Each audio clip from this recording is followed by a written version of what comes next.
A handsome young man is very popular among his classmates at school, but he already has a girlfriend whose name is Xiaoqian. She also attracts a lot of attention for being very beautiful. Wongbin seems to be very successful and therefore needs a job to make his girlfriend happy. He comes from a common family and does everything to make money. But no matter how hard he works, in the end, everything is spent on dates because he has no dating experience. Therefore, he does everything to please his girlfriend. The protagonist is very intelligent and has an admirable talent in game, even breaking the record of a game, being able to complete it in less time and obtain the largest number of resources. With this, he has the chance to gain the ability to travel to the apocalyptic world. But if he dies, he cannot return to the real world. The greater the danger, the greater the gain. Wongbin is worried that he may die, but ends up accepting because he can easily win the game and make a lot of money from it. He gets furious because nothing happened, but a message appears informing the rule. The first is, as mentioned before, that if he dies in the game, he will also die in the real world. The second is that every time a player enters the apocalyptic world, they need to survive 7 days to return to the real world. The third is that there is a time difference between the apocalyptic world and the real world. 1 day in the real world equals 7 days in the apocalyptic world. The fourth is that players can enter and exit freely with any non-living object. Finally, the apocalyptic world has no rules, being very dangerous and cruel. Therefore, it is up to him to prepare. As the journey to this world will take place in 4 hours, the young man already thinks about what he will buy, but finds his wallet empty because of a meeting he had last week. The only option is to ask friends for money. When he gets there, they realize it's to ask for money, but being good friends, they help him and give advice. The protagonist worries about their expenses because of the borrowed money, but they say it's no problem. Just keep treating them like brothers and he can ask. The young man is moved by the act of kindness, and when he returns with his fortune, will make sure his friends enjoy life. Wong being a good boyfriend, he calls his girlfriend to say he will work the next day. At that moment, she tries to say something, but can't because the protagonist always interrupts her. Unfortunately for the young man, she was with another guy in a car, basically betraying him. Wong finally goes to the other world and uses his strategies to do well, demonstrating he is very intelligent. He says this world seems very easy, but he always feels like someone is following him. A being appears behind the wall, and the young man wonders if it's a zombie or a person, and that people in an apocalyptic world are much scarier. The boy then decides to hide, because if he dies, he cannot return to the real world. So, he climbs the stairs to take a lead. A girl appears dressed as a fish and tells him to give her food and water, otherwise she will kill him. He gets panicked and says there's nothing, but she knows he's lying because he's carrying a backpack. The girl gives him 3 seconds to hand over the backpack, and the boy in his mind says he made a mistake, as he should have hidden the backpack and explored the place, and without his supplies, he doesn't know how he'll survive for 7 days. They start fighting, but the boy proves inferior and is pressed against the wall, which ends up being his chance to attack, and he defeats the girl with a stun gun. He says that even though she's hungry, she can't steal or threaten anyone. Seeing her in a pitiful situation, he gives her water and food, but in return, he borrows her dagger. As the young man leaves the building, 2 armed men are waiting for him, and he says that if he hands over everything he has, Wong is attacked and defends the blow. The other thug tries to attack him, but the protagonist manages to strike first and wound him. The bald one tells his comrades to stop the bloodshed, as it will attract many zombies. Wong flees and gets trapped in a dead-end alley that allows the thugs to surround him, leaving him with no escape. Fortunately, the girl he helped returns the favor and helps him against the thugs. She retrieves her dagger and manages to defeat the bald one. While the other thug flee, Wong wants to go after him, but the girl stops him, as with all the noise he made, he will surely attract many zombies. The boy thinks his gamble paid off, as the girl seems to be a good person and could be a good partner in this apocalyptic world, as the boy is about to thank her. He finds the girl threatening him again and telling him to drop the stun gun on the ground. The boy makes a deal with her. If he can stay in this place for 7 days, she can eat what he brought. In fact, he won't even be able to eat it all. She accepts the proposal, and they make peace. She explains to him that he can't enter her room without her permission and that he'll stay in another room. The boy introduces himself and says his name, and the girl also introduces herself as Guan. Finally, he can rest in his room. Analyzing the room, we see that the windows were closed by the girl, and that inside, there should be a large family living in this place. In this case, the protagonist rummaged through the room. In the wardrobe, there are only old and torn clothes. But in a drawer, he finds jewels, which could be worth hundreds of thousands in the modern world. Wong imagines that if he takes this to the real world, he can sell it and become rich. To give you an idea, he thinks he'll be at the peak of his life and can marry his girlfriend. Poor guy, while he's there thinking about the future with her, she's there with another man having fun. Before that, Wong will ask Guan if these jewels belong to her. The girl, puzzled, asks if he wants to retrieve his food. The boy asks if she wants to sell the jewels to him, and she says if he wants, he can take them, as no one wants those things. He's confused by this, but it turns out that these jewels can be found in many houses, so they're worthless. The young man is even moved. After all, he found his source of wealth. And the girl will also help him, especially since he gave her a lot of food.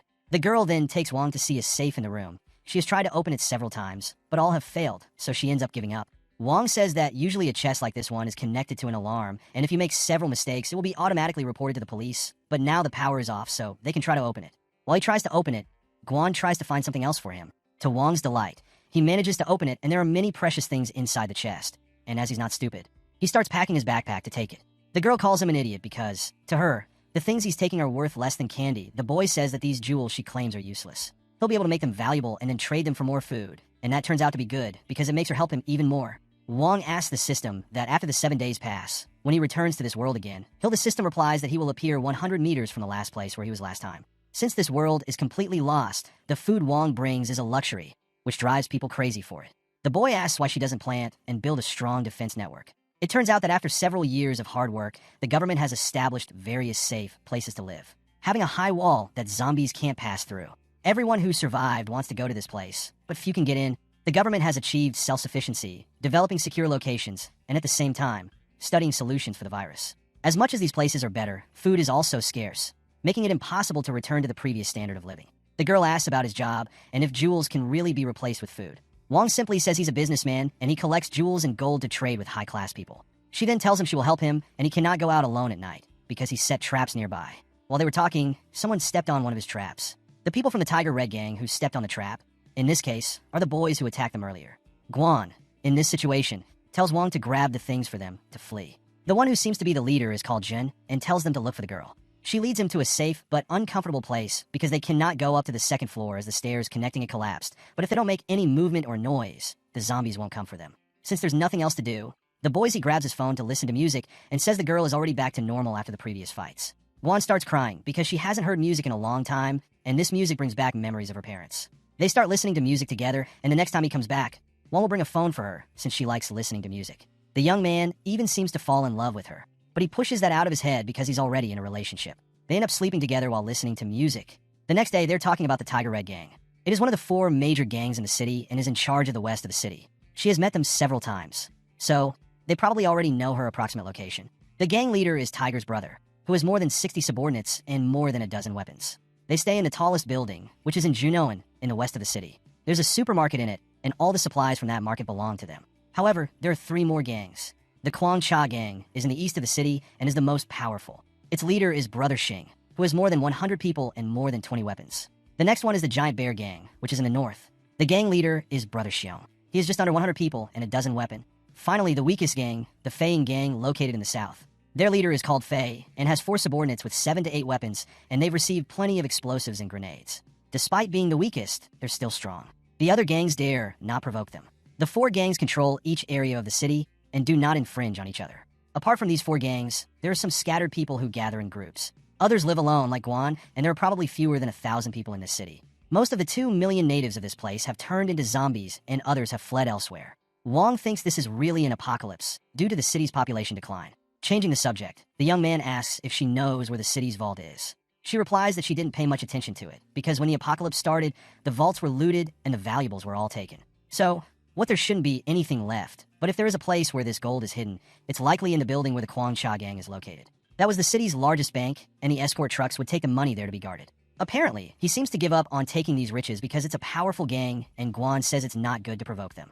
Guan and Wong will stay in this house for the next few days. In recent days, people have passed through the downstairs, apparently from the Tiger Red gang. Because there are zombies in this building, people dare not approach, and no one would be crazy to live with zombie. Finally, the day comes for Wong to return to the real world, and he leaves his food with Guan. She worries about him, thinking he won't survive without this food. Wong tells her not to worry and to hide with the food and water, and that he will also return in 7 days. This scene is quite sad. She hugs him and asks if she can go with him. But as one of the rules stated, a living being cannot leave this world. The 2 promise things to each other, and Wong is ready to go back. Wong promises to bring good things to compensate for Guan's help. And when she calls him, he's no longer in the room. Wong returns to the real world and interrupts a couple in the middle of the forest. Then he calls Xiao Qian to say he's rich. She answers and says she's looking for a house with her family. The girl's lover whispers in her ear that if she breaks up with Wong, he will give her the house as promised. And finally, they agree to meet at the office. Wong Bin then appears all dirty in a jewelry store to sell his precious jewel. He asks the shop assistant if her manager is present because he wants to have a business talk with him. The girl says the manager is very busy at the moment and asks him to tell her what he wants. He insists if she can't call him and to end the matter. She tells the boy to leave and not to interfere in their business. The boy, with a smile on his face, shows her one of his gemstones and asks if she can verify it. She belittles the gemstone. The girl is anxious and asks if he knows she can call the police and arrest him if he presents counterfeits. Two men are in the audience watching everything, and suddenly another man comes in through the door. Continuing, the girl says the boy is trying to deceive her, and that if he doesn't leave, when the boy left, a man asked him to stay, introduced himself as a jeweler and store manager, and asked to see the jewel. The boy shows the stone, and the man is totally surprised by what he saw.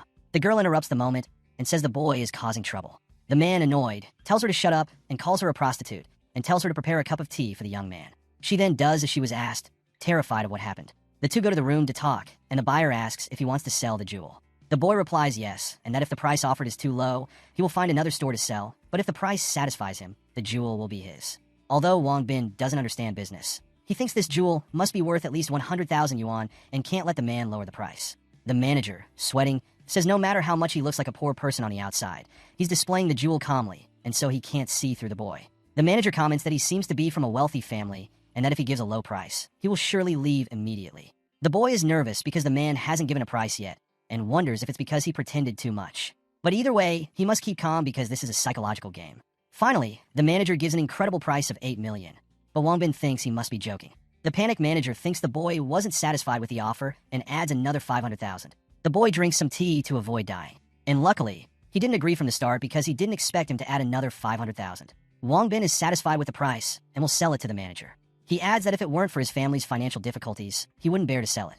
The man asks which wealthy family he comes from, but the boy asks him not to ask that. Wong Bin says he has 9 more jewels and asks if the man has the ability to obtain them, and the ecstatic guy replies yes. Finally, everything went well, but not for the woman who started the fight. But at least she probably learned something from it. The young man now takes a car and goes to the place where his girlfriend arranged to meet. He arrives at the place and doesn't feel very comfortable. It's his first time in an upscale building, but it doesn't matter because he's going to buy a house for his girlfriend and her parents. His girlfriend arrives with another man by her side, and the guy asks who he is. When she's about to say something, her current partner asks what kind of vision she had before, and how she found a man dressed as a beggar to be her boyfriend. People around watch this, and some even comment on how the guard let him in since this place is only for wealthy people. Zhao Qian tells Wong Bin that they should end it because they're about to graduate and will have to face society, and now she has found someone who can take care of her and is willing to buy her a house. And if he truly loves her, he should be happy for her. Wong Bin, at the club, says he can take care of her too, and if the time they spent together isn't better than a concrete box. He wonders if the other guy didn't force her to be with him, and it's not to be afraid to say it, because he's here. The girl says that's enough, and asks if there's no way to end this without being unpleasant. The rich boy interrupts, and tells her not to point fingers at him, or he'll have someone cut off her hand. Wong Bin says, "What's wrong with pointing fingers at you? What will happen if I point fingers at you?" His ex-girlfriend tries to stop him, because he won't win against her current boyfriend. The outcome couldn't be different. The guy says he has already tasted Zhao Qian's body, and asks if he still wants her. Then, what we were all waiting for happens. Wong Bin gives a very strong kick to the boy's chest, throwing him backward. Zhao Qian holds Wong Bin, but he is very angry and tells her to take her hands off him because he can take care of himself. The girl then slaps him in the face and says they're done and she would never be with trash like him. The girl goes to see if her boyfriend is okay, and Wong says that so many years of feelings are not as good as a car and a house. The guards come to take the boy away, and he asks if that's how they treat their guests. The woman says he's not a customer and asks if he can buy a house, as if it were a rhetorical question, and the cheapest house costs 5 or 6 million. She adds that even if he stopped eating or drinking for a year, he still wouldn't be able to afford even a bathroom. The woman is so clueless that she says poor high school boys like him should stop dreaming during the day. She almost sold the house and asks what makes him think he can beat up her client. Wong Bin asks if 6 million is really too much, and another guy shows up telling him not to say such arrogant words. Then he also scolds the woman for not being able to take care of a child, and if anyone asks, don't say she was taught by him.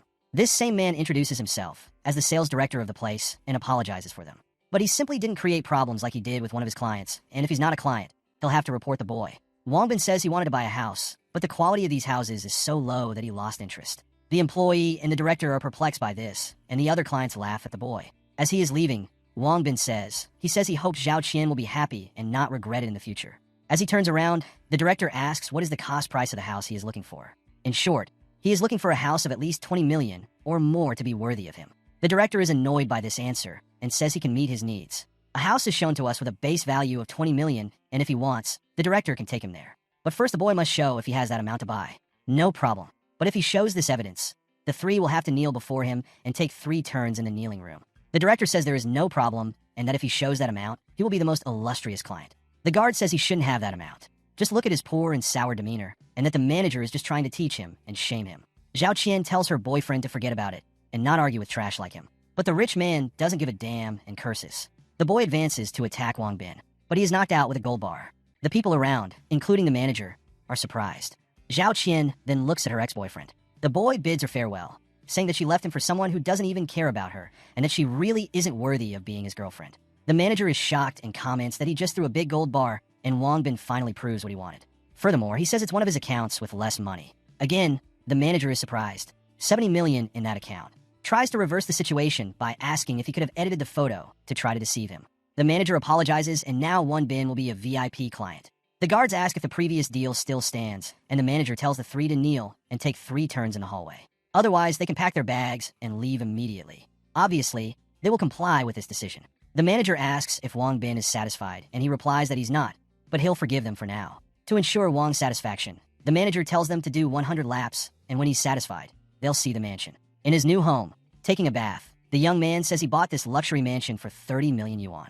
Not out of anger, but because he needs a private and completely secure place. He also mentions that he needs to return to the apocalyptic world soon, but first he needs to prepare well. After all, there are more riches waiting for him. The friends who lent him money at the beginning comment that Wong Bin didn't tell them anything. Even though something so big happened and no matter how much Zhao Qian betrayed him, he's glad he woke up and wasn't fooled by her again. But the problem is that he punched the girl's boyfriend and he'll surely want revenge. Wong Bin doesn't answer the boy's call, and as they're heading to the dorm, one of them says a scammer sent him a message saying someone transferred 1 million to his bank account, and these boys used an account to act as a bank. The other boy says he also received this text message, and the other wonders if it's because of the website they accessed last night. They log into the app to check if it's true and are amazed because they really have 1 million in each account. They then don't know what to do, as they've never seen so much money in their accounts before. Wong Bin calls them, and the boy asks why he didn't talk to them when something like this happened. Wong Bin is going to his parents' house, and the boy tells him to come back because he heard that Master Li's bodyguard is very big and he'll seek revenge. Wong Bin pretends not to know this Master Li and asks if the money landed in their account.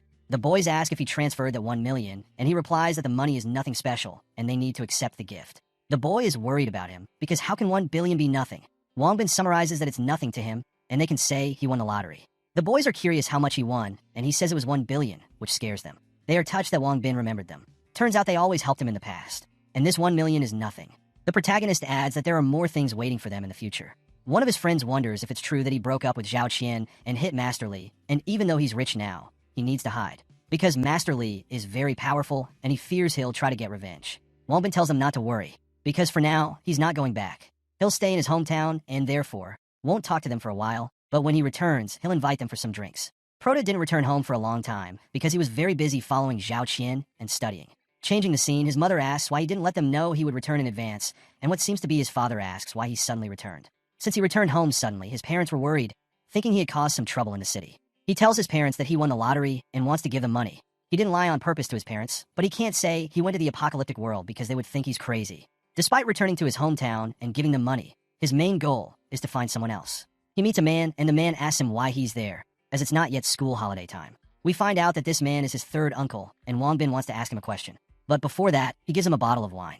The uncle thanks him and asks what he wants, stating he'll do his best to help if it's within his power. When the uncle was young, he enjoyed hunting in the mountains, having plenty of weapons at his home. However, in the past 2 years, the country has become stricter with gun control, so he rarely goes hunting in the mountains now. The uncle allows the boy to ask what he wants, and Wong Bin wants to buy his air rifle. The uncle is surprised, not understanding why he wants it, and asks if he's not going to do something illegal. The young man says not to misunderstand him, and that he'll soon find out. He also says that he and his classmates have found a remote place to practice and gain some experience. Wong Bin says there are many small animals, and to train his shooting skills with them.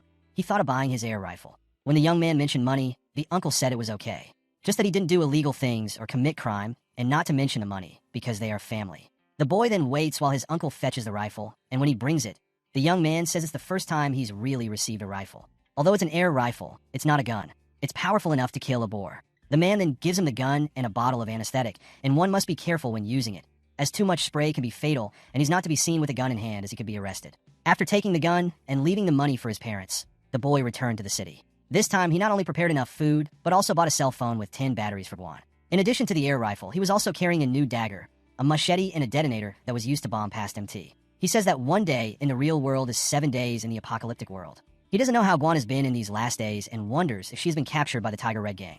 Finally, time is up and he goes to the apocalyptic world. In the middle of the process, it is said that there is a person alive around 10 meters from his destination, but the boy doesn't change the destination and confirms to continue. Now that he's back, this time he needs to get more valuable items and gold bar. In this, Guan appears crying because this is her last snack, and if she knew this would happen, she would have saved and eaten less. The young man finds her, and she cries because he didn't abandon her. Guan hugs her crying, saying that he's back. Wongbin calls her silly, saying he promised her he would return. Wongbin says he brought plenty of delicious food, so they should talk while they eat. He notices many wounds on her body and asks what happened. She replies that everything happened as soon as he left. It seems that the leader of the Tiger Red gang is offering a generous reward for their heads. Many people will come looking for them because she was worried about him, went to check on him, and at that moment, heard relevant news about him, and the result was that she fell into a trap and was almost caught several times. The boy ponders this, as since she had no way to contact him, she risked her life to find him when she heard news about him. With that, he hugs the girl and promises to make the people who intimidated her pay for it, adding that he will make the Tiger Red gang disappear. She seems happy with this, and the boy shows the things he brought for her. She takes the rifle and is surprised he really has a weapon. This gun will be good for her as it has low noise and strong concealment. So, she thanks him for the gift. Now he shows what must be by far the most important thing for her. Plenty of food that will last the whole month. She wonders if she's dreaming. She cries as she eats such delicious food and asks why Wong isn't eating. He doesn't eat because he's not hungry and also because he likes to see her eat. While she insists on eating, the boy shows his other gift and reveals a backpack full of batteries that will be enough to use for a long time. Guan cries over all this, as since the beginning of the end of the world and the death of her parents, no one has treated her as well as Wongbin. He then tells her not to cry, and as soon as she finishes eating during the boy's absence, there was a conflict between the Tiger Red group and the Giant Bear group due to lack of food, but both sides only injured a few people. As a result, some people were preparing to evacuate in search of bases built and managed by the government. Wongbin thinks now is the perfect time. We see a sign with shots, and Wong asks Guan if she's never used a gun before. As she's very talented, due to the power and range of this rifle being small, she estimates it's difficult to take down a person from over 50 meters away. But that's not a problem. They can get closer to shoot, as the sound produced by the shot is very low, making it hard to be discovered. She asks if they really stand a chance to get rid of the Tiger Red gang and the Guangcha gang. The boy replies they can defeat them, but they can't act head-on. They have to let the gangs kill each other to separate them, and tonight they will cause a little trouble. The boy says he was thinking that gold bars are very heavy and nobody wants them, so probably those gold bars must be inside the bank's vault. If they want to get into the bank, they need to unite the Guangcha gang with the Tiger Red gang and let them destroy each other. Their main goal is to make the four gangs fight each other, as it will be easier to find the gold that way. The girl asks how they will make them fight each other. He says he brought the detonator because only the Giant Bear gang has explosives and grenades, and if they blow up the Tiger Red gang's warehouse, they will surely get angry and fight against the Giant Bear gang to get revenge. Guan is impressed with this plan and says Wong is very clever. The boy says the only problem is the number of guards that must be protecting these warehouses and that it's a bit difficult for them to sneak in. Guan says that at night there's no electricity and they usually sleep at 8 or 9 o'clock, and she's also quite familiar with the Tiger Red gang's base. There are also a large number of entrances and exits, and they can't watch all of them. Finally, she says she knows a place where they can safely enter. Wongbin says if that's true, it will be very beneficial for them. The boy comments that since the gang is after them, they'll show what they can do.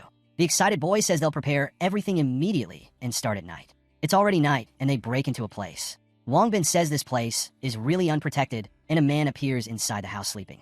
The duo won't do anything to this man, as it may alert the other, and they'll sneak up to the 5th floor. Guan asks why go to the 5th floor, and the answer is simple. There are only a few guards on the 1st floor, and further up, there is sleep, and this proves that the valuable items aren't hidden here. But on the upper floor, following this analogy, the 4th floor should be where the elites and pillars of the gang are, and their leader, Tiger, must live on the 5th floor, where the supplies are stored. Their goal is to go up to the 5th floor and find out where they store supplies and then blow them up. The duo quietly climbs the stairs and are on the 3rd floor. They're crawling so as not to be discovered, and Wongbin comments they shouldn't take advantage of this situation. They reach the 4th floor, and the man on the floor has been anesthetized. Finally, they reach the 5th floor, and the man says, unfortunately, there's less and less food.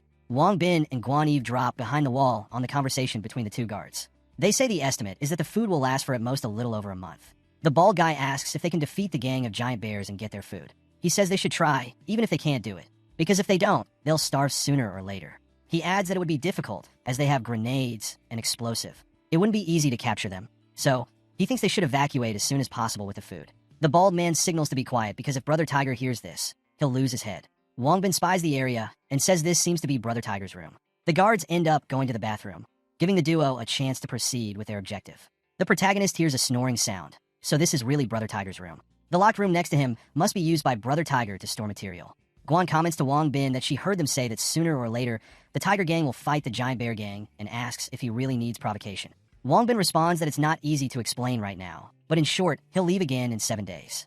And the Red Tiger gang supplements will last another month. Their time is limited, so Wongbin can't wait, and the easiest way to get them to fight directly is to not let them have a place to go. The girl understands, and Wong says the key to this padlock must be with Tiger. They can't confirm this without getting in. So, if they make a mistake, they'll die right here. Guan tells Wong not to worry and that she'll take care of it with a piece of wire. The girl comments that she can open a regular lock with a piece of wire, and since the gate lock is apparently a bit larger, it won't be difficult for her to unlock it. Wongbin says Guan is amazing, and switching scenes, a zombie enters the building and wakes up the guard. He startles and screams for help. He tells everyone to wake up and that the zombies are invading. Other members of the gang hear something and say that something happened on the second floor, wondering if the giant bear gang is attacking them. Finally, the duo manages to open the door and hit it.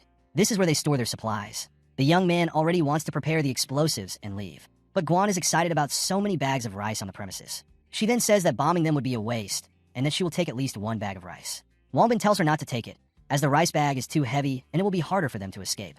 Finally, he tells her to trust him and that he won't let her go hungry. At that moment, the duo hears screams calling for Tiger's brother, as a group of zombies has invaded the building. Guan, whispering, says that the zombies must have entered through the hole they came in. Wongbin tells her to prepare the bombs and get out of here immediately. They need to take advantage of this moment, and the gang is focused on defending themselves. The bald man knocks on the door to warn about the zombie invasion that has invaded our territory. When he tells Tiger's brother to hurry, the gang rushes to the door. The bald man punches him in the face. The leader then comments that he warned him not to wake up while he was sleeping, and hey, what's back there? It looks like he wasn't just sleeping, huh? The hairy one in fear says they didn't want to wake up, but it turns out the zombies invaded. Tiger wonders how there can be a zombie invasion, but doesn't finish the sentence, implying that someone from the giant bear gang invaded the place. He goes to the room that stores the supplements and wonders why there's so much spilled wine. Soon he sees the dynamite, and everything explodes, throwing Tiger and the other members away. Tiger wonders who used the explosives to blow up their supplies, and very angry, shouts that it was the Tiger Red gang. Wong Bin, in the ventilation, overhears two gang members talking, who heard that it was the giant bear gang that used zombies against them. The boy comments that it seems like the plan worked. Now they just have to wait for the two gangs to fight each other. But it won't be like that. Wong Bin is already thinking of a way to make the Kwang Cha gang and the Fei Ying gang fight each other too. Guan comes down and warns that there are no guards, so Wong Bin can come down without problem. Soon the zombies appear at the door and end up entering. Guan doesn't understand why there's so many zombies, and Wong tells her to be careful. The zombies advance, and Guan shoots at them. But since there are so many, she will try to distract them. But the worst happened. A gang member is seen by Guan and says that it wasn't the giant bear gang that destroyed the warehouse. The girl, without thinking twice, shoots the man and defeats him. A zombie then almost catches Guan from behind, but Wong Bin finishes off that zombie. Finally, he talks to Guan, who is more reliable to use cold weapons to deal with zombie. The girl replies that she also thinks so, and Wong Bin comments that he has killed many zombies in game, but this is the first time he faces real zombie. They then run to create a path and escape, and everything seems to have worked out because they're already home. Wong Bin comments that their luck is that few zombies entered quietly, and otherwise, the zombies would have finished them off. Guan, sad, says that after all this, she is tired and hungry, and Wong Bin comments that, for today's success, they should celebrate. So, she can eat as much as she wants. He then warns that he will get his food in his bag right away. Guan is happy to see so much food, and the meal begin, and the boy is shocked by the way she eats. Despite knowing her for a long time, Wong Bin also needs to take advantage of this, and opens a can of beer to drink. But Guan also wants to try. The boy asks what kind of beer a girl drinks, and tells the girl that he brought a lot of juice and soda. Guan says she's not a kid anymore, and Wong Bin says that besides age, other things are certainly great. Those who understood, understood. The boy then says he's going to his room to get ready and change clothes, and he tells the girl that she should also rest earlier after she stops eating. When she notices that Wong has gone to the room, she decides to grab the beer to try, and she wonders what the flavor must be. The boy in his room says that while they were fighting zombies, there were notifications on his phone and asked to show them. A panel of skills and attributes appears for him to better understand his own attributes, and the boy replies that he already knows that and asks if the system made any mistakes because he exercises every day at school. He goes on to say that he is always among the top 10 in all school sports events he has participated in. His body should be stronger than most people's, and he doesn't understand why all his attributes except agility are low. The system responds that there's no need to be shocked, as the average attribute values are in line with the standard of this apocalyptic world. This is normal for those who live in this apocalyptic world, as the physical fitness of people who manage to survive is very high. It's much higher than in the real world, and they need to face zombies and other danger. The system leaves a warning that he can use the accumulated gold to make upgrades to the system and become the strongest. We receive information that the second system update can activate the lottery system. Prizes include food, weapons, attribute enhancements, and various skill. Wong Bin says it's like the PC version, but he wonders if it can really be used to improve his body. The boy asks how much gold he needs for the first system upgrade. The system responds that for the first upgrade, 1,000 kilograms of gold are required. After the upgrade, a sound space will be opened in the item box, which can be accessed anytime and anywhere. The boy then says that if gold is 400 grams and 1 kilogram is equal to 1,000 grams, then it will be 400,000 grams. and the system comes to say that 1,000 kilograms are 400 million.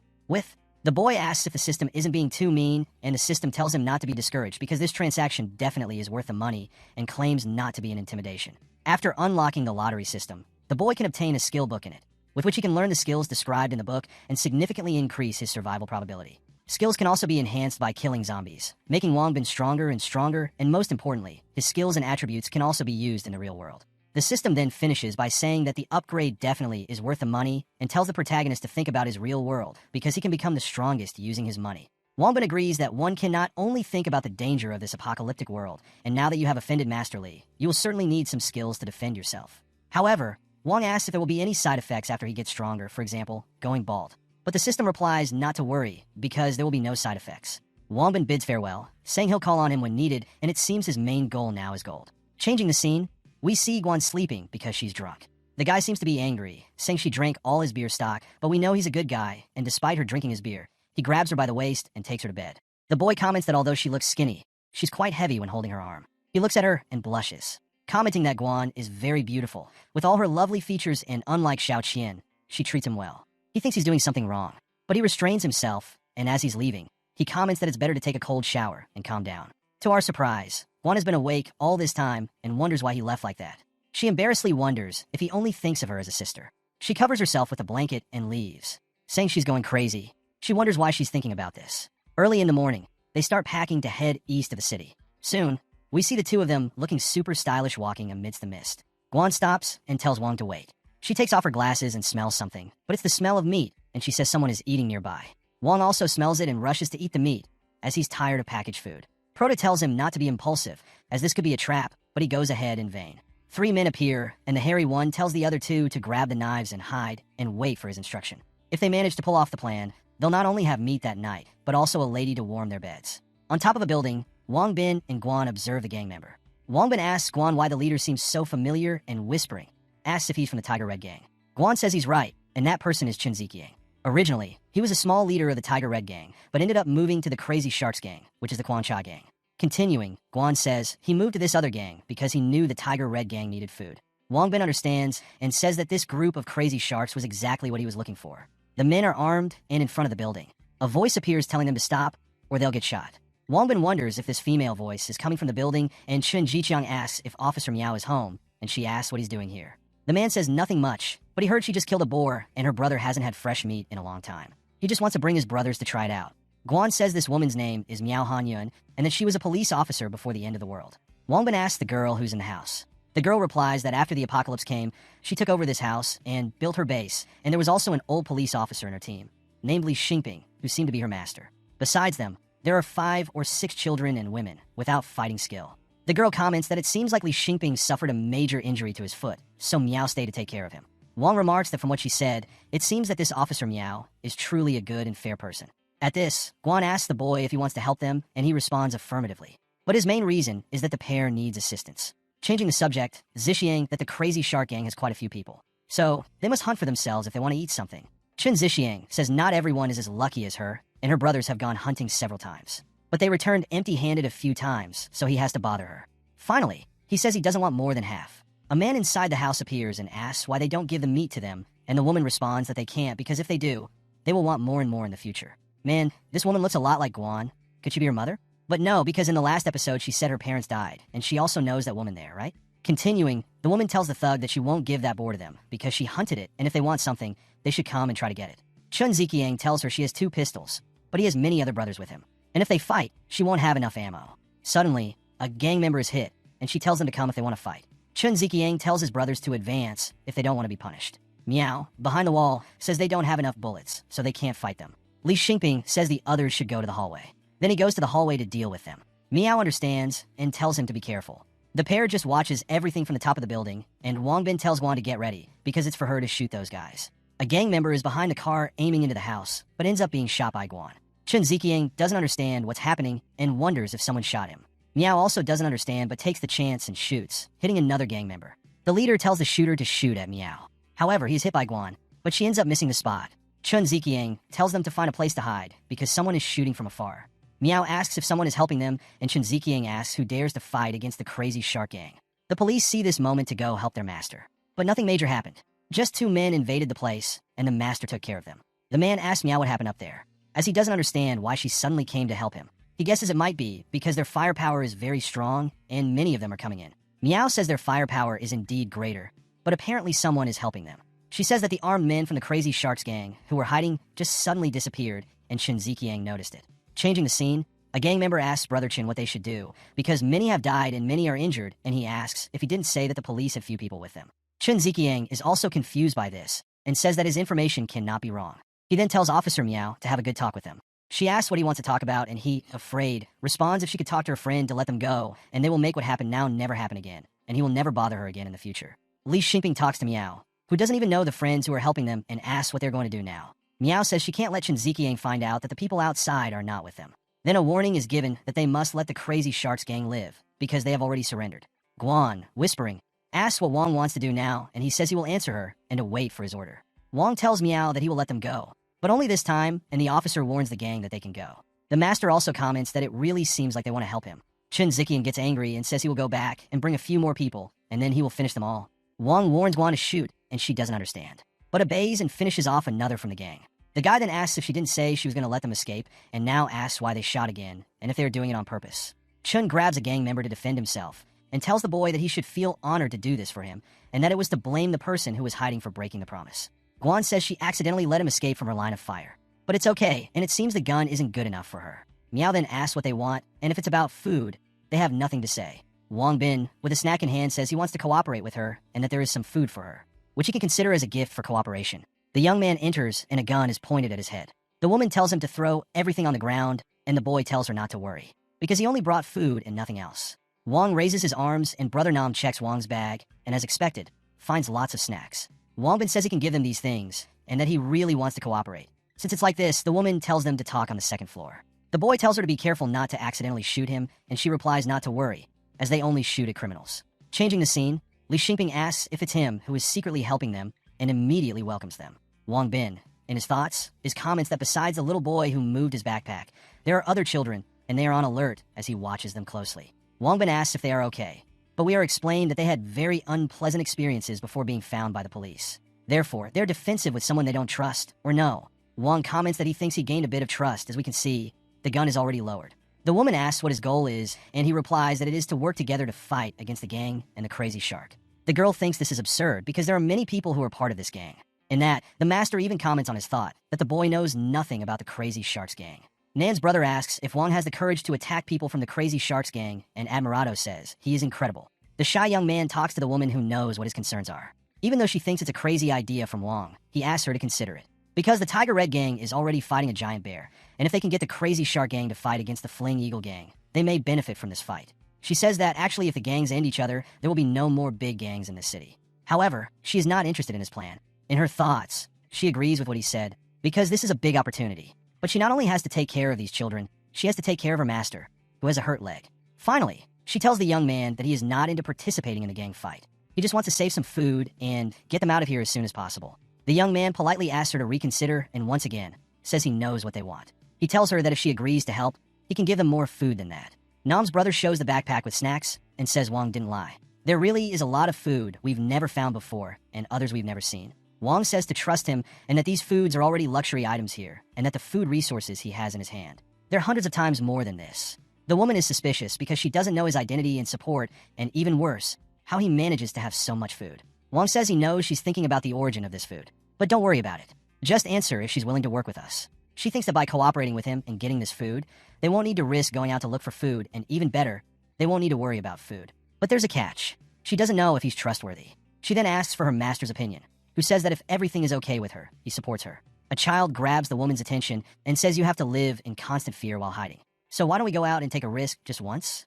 The children don't want to become a burden, and the girl says that if Meow is rejecting this because of them, they are really sad and will do their best not to be a burden. Then they need to deal with the gang together. The policewoman says it's very risky, and the worst can happen if they fail. The brother gets very angry and says he's not a coward like Meow, and that if she doesn't want to, he'll help Wong himself. Even though Meow asks him to calm down, he doesn't give up and confronts her. He says his parents were killed by the Crazy Sharks gang, and now it's his chance to get revenge. Wong puts his hand on the boy's head and asks how he can talk to her like that. The young man adds that all the decisions made by Meow are to protect him, and that if she were really afraid, she would have left him alone a long time ago.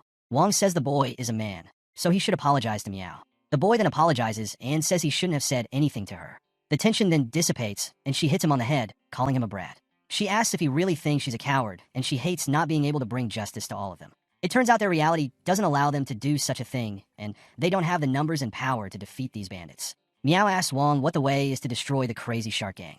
Wong mentions he already got the Giant Bear Gang and the Red Tiger Gang to fight each other, and now he needs to make the Crazy Shark Gang fight the Flying Eagle Gang. And while she helps him start the fire, he'll take care of the ammunition and supply. She responds that she's the only one who can help him because the master is still injured and the children aren't strong enough. But that's not a problem. He just needs her. Wong tells Xiao Nan to pack his bags because men always do things first. Wong Bin is happy about all this because now he has found reliable teammates. A very nice building is shown to us, and we see Guan training with a weapon left by one of the members of the Crazy Shark Gang. Changing the subject, Wong Bin tells the police officer that before it was just the two of them, but now she's also present.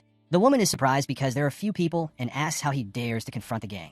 The student says that although he doesn't have many people, she can be sure that Guan's aim is very good. The police officer appears and thanks Wong for the beer, and Guan says he used to have a lot more, but she drank most of it. Meow asks if it's really beer because if it is, they could trade it outside and it would be worth 3 boxes of ammunition. The police officer agrees and says the taste is very good. To top it off, it was just a little cigarette. Wong says that's not all, and that next time he'll bring more for him. The boy doesn't forget the policewoman and also offers her a beer. She then accepted because it had been a long time since she had tasted it.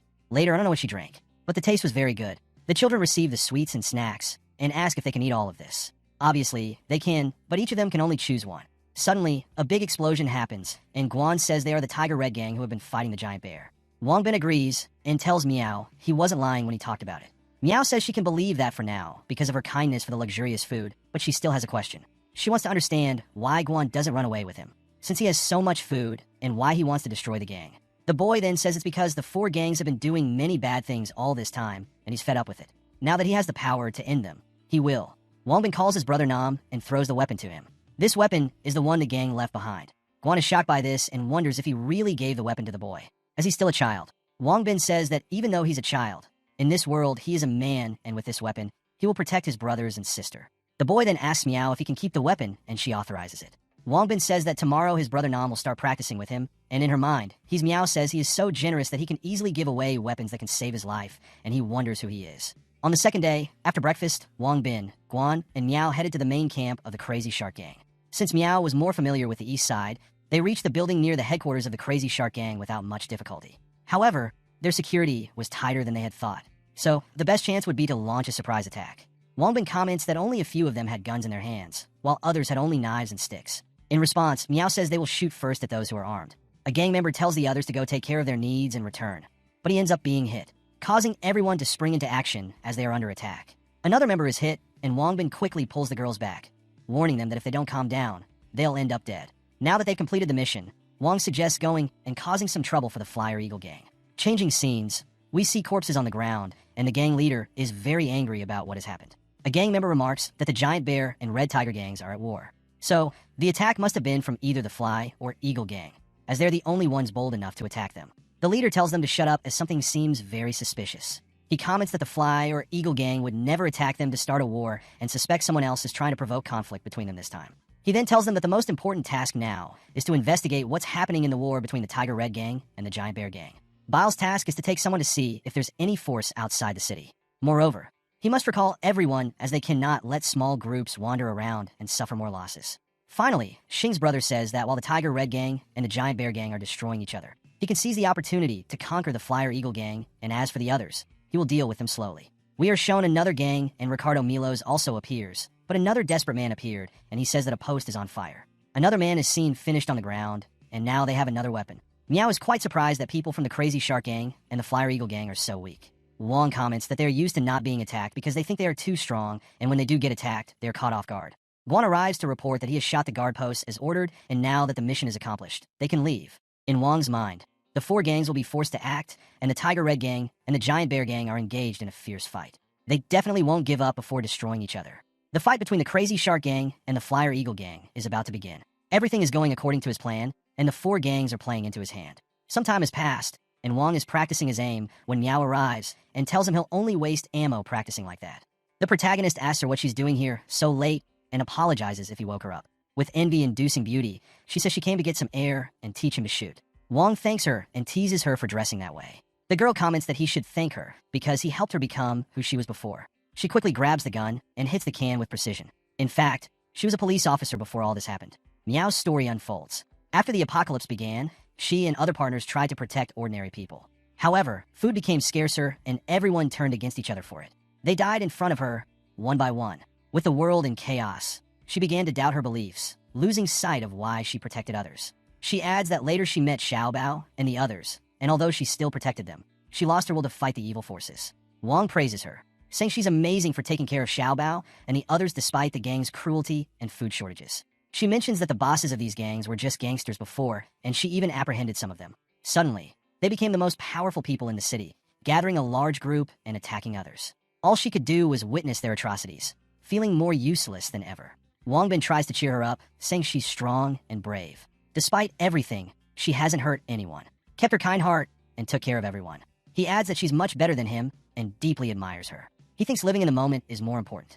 To change the subject, he asks if she wouldn't teach him to shoot. She says it's not difficult to practice marksmanship well as long as he knows the basics and follows his instincts. With her help, he could become an elite shooter too.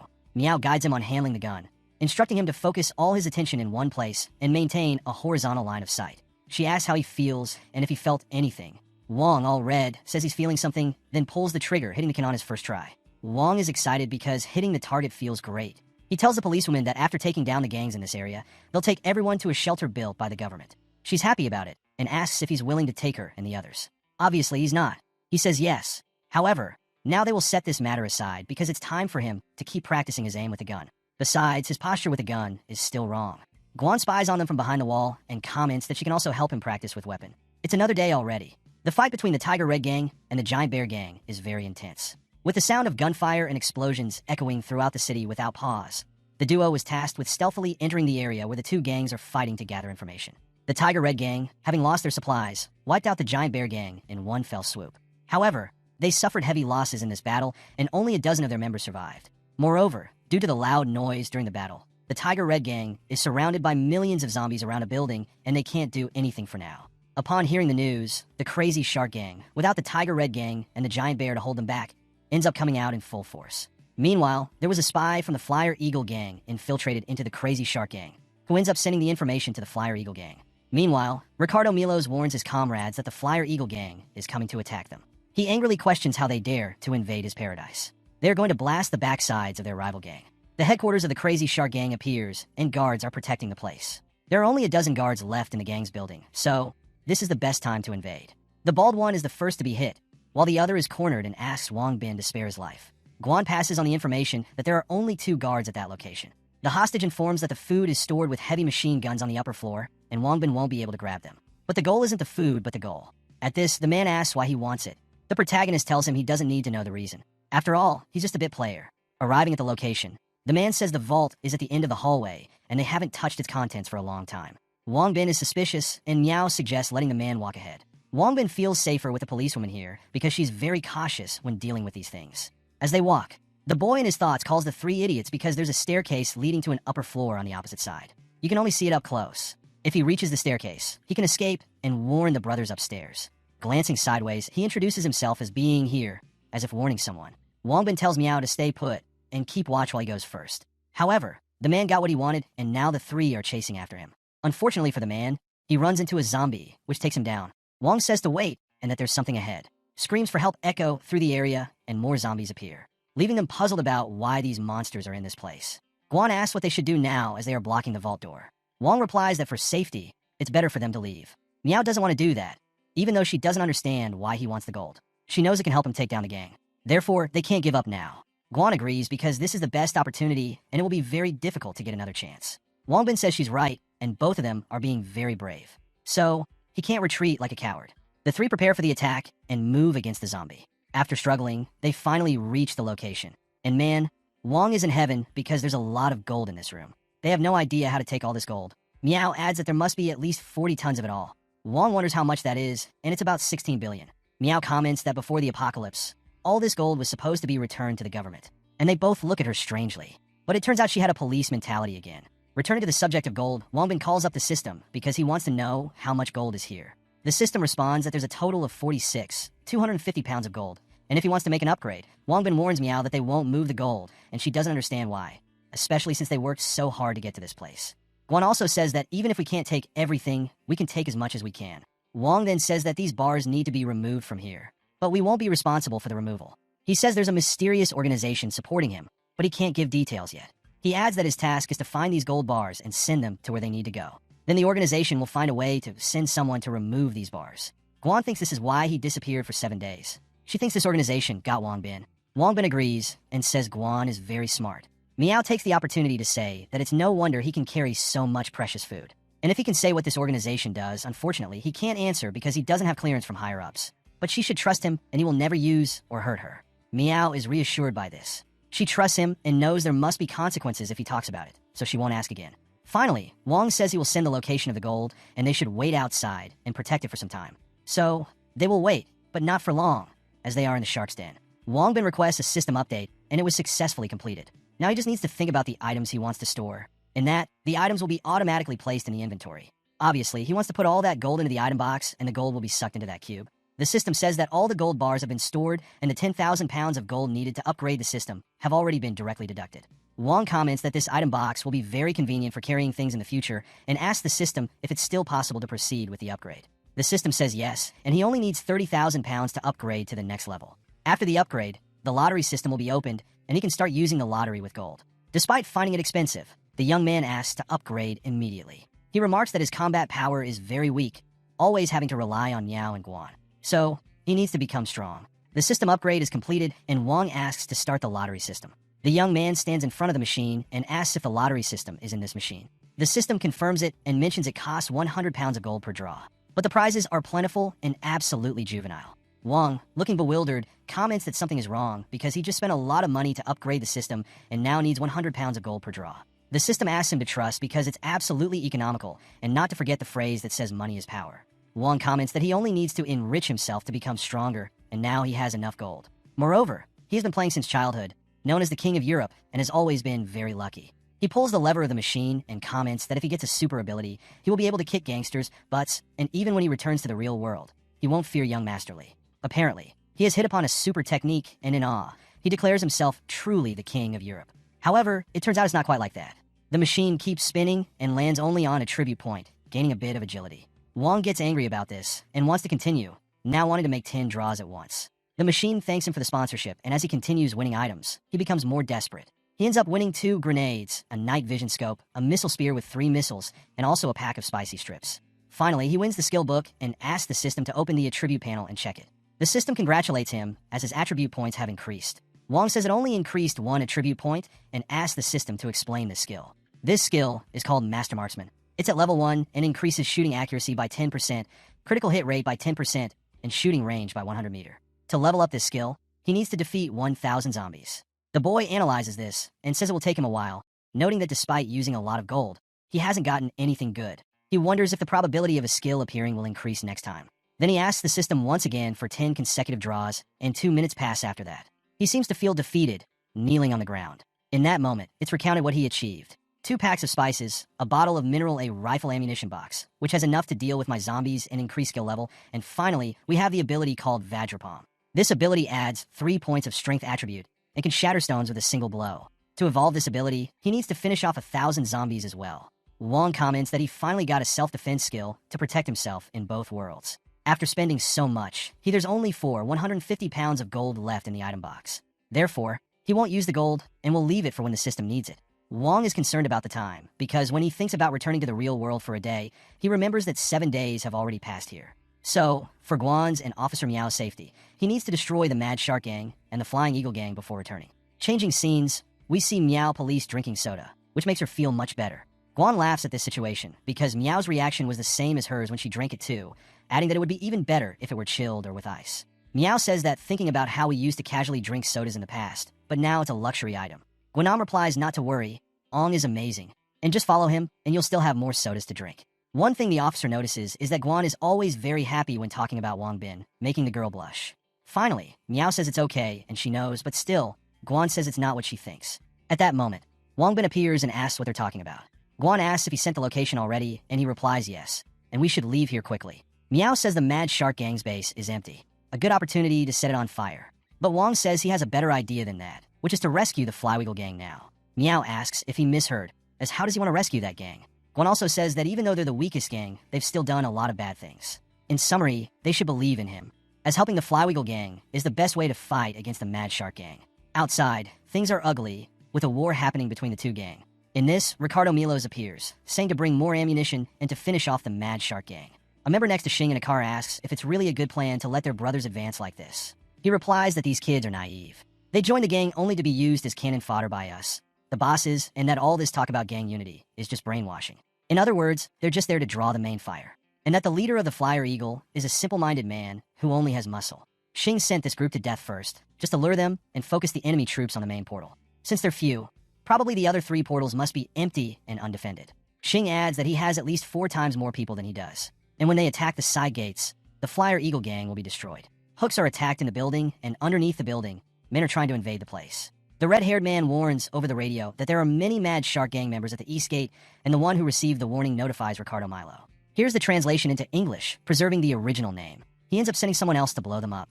2 men shoot downwards but are quickly restrained. Meanwhile, those below seizes the opportunity to climb. One man says they've finally managed to ascend, but suddenly he gets hit by someone. That guy with the mohawk remarks it must be the one who attacked us last time. Xing, angrily, says there really is someone hiding in the shadows against us. He even throws his partner out of the car to find these people. He adds that whoever finds them will be rewarded with a sack of flour and a bottle of red wine. The gang members get excited, saying those opposing them are on the top floor of the building. Guan says it seems they've been discovered and decides to leave that place to hide. She remembers Wong Bin said she and Miao would attack separately, and after firing once, they should change position so they can't guess their number. So, she does as instruct. Next, we see Ricardo Milos sending his subordinates east and west to defend the gates, not letting anyone in.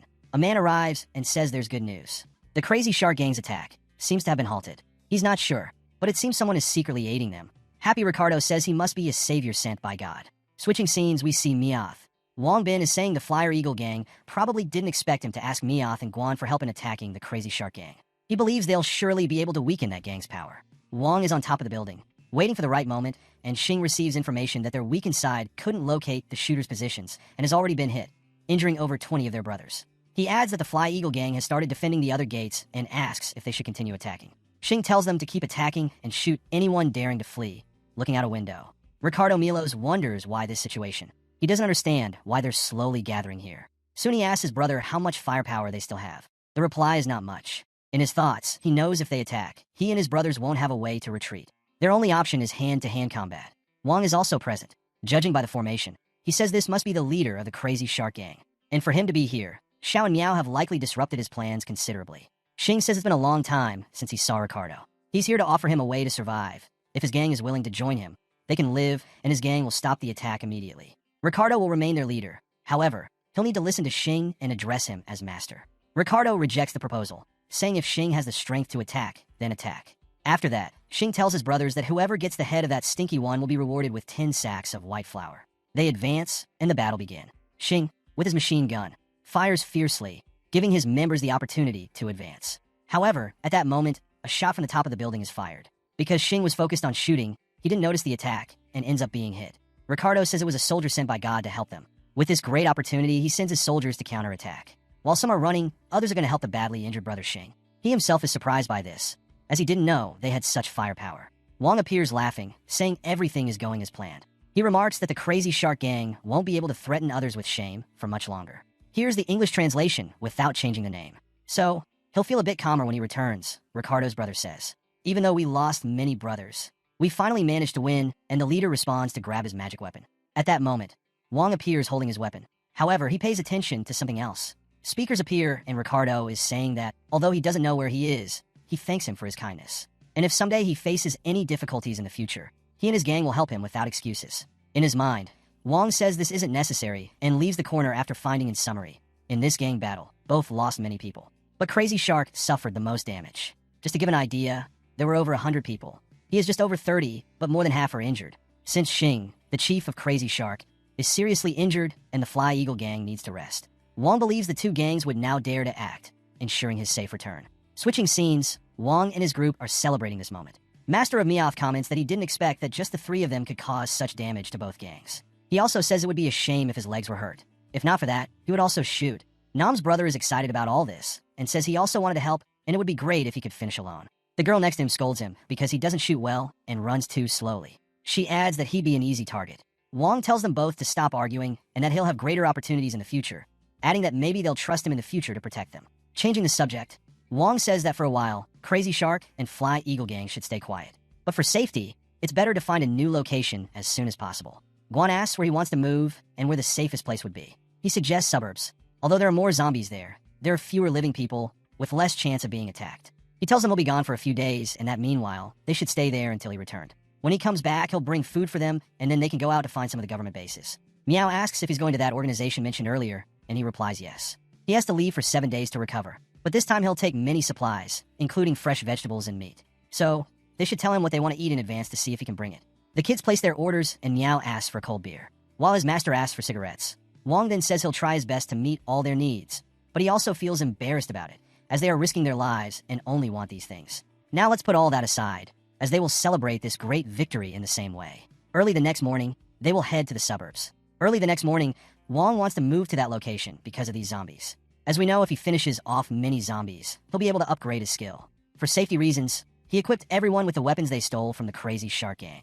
Wong Bin says it's ridiculous to arm such a small child, but in this world, they can protect themselves and the people around them if they have weapons. A box is shown. In it there are 10,000 bullets, enough for everyone to use. Wong says that tomorrow morning, he wants to clear out the nearby zombies and practice his aim. He asks if they want to go together. Obviously, the kids get excited and want to go, but because there's so much ammunition, Meow asks if he really is all that. Guan says she'll train with Wong Bin, but Meow interrupts and says her aim is very good, so they'll do something else. As Wong will be away for a while, they need to prepare and stock up on food. For this, she asks Guan if she wants to go with her to the nearby mountains to gather some wild vegetable. Wong Bin says it's a good idea and that he's almost sick of eating instant noodle. Here is the translation of the text into English, and for him, wild vegetables would be exotic food nowadays. Guan agrees to go fetch these vegetables, and in his thoughts, he says he wanted to stay with Wong before returning, but apparently that won't happen. Changing the scene, Wong and the others are on top of a building practicing their aim. Guan, worried, says the zombies have surrounded them, but Wong tells them not to be afraid because he wanted this to happen. He shoots a zombie and tells the kids to start practicing. Wong says that since it's easier to move around in the suburbs, he practiced with these two kids all day. And before he knew it, it was night. Over the past few days, Wong and the kids ended up killing zombies in this area every day, using around 3,000 bullets until almost all the zombies around them were dead. The aim of the two kids is getting better and better. Thus, more and more people will be able to protect the team. And most importantly, Wong managed to improve his skill. With this, a notification appears in the system. The master shooting skill has reached level 3, increasing shooting rate by 80 points. The critical rate is 80, and the shooting distance is up to 200 meters. Finally, the next update requires killing 5,000 zombies. Changing the subject, now it's time to eat. The three are very excited. Guan says this is the result of a day's work in the kitchen by Officer Meow, and the girl next to him says this food was made especially for Brother Wong. Wong Bin is confused. He doesn't understand why. Meow's master arrives and says that since Meow knew he was leaving, she wanted to prepare a delicious meal to bid him farewell. Tearfully, he says that despite being her master, he has never been treated like this and thinks her heart now belongs to someone else. Meow hears this and becomes furious. She asks if he's not going to eat later or if he doesn't want to eat. Is that why he's saying these things? But the man says he's just teasing her. Wong Bin thanks her for what she did for him, and she, with a serious expression, says she used to prepare a luxurious banquet only for inmates. Meow also has to give some credit to Guan. Indeed, she also helped. She then says Guan got all the chicken. Wong puts his arm around Guan's shoulder and says he was already expecting that from her, making her blush. He says they are already siblings who have risked their lives together, and Guan is taken aback because Wong called her sister. After dinner, they show us weapons, and Guan asks if Wong is really going to leave all this to them, because he also needs something. But as always, Wong says not to worry. One gun is enough. The protagonist announces he's leaving tonight and will leave the rest to them. Meow comments they will take good care of the place, and Guan asks Wong if she can accompany him because she's worried. Wong says there's no need for that. She can stay here to protect everyone and promises to return in 7 days. Guan seems sad about his departure and tells him to take care and that she'll be waiting for him. Wong Bin has already gone to the room to be sent back to the real world. Meanwhile, the two looks at the door and ponder. Meow asks Guan if Wong Bin also left in that manner last time, as if he stayed alone in the room. The protagonist in the room tells the system to initiate the teleportation process and changes scenes completely. He's already in the real world, and once again, he hasn't forgotten his friends. The three are drinking, and Wong ends up drooling because of the delicious drink. Out of nowhere, Guan the protagonist shouts to eat because he is very hungry. One of his friends asks why he is so hungry now that they are home and that he won't be able to finish all the dishes they ordered. Wong says he wanted to take them to a high-class restaurant, but it's been a long time since he's had dishes with a lot of meat and fish. That's why I brought them here for now. Wong says that in the other world, you need to be careful with zombies and other people at any moment, and to make matters worse, food is scarce. However, in this world, he can bask in the sun and eat whatever he wants, making it wonderful to live in this world. One of his friends asks the other if he doesn't think that suddenly becoming very rich was too much of a stimulus for his brain, which ended up leaving him with mental problem. Changing the subject, the guy tells Wong Bin to be careful now that he has offended young Master Lee, because the bully is sending many people to look for him. Wong Bin says to forget about him for now and asks if they have any plans after graduation. The one in white thinks he will work in a brokerage or a real estate agency. The other wants to start his own business, but hasn't decided what to do yet. Wong asks, start a business? So, are you not interested in gold and silver jewelry? His friend asks why he's talking about this suddenly, and Wong responds that he has a source where he can buy lots of jewelry at a low price. If they're interested, the three can open a jewelry store together. One of the guys says he will accept the proposal if he is willing to accept it. Then he will use the money he received to buy part of the share. Man, Wong is the best friend anyone could have. Besides everything he did, he will finance the entire process of opening, and his friends can keep the money he sent earlier. The guy says that opening a jewelry store seems very expensive and asks if he has enough money to invest. To our surprise, he will invest only 20 million. Very little, right? And as a bonus, he will add 4,000 pounds of gold. One already asked the other to calculate how much all that is, and the result is impressive. The current gold rate is 401 per gram. 500 grams is 1 pound. Therefore, for 1,000 pounds equals 800 million. The guy asks if that's not wrong, and Wong Bin says not to do the math yet and to eat first, because afterward he'll take the boys to see the rest. The protagonist says that the gold is in his village, which confuses the guy. He even asks if Wong, by any chance, hid the fact that he's the son of a rich family. Changing the scene, the boys are looking at those gold bars, even hugging the gold, and if this is a dream, he doesn't want to wake up. Since he has good friends, he gives a slight kick just to see if he's really dreaming. The guy starts shaking Wong Bin and tells himself how he managed to get so much gold and if he's not breaking the law. The guy stops to think he might have the courage, but he wouldn't have the skill for that. Wong tells them to go together to choose the store location and issue the permit and other licenses. He adds that he trusts the two of them a lot, so they should talk about other matters after opening the store. The boys say they believe in him, and Xingping asks about the shares, because they haven't talked about it yet. Wong Bin says they are his partners and they should think of it as a technical purchase. Wong Bin will give 10% for each of the shares. The guys are surprised by this. Even though they are friends, business is business. All the investment money is from Wong Bin, so it's too much for them to earn 10%.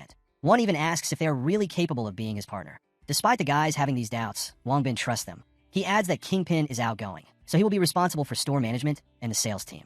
This excites him, saying he will give his best. As for Hong Fei, he is introverted, so he will be responsible for the internal management of the company while learning to be a jewelry designer. Another goal of Wong Bin is when the jewelry store is stabilized, they will open an investment company, and Xingping will be responsible for the investment company. With a very strange look, the protagonist says that the three of them will work together and they will certainly be able to create a strong and wealthy business empire. The two guys hug Wong Bin, and Hong Fei comments that he really can't think of how to repay him. He adds that even if he gave his body to Wong Bin, he would still be in debt to him. Wong's phone rings and his order has arrived. In this video, we see a truck at his house. Inside it, there's a lot of flour, rice, and noodle. Hong asks why he is buying so many vegetables and fruits, and if he is trying to avoid young Master Lee. But he is not avoiding him.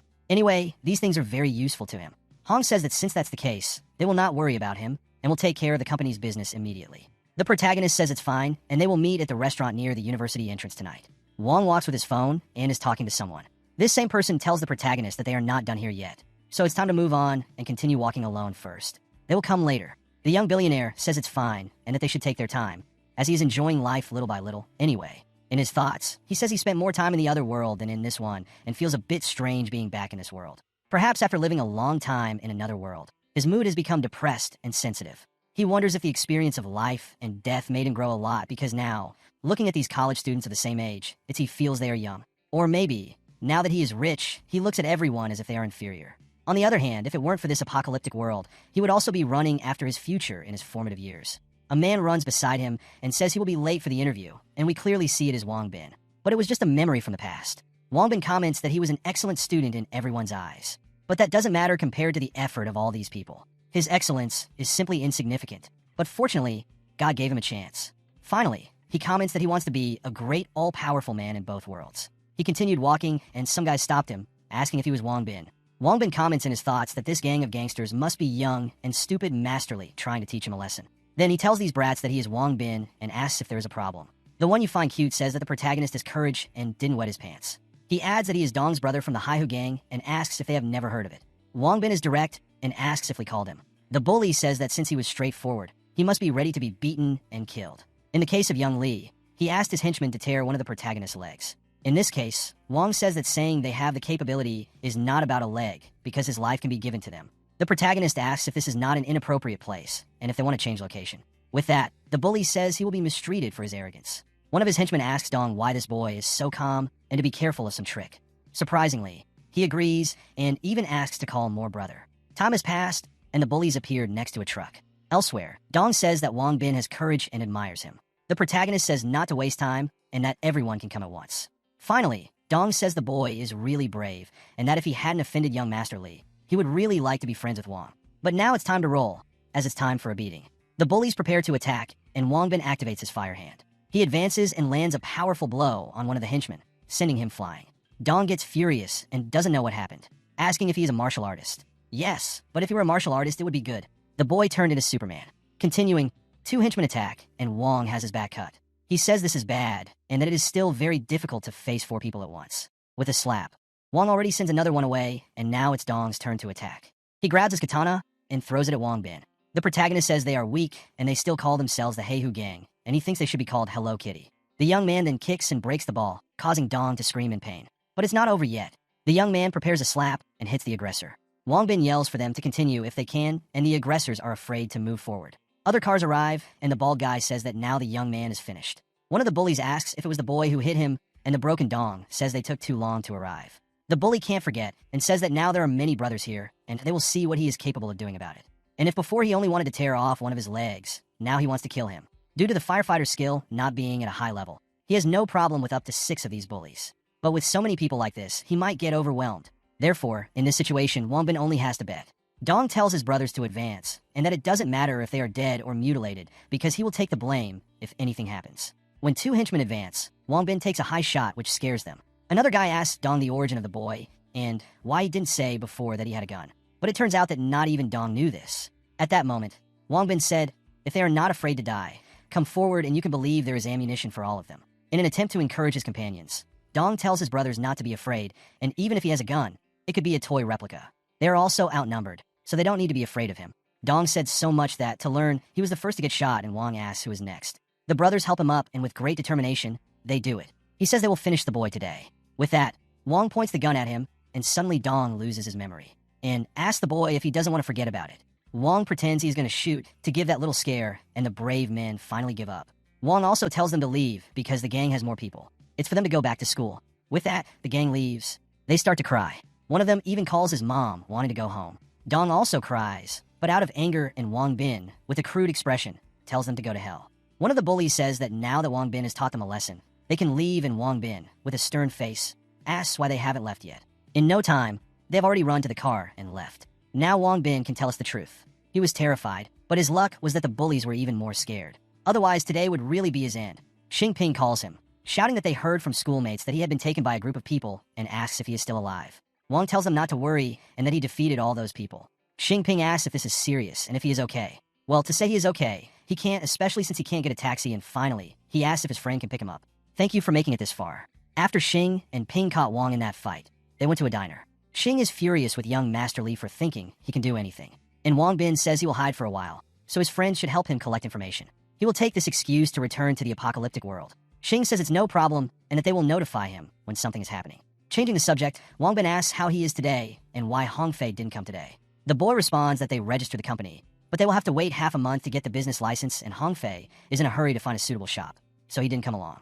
Wong, being rich, says he doesn't need to worry about the shop's business. He just needs to find an agent instead of running after things himself. He should also notify Proto when they are ready, as when he returns, his friends will be able to get the shop running. Xingping comments that this was supposed to be fun, but young Master Lee is really annoying. Wong Bin says that sooner or later, he will have to deal with that bully, so Xing should focus on his business and not worry about other things. Wong gets up and says he has something to do. However, Xing should remember not to provoke Master Lee and his acquaintances. Xingping agrees, but when Wong Bin leaves the establishment, it seems he doesn't want to let Master Lee off easily. Xing comments that he and Hong Fei can't tolerate Master Lee bullying Wong Bin, and shortly after, he calls his friend Hong Fei. During the call, Xing asks Hong if he found Master Lee, and he says yes. He is in a bar. Master Lee, inside the bathroom, goes to relieve himself. However, Xingping places his hand on his shoulder, and when he turns around, he covers the bully with a sack. Man, they are really roughing up Master Lee, and the two with crazy faces say they will beat the bully before sending him to the other side. While Master Lee is getting beaten, He asks how much the boys want to stop hitting him. To be clear, the two are altering their voices to avoid being continuing. They say they don't care about his money, and we are shown number 1 and number 2, right there with a huge stench. Hongfei did that, and yes, the cocky boy was thrown right into that place. With that, Xingping and Huangfei run off, happy. Changing scenes, Wang Bin is in a room full of boxes to take to the other world. All this should last a whole month. But we must not forget one detail. He will also take a refrigerator so everyone can enjoy cold sodas and beer. Proto extends his hands and asks for the system's help to put all these things in a little box. Before going to the other world, he asks the system if so much food can spoil when teleported, but no. The item box has a super function that keeps food fresh. So, there is no problem with food storage time. After that, he is finally teleported to the other world. The marks on the wall appear, and this was done by Brother Nan. With that, he was counting the days Wang Bin was gone and concluded that today is the 7th day, so he must return today. Everyone is sitting, and Master Meow says that if he is sure where Wang is, they should bless him even if he doesn't return. After all, they suffered along with him and will never find a man as good as him in this apocalyptic world. Meow agrees and says that now that everyone can take care of themselves, he has no obligation to come back and take care of them. Guan tells Meow that the first time Wang left, she had the same thoughts as her. At that time, Guan thought Wang was lying to her. But even with little hope, he returned to the house where she saw Wang leave every night to take a look. When she was ready to be discouraged and give up, Wang came back. Guan then tells Meow to wait a little longer, as she believes Wang will not break his promise. The children also believe that Wang Bin will return because he wouldn't lie to them. Suddenly, the door opens, and to everyone's happiness, it was Wang Bin. Guan gets emotional and gives Wang Bin a big hug, and Brother Nam even cries at this, as he thought he wouldn't come back. The Proto calls the little one a fool because he is a man and will never go back on his word when he promises something. After making everyone happy, he shows the things he brought for them. There are fresh fruits for the children, a very cold soda from Meow, which makes both of them embarrassed as always. We can't forget the man of the house. After all, he didn't forget what he wanted and is going to demand it from Wang Bin. Proto gets scared, but soon gives the cigarette he had asked for, which makes the master emotional. Nan even asked for one for the master, but he refused to joke with him, and smoking near children can affect their development. Changing scenes, Wang Bin tells Guan and Meow that he brought meat stew to cook, so they should prepare and eat it all together, which makes them happy, and Wang Bin starts to prepare. Soon, Xiao Bao Yi and Xiao Nan pour water into the pot, while Guan puts in the meat and vegetable. The food is ready, and Wang Bin tells them to eat. Although it's simple, next time he will bring more luxurious food. Sister Nan and the others start eating. While the girl feeds the younger child, the master shows his happiness while eating the meat. Meow says it looks very good, but when she tastes it, she cries. The young boy asks the staff why they are crying, as he doesn't know if it's too spicy or too bad. Meow responds that it is delicious, but they haven't eaten meat in a long time, and that's why she remembers the time when there was plenty of food. The conditions were not so difficult, and everyone could enjoy the sun and enjoy life to the fullest. On the other hand, her brother doesn't think about their deceased parents because back then they could eat happily as a family. Chia Bao also cries for missing their parents, and it hurts even more to know they won't come back. The master thinks of his little granddaughter because when the apocalypse started, he couldn't protect his family, and in the end, he lost her. The other girl cries because her family turned into zombie. If it weren't for Meow, she and Chia wouldn't be eating the stew with everyone here today. The duo is moved to hear this. Guan even comments that the familiar taste made everyone remember the happy times before the apocalypse. That's why she had that feeling when she heard those songs with Wang Bin. The policeman says that everyone has experience and difficulties to get where they are today, and Uncle Lee adds that the apocalypse has already happened, and the past is irreparable. Therefore, we must move on and live well. Wang Bin says he is sure that, with everyone's hard work, they will be able to create a safe home and a refuge in this apocalyptic world. Guan asks him if he has already thought of a plan. The young man says that, as far as he knows, the sea is to the east, so they should move in that direction. And even if there are no houses, they can find an island to settle on. As soon as they find a place with suitable soil and plenty of water, Wang Bin will bring seeds, and they will plant some easy-to-grow vegetables. They can also keep wild boars and some birds in captivity, so they don't have to worry about meat. Finally, Proto says that although the journey is relatively long, he believes that as long as everyone agrees, they will be able to get there. Meow thinks this is a good proposal, but it is a long way to the east, and there are many zombies and gangs looting along the way. Cable responds to Meow not to forget that both Xiao Nan and she learned to use weapons, and that they will accompany her along the way. Xiao Nan agrees, and says that since Brother Wong said so, they should pack up immediately and leave tomorrow. Wong Bin comments that it is not yet time to pack up, as they cannot go east without having enough food and drinks. With that, the young millionaire says to toast to a great future. Guan comments that Wong Bin is handsome and always makes her feel secure. Meow says that Wong Bin has really become the team leader, and it seems they found the right person. The team finally rejoices at this moment and the future. We can see it was already getting dark, and Wong says he prepared new clothes for each of them. So, after dinner, it's time for them to try and see if they fit. Meow comments that Wong Bin found these messy clothes, and they are all skirts, and doesn't know how she will be able to fight in them.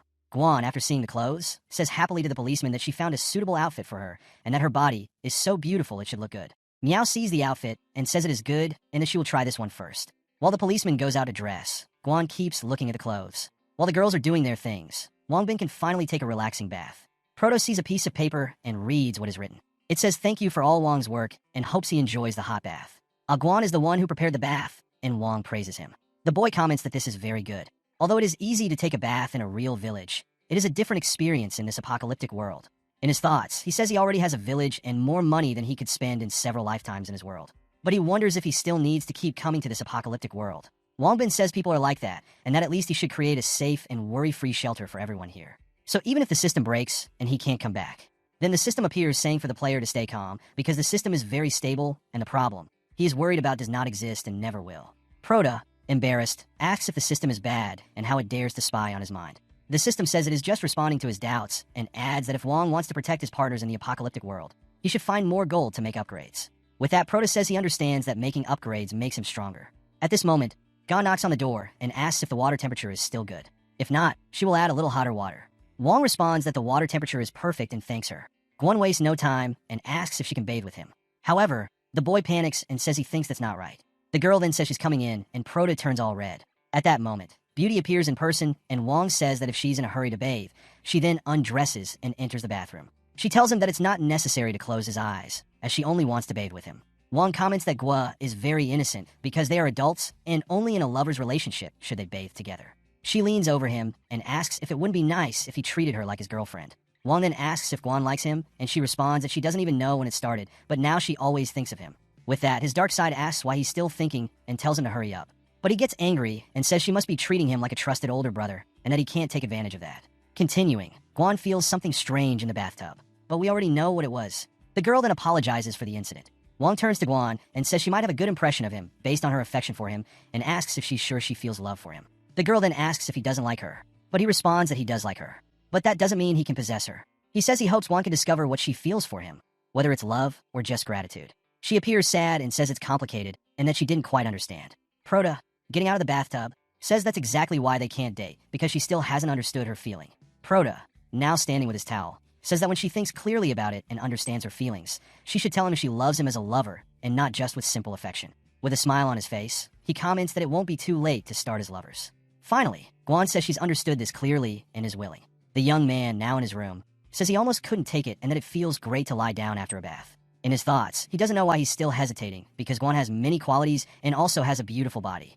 A girl like that is what many men desire. Compared to Zhao Qian, who only saw him as her slave, Guan couldn't be more sympathetic. Perhaps even because of the betrayal suffered by Wong, he doesn't dare easily respond to Guan's feelings for him. Or maybe he also likes Guan a lot, and if you ask if that's why he takes his and Guan's feelings so seriously, well, at this moment, the young man can't understand this. Besides all that, the deeper the relationship between the two, the harder it will be for Wong to lose her or not be able to see her anymore. At that moment, someone opens the door, and to our surprise, it's Guan dressed as a cat. Seeing this, Prota's nose starts to bleed. Guan also says that Wong definitely won't give up this time. The girl asks if Wong likes cosplay, and Wong replies that he does, but where did she get that outfit? She then says she found it in the pile of clothes the young man brought, and asks if it was good. Prota is confused by this, but remembers that to find suitable clothes for everyone, he accessed several websites and spent a lot of time searching until a particular site. When he saw the clothes, he immediately thought they would look good on Guan. So, his previous demon took over and ordered many of these clothes. Returning to reality, Guan hugs the young man and says she already understands his feeling. She adds that since meeting him, she hasn't needed to go hungry anymore, and most importantly, Wong is very kind to her. When Wong is about to say something, Guan says he has to accept and gives him a kiss. Well, I can't show this here, but yes, the young man made the giant Goliath work today. The next day, the group left early toward the sea, as they hadn't found a car along the way. This made Wong remember to find more gold to make upgrades to the system, so he can bring cars and more energy to this place. During the day, they encountered some zombies, but now that they have enough weapons and ammunition, it was easy to deal with them. However, to avoid making noise and attracting more zombies, they tried to use only knives as much as possible. With this, Wong also discovered that since he upgraded the power of the fire hands, his abilities are much more agile than before. Meow, with a smile, says that Wong's abilities have become much more agile since he returned. She soon asks if he has been training secretly. The boy replies that he has, because he cannot always rely on Officer Meow to protect him. Guan gives Wong a hug, saying that she feels safe with him, and Meow, in her thoughts, says that after they did, that they became closer. Continuing the journey, we are shown an abandoned neighborhood, and they stop to rest. This place was supposedly for wealthy family. Thus, it was convenient for them to rest there. With this, one can also look for valuable objects and gold left behind to upgrade the system as quickly as possible. Although there are many villages, Wong chose a dormitory to rest in, as it is the tallest and has the best view. If something happened, they could notice it immediately. At this point, two people appear in the bushes and whispering, ask if the group is cooking. The two follow the group all the way and comment that their backpacks must be full of food. When one of them has an idea to do something, the other asks if he wants to die because they have weapon. With the amount of firepower the pair has, he doesn't know how they can beat them. His partner then calls him a coward because they only have 2 men and one of them is lame. Therefore, the others will not be in any danger. Finally, he says they have more people than them and to think about all the food. With that, they go back to report the situation to their leader. In the room, Wong is sleeping and Guan is on the bed, saying she will let the boys sleep a little longer. On the balcony, the master still has that cigarette smell. Guan then goes to the balcony as well to stand guard and tells the master to rest. He agrees to rest a bit and comments that if she notices anything, she should inform them immediately. Guan, already alone, says it's raining and the man is still in the same place. However, Guan notices movements in that area. At this point, 3 men appear and one tells the leader that all his brothers are gathered. The guy comments that there is only one person on guard and asks if everyone brought their weapon.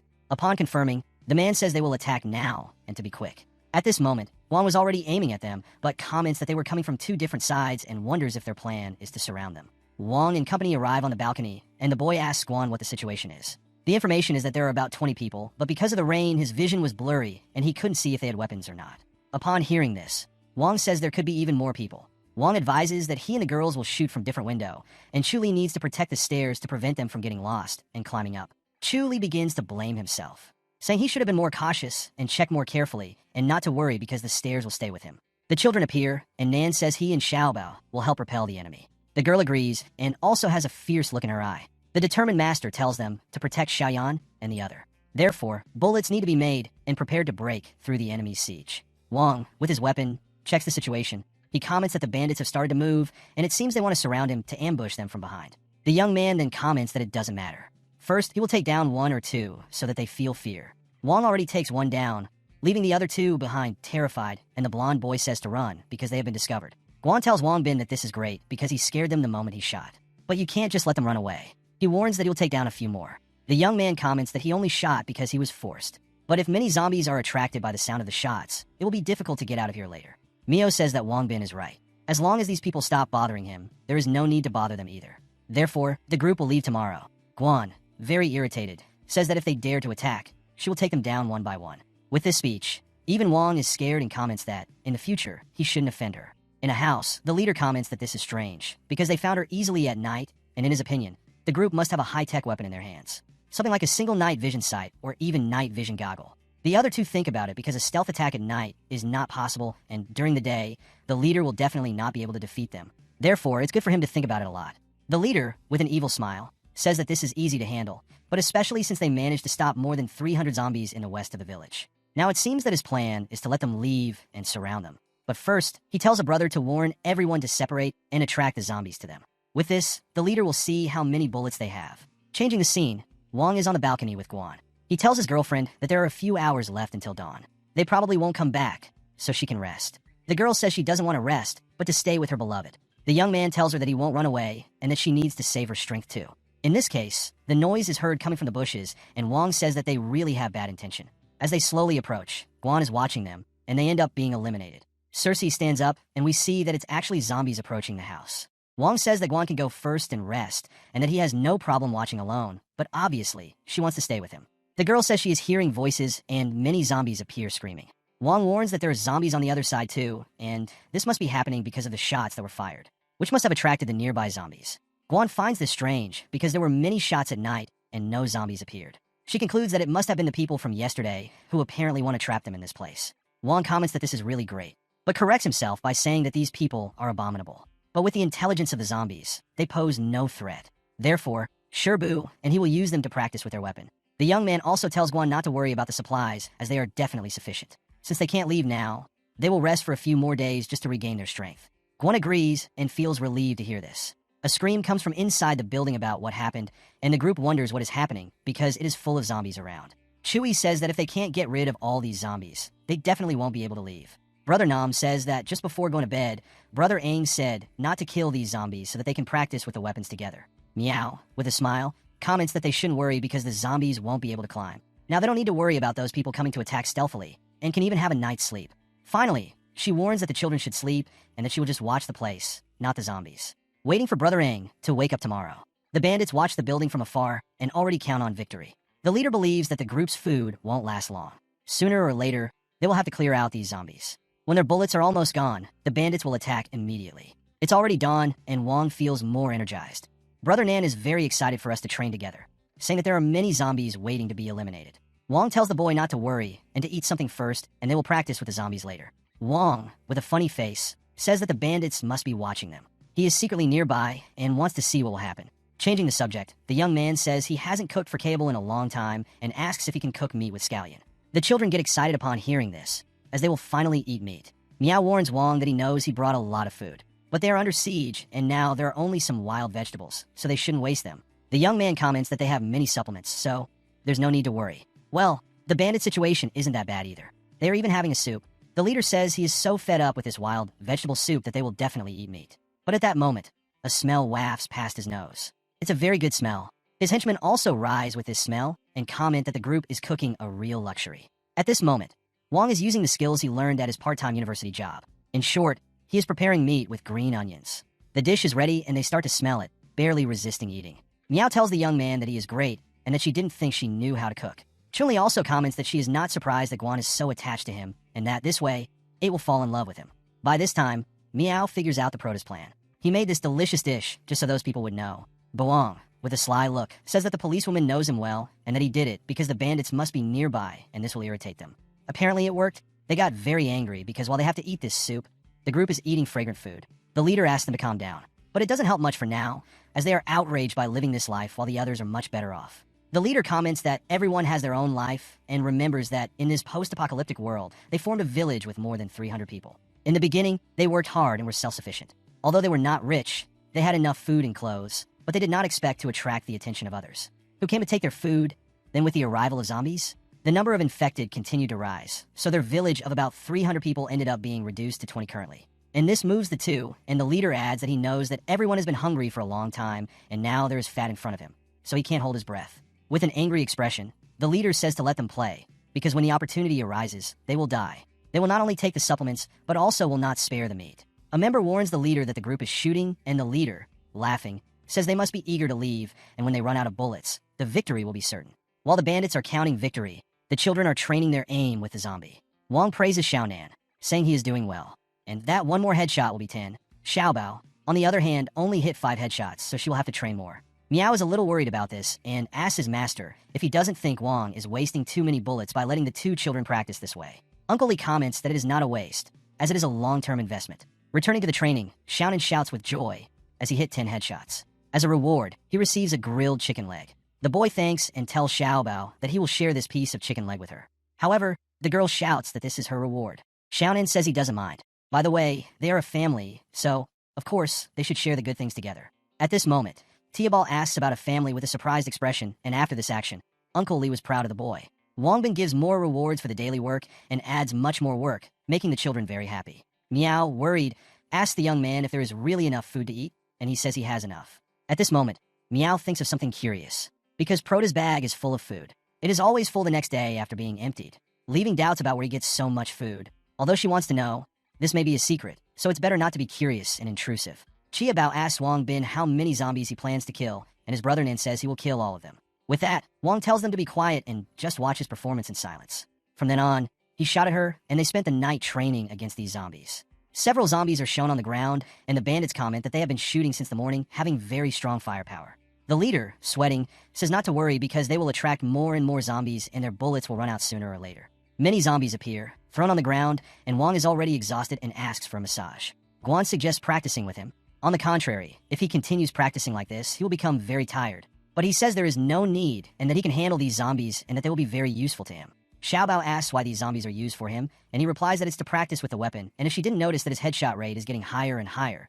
Then, the younger brother Nan says that Wong is worthy of being his idol, and that he counted how many zombies he killed. Wong, in his thoughts, says that he can only count on himself to update the system, so he has to kill the zombies, and if he gets tired, he just rests. The next morning, Wong left everyone still on vacation, eating, drinking, and resting, while he continued to kill zombies.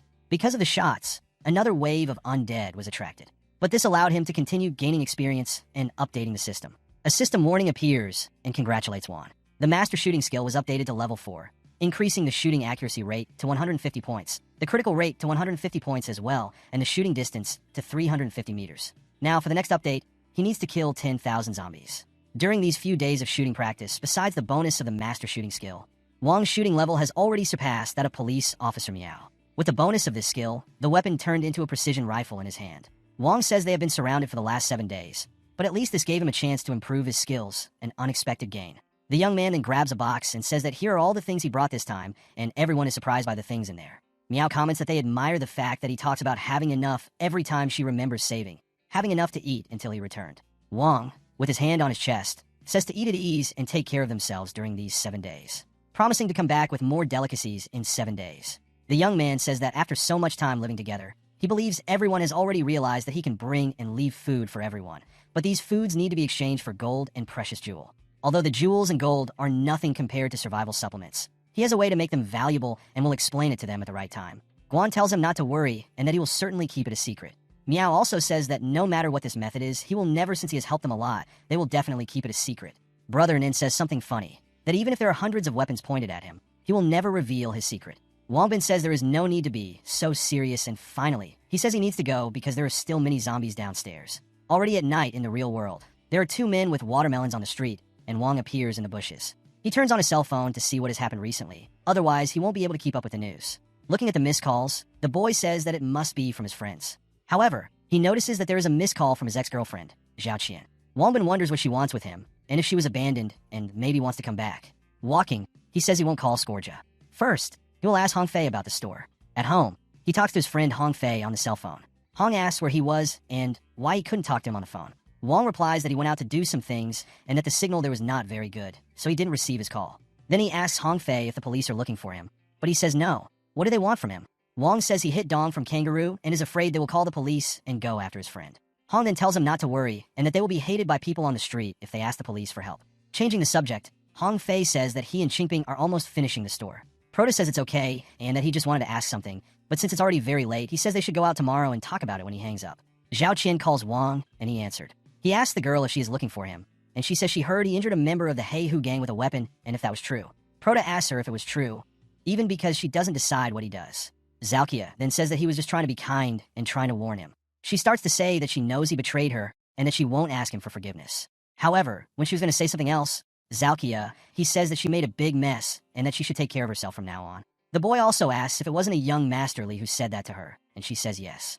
Zhao Qian says that although he was surprised when he found out that Wong was armed, neither he nor the Heihu gang intend to let the young man go without making the exchange. With that, we conclude the video. Zhao Qian starts whispering because young Masterly is after her. She says it seems like her boyfriend is asking a hitman to deal with Wong and to be careful. The girl then says that he is back and that she will stop talking to Proto for now. Wong, in his thoughts, wonders why Zhao Qian is suddenly so kind and that although the Master of Fire skill has reached level 4, it is not feasible to use firearms in this world. The young man comments that since he cannot use firearms, the fire hand skill will not be enough against the hitman. Then he calls the system to play the lottery because he needs to improve the fire hand as quickly as possible, and the lottery is the fastest way to do that. Wong has 150 gold gems left in the system space, which is only enough for one play. But he soon says that if he doesn't get anything good, he will get 1,000 gold gems in the basement to use in the 10 draws in a single play. He adds that he will then recover this amount of gold in the other world. The system warns that Wong does not need to be discouraged and that the system can be upgraded again with just 1,000 gold. 50,000 gold gems. After the upgrade, the system will activate the shopping system. Wong asks if the system can simply exchange gold and jewels for goods, and the answer is yes. The protagonist then places his hand on the lever and says he will pull it once. No matter what he gets, he is to stop immediately, then deposit 50,000 gold gems to upgrade. He finally pulls and apparently lands on the skill book. Wong is happy, saying that he finally got lucky. A skill called Crossing the River quickly appeared.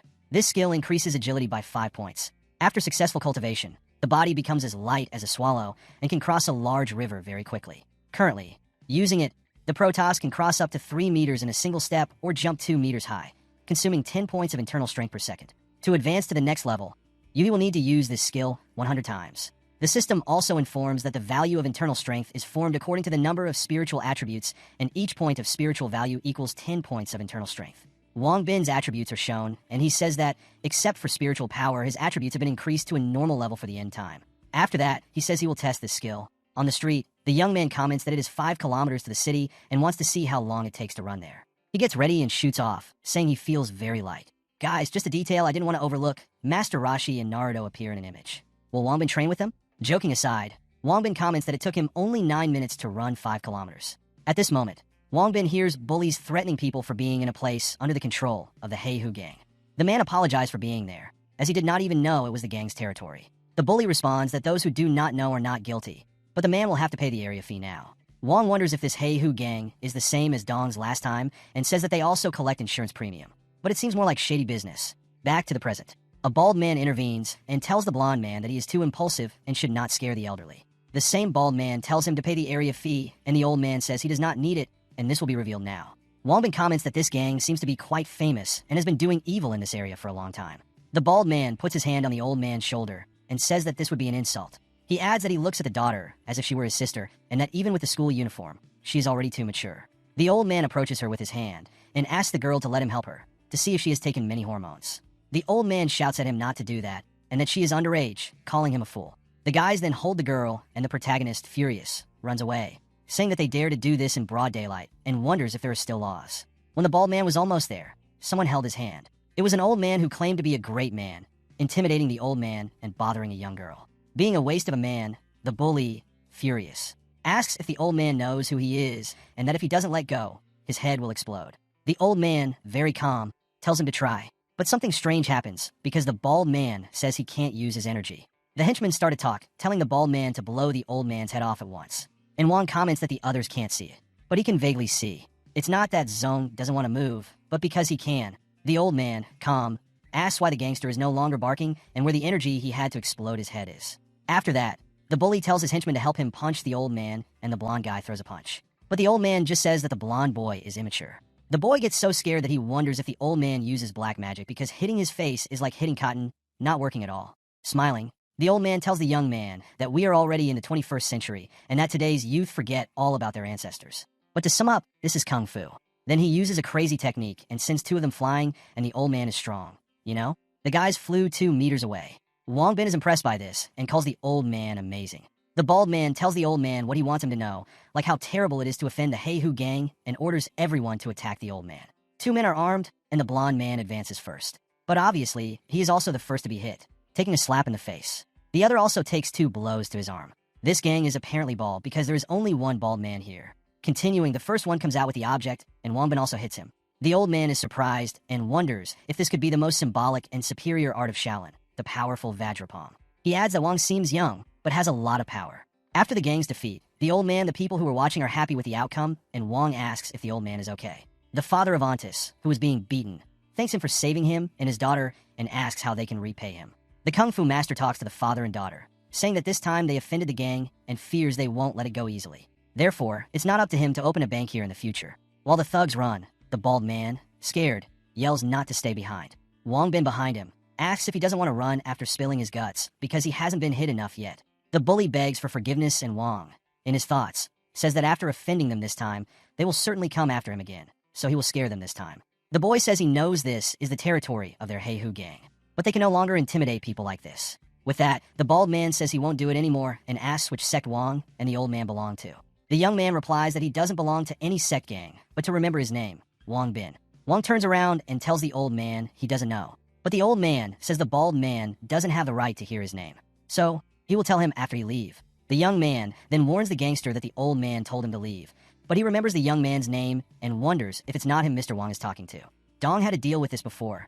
The bald man learned that he was not only good at Kung Fu, but also shot Mr. Dong with a gun, which put him in the hospital. After these memories, Wongbin says again that the old man told him to leave, and the terrified bald man kneels and says he is leaving now. The man from before calls Wong and says he offended the Heihu gang, so they certainly won't let him go easily, so it's better to hurry. The young man thanks for the warning and says he will retire. The old man also asks Wong if he could have a cup of tea, since an old man like him is already sitting in one place and they're talking. The old man says that, in his opinion, he can't leave. The young man has already cultivated his powerful Vajrapalm to level 2 and soon asks how old he is. Wongbin says he is 21 years old and is still a university student. The old man says he admires him for practicing such deep Kung Fu at 21. Wong also says he admires the skill demonstrated by the old man a little while ago and that it was really perfect Tai Chi. The master then says he has a request to make, and could he accept it? Wongbin says that if it is something he can do, he will accept it without problem. The master's request is to fight with his taiji against the protagonist's Vajrapalm. But the young man says it cannot be done because his Vajrapalm is vigorous and brutal, capable of easily hurting people. The master says not to worry, as his taiji is not weak and the boy will not be able to hurt him. Finally, he says to just fight and consider it a good exchange of martial arts tips. The boy then says he will be grateful for his advice and, in his thoughts, says that now he also feels what is happening with the master. He adds that he also wants to compete with the elderly man and that he does not need to give his best. The elder waved his hand. You go first, my dumb friend. If you strike first, I won't have a chance anymore. Still, you go ahead first. Don't worry, you won't harm me, so there's no need for courtesy. You go ahead and make your move. Wongwa thought to himself, use only 30% of strength to probe first. His hand, utilizing the great strength Vajrapalm, moved forward, but the old man pushed it aside. Then his hand circled Wongwa's wrist, neutralizing the attack. Wongwa was astonished. Too fast, I couldn't even see his movements clearly. The elder then struck out with a palm straight to Wongwa's abdomen, causing him to stagger backward. A gentle strike could push him meters away. He looked amazed. The senior is truly skilled. It seems he's holding back a bit. Otherwise, I'd be lying on the ground by now. The elder said, take it easy. This is the wonder of Tai Chi Fist. You didn't use your full strength. It's as if you underestimate me. Wongwa clasped his hands. I apologize, senior, for my arrogance.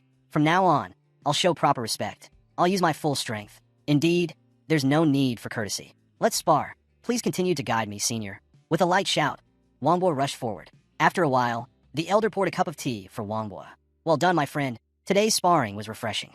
Wongbo, with bruises on his face, smiled. Thank you for your teachings, senior. To cultivate internal strength to this level at such a young age shows great talent, but your techniques lack flexibility. You were injured by me because of your lack of real combat experience. To fully unleash the power of the great strength Vajrapalm, you need more practical combat experience. Wongwood chuckled and scratched his head. Senior, your teachings are invaluable. After our recent sparring session, I have a request, though I'm not sure if I should ask. Please go ahead, my friend. I want to learn the Tai Chi Fist from you. I wonder if you would accept me as your disciple. Oh, you haven't even completed mastering the great strength Vajrapalm, and now you want to learn Tai Chi Fist. Aren't you worried it might affect your practice of the great strength Vajrapalm? Wongbo immediately stood up, clasping his hands. Please rest assured about this matter, senior. I absolutely won't abandon my practice of the great strength Vajrapalm. I've noticed that while the great strength Vajrapalm is indeed powerful, it relies solely on physical strength. Against a stronger opponent, it may fail. Tai Chi Fist, however, is different. It can advance for offense and retreat for defense, and it can even borrow force to attack. I believe Tai Chi Fist can complement the weaknesses of the great strength Vajrapalm and enhance its control without fear of injuring others. You have a unique perspective. The great strength Vajrapalm is a martial art that emphasizes masculine energy, but it's also a martial art of Buddhist practitioners embodying the compassionate spirit of Buddhism. Yet you don't let your mastery make you arrogant, and you're even concerned about harming others. It shows that your character is not bad. Therefore, I will accept you as my disciple. Wong Bo exclaimed excitedly. Really? That's wonderful. Thank you. Master, please accept this bow from your disciple. The old master chuckled and helped Wong Bo up. There's no need for excessive formality. I have something to tell you. Unexpectedly, after going out for a stroll, the old master picked up a precious disciple. My real name is Lai Zhenghua, and the martial arts I practice are family heritage, usually not passed down to outsiders. Wong Bo thought to himself, not passed down to outsiders? If it's passed down to me, it means he considers me his family. Rest assured, master, from now on, I will dedicate myself to learning the martial arts, never betraying your trust. How much progress I make will be my own determination. If after I am accepted, I may think shameful or unethical, then I shall accept the consequences. Wong Bo broke into a cold sweat. The pressure is intense. The way master handles things is truly that of a grandmaster. I haven't mistaken in choosing him as my master. He pledged, yes, master, I will never do anything to disgrace my martial family, nor will I act against my conscience. All right, there's no need to be so cautious in front of me. Pour me a cup of tea and complete the bowing ceremony, please. Yes, master, here it is. Take your time. Look at how happy you are, as if you found gold. Being accepted as your disciple is even more joyful than finding gold. Afterwards, Wong Bo took his two friends to the car dealership. Li Ping asked, Wong Bo, do you really want to buy luxury cars for both of us? Isn't it a bit extravagant? Buying cars for both of us is to enhance work productivity. Besides, as shareholders of the company, purchasing luxury cars is more fitting for our status. So, Wong Bo, what kind of car do you want? I already thought about it. I want to buy a big, really big touring car, big Jinbei. Hong Fei was astonished. Jinbei, you're buying us luxury cars, yet you're only getting yourself a Jinbei. Have you gone crazy because of sudden wealth? I have my own way of thinking. See, all of you, there are many people like them. If we want to ride together in one car, then Jinbei is the most suitable. They'll definitely be very happy. This store isn't bad. They have cars from every brand. Let's go take a look. Wow, this off-road vehicle looks so cool. It must be very expensive. If it weren't for Wong Bo, we wouldn't even have the courage to come here. At that moment, Wong Bo was drawn to a scolding voice. How many times do I have to tell you? If there are customers coming in, you must call me to greet them. The male employee stammered as he explained. But you said that while you were resting and having tea, you didn't want to be disturbed for anything. The female employee poked her finger into the chest of the male employee. What are you saying I'm lazy? Are you trying to hog all the credit for yourself?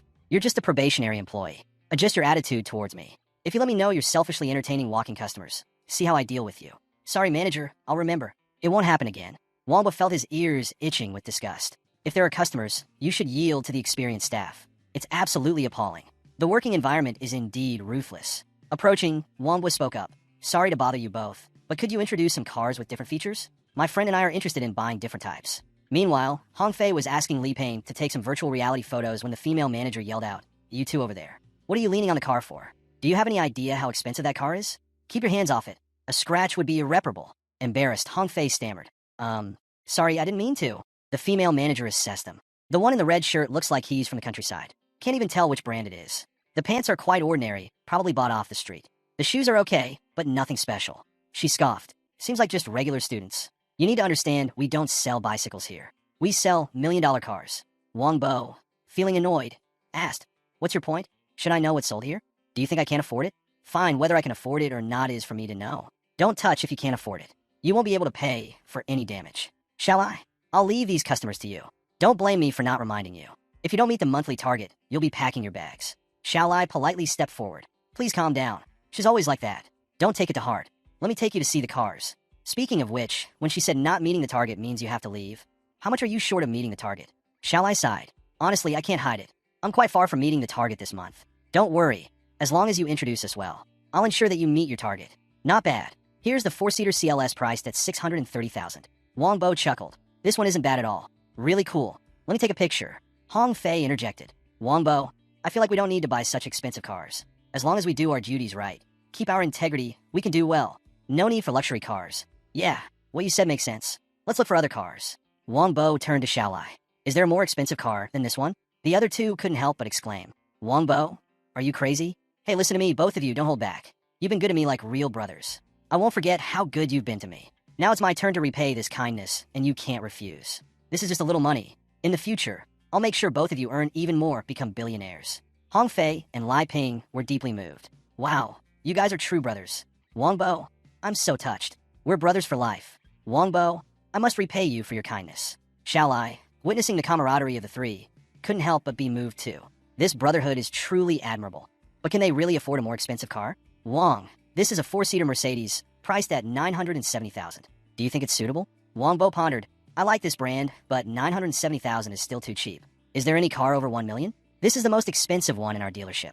What do you think? Seeing the sparkling eyes of Hong Fei, Wong Bo said, if you like it, give it a try. Shall I walked over to open the car door? Exactly, don't be shy. Everyone, hop in and give it a try. Hong Fei eagerly jumped into the car. There's nothing like a luxury car. Come on everyone, try it out. Li Ping scratched his head and walked over. I want to try too, except for my dad's car. I've never ridden in such a luxurious car before. Wongbo nodded in satisfaction. After Shao Lai quoted the price of $2.3 million, Li Ping exclaimed, $2.3 million? Why didn't you say so earlier? If I had known, I wouldn't have hesitated. At this moment, the manager came out shouting, Hey, what are you all doing? Are you planning to buy a car here?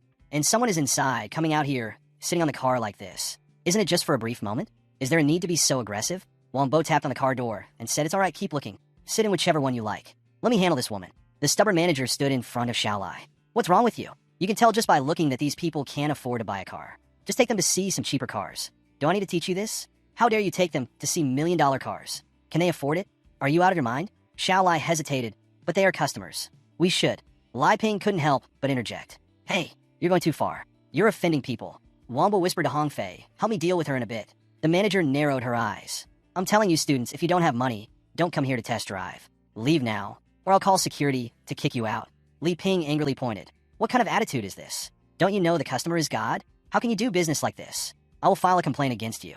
Wamba pulled Li Ping's hand. Don't get angry because of people like her. Let her make the call. She's barking up the wrong tree. Stay calm and let her make the call. Let's see how I deal with her. The security guards, noticing the commotion inside, approached and inquired. Manager, what's going on? You arrived just in time. These guys are here to cause trouble affecting our store. Get them out quickly. Xiao Lai's voice trembled. Manager, they're customers.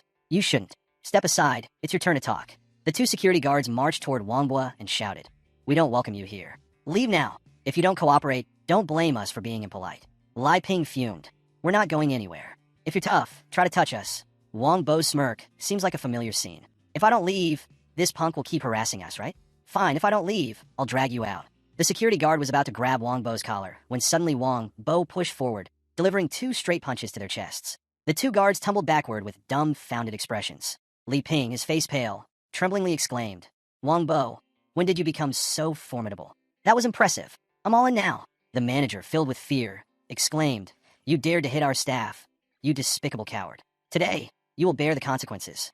I demand you compensate for damages immediately, or I'll call the police. With a grunt, Wong Bo tossed a gold ingot. Is this gold enough for compensation? You're the ones who wanted to act first. We came here to buy a car, only to encounter troublemakers like your security guards. Even if you really call the police, we aren't afraid. My brothers have all returned. This poor, foolish student must have watched too many movies, thinking I'd be easily fooled like that brat. The security guard tremblingly took the gold ingot. Manager, this gold seems to be real. Upon hearing this, the manager broke into a cold sweat. Could they really be the owners pretending? Pretense and its consequences. Like paying Hong Fei, remember this. No matter who comes to our store, we must not neglect them. Rest assured, we are not the kind to judge by appearances. Little sister, today Wong Bo has taught you a lesson. Every visitor is a guest. Your greed has tarnished the honor of our store. The manager, enraged, gritted his teeth. You're flaunting your authority. Our store doesn't welcome guests like you. Shalai couldn't hold back any longer. Manager, you're going too far. What kind of attitude is that taking their side? Do you believe I won't get you fired from the head office? No need to fire me. I resign on my own. Fine, don't expect to work in another 4S store in the future. I thought that by treating customers with sincerity and offering appropriate advice, I can excel in this job. But if achieving success means becoming like you, I'd rather change professions. You understand nothing. Wong Bo stepped forward and grabbed Xiao Lai's shoulder. Hold on, my brothers still want to buy cars. Please continue to advise us. I'm sorry, Mr. Wong. I'm no longer an employee here. I can't serve you guys. Every profession has its pitfalls. Don't become one of them. I want to buy 3 cars from this brand. All of them must be the highest end models, and each car must have a different color. Xiao Lai was stunned. 3 cars. The manager still retorted. I'm just saying you want to show off. Each of these cars cost 2 million, and you want 3. Wong Bo handed his phone to Xiao Lai. Enter the company's account number. I'll make the payment right away. Hong Fei held out his phone. Little sister, wait a moment. We'll report the rudeness of your other customer to the headquarters. The one who should be fired is you. If you're not customers of our store, I would have called the police already saying you're causing trouble. The security guard came to the counter to check the transaction nervously. Manager, there was indeed 7 million transferred to the store's account just now. The manager hastily pushed the security guard aside to verify. Is it real or fake? Step back and let me see. Upon seeing that the sender was Wong Bo, the manager finally believed it. Her eyes widened in surprise. Oh my, transferred all at once again. Just the commission from this deal is enough for me to buy a house up front. Wong Bo calmly said, Shall I? Help me with the paperwork for the car. Wait here for a moment, Mr. Wong. At this moment, the manager's voice boomed out. Esteemed customer, congratulations on becoming a VIP customer of our store. We sincerely apologize for the earlier mistake. Please forgive us. From now on, you will experience the best service from our store. Wong Bo glanced. Now you realize your mistake. But is it too late? Turning around as soon as you see the money, without any sincerity. Now you want us to forgive you. This kind of person should be reported to higher authorities. The manager pleaded, Please don't. If the higher-ups know I've been complained about by a VIP, I won't be able to keep my position as the manager. Please forgive me. Please let it go. Whatever you want me to do, I'll do it. Wong Bo smirked. Are you being honest? Fine then, anything goes. As the manager spoke, she nervously adjusted her collar. Wong Bo replied coldly, then hand over all the commission from this transaction to Xiao Lai. Xiao Lai touched. Tears welled up. Everything for me. I'll stick with this till the end. Don't try to play tricks with me, or make things difficult for this friend of mine, or else you'll pay the price. The manager's voice trembled. Yes, I understand. Somewhere hundreds of thousands in commission went down the drain. You brought this upon yourself. Wong Bo let out a sigh and left, leaving the manager powerless, collapsing to the ground. On the highway, 3 cars raced one after another. Inside these cars were Wong Bo's group, all communicating through signals. Seeing Hong Fei signaling him, Wong Bo glanced down and asked, What's up, Hong Fei? You look pretty cool just now. Hong Fei replied, Wong Bo, I noticed that after parting ways with Xiao Chun, you really have changed into a different person.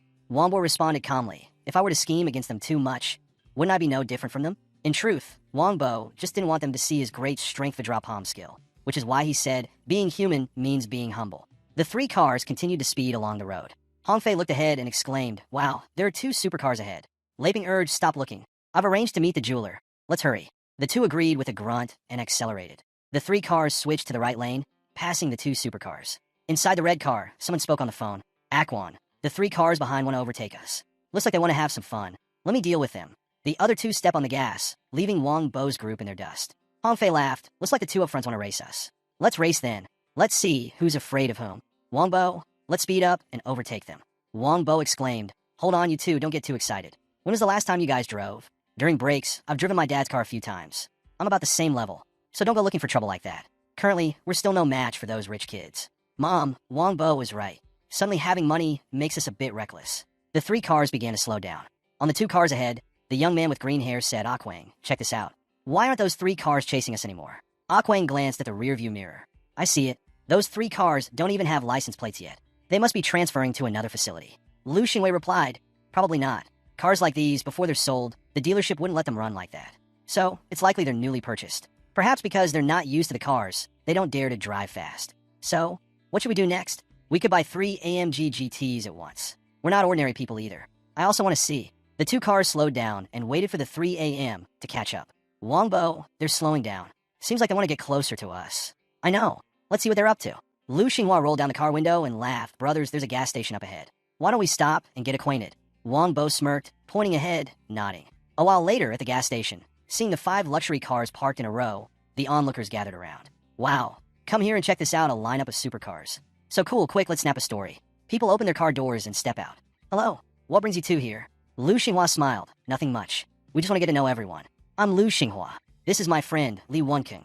Here's Wong Bo. And these are my classmates, Duang Fai and Lai Ping. Nice to meet you. I'm curious, you all bought the same brand planning to form a team or something? Moreover, rich heirs usually prefer Ferrari and Porsche, but you guys like Mercedes. Why is that? It's not because we like Mercedes. Buying these 3 cars is just a way to vent our anger. Vent anger. Well, this rage must be worth it.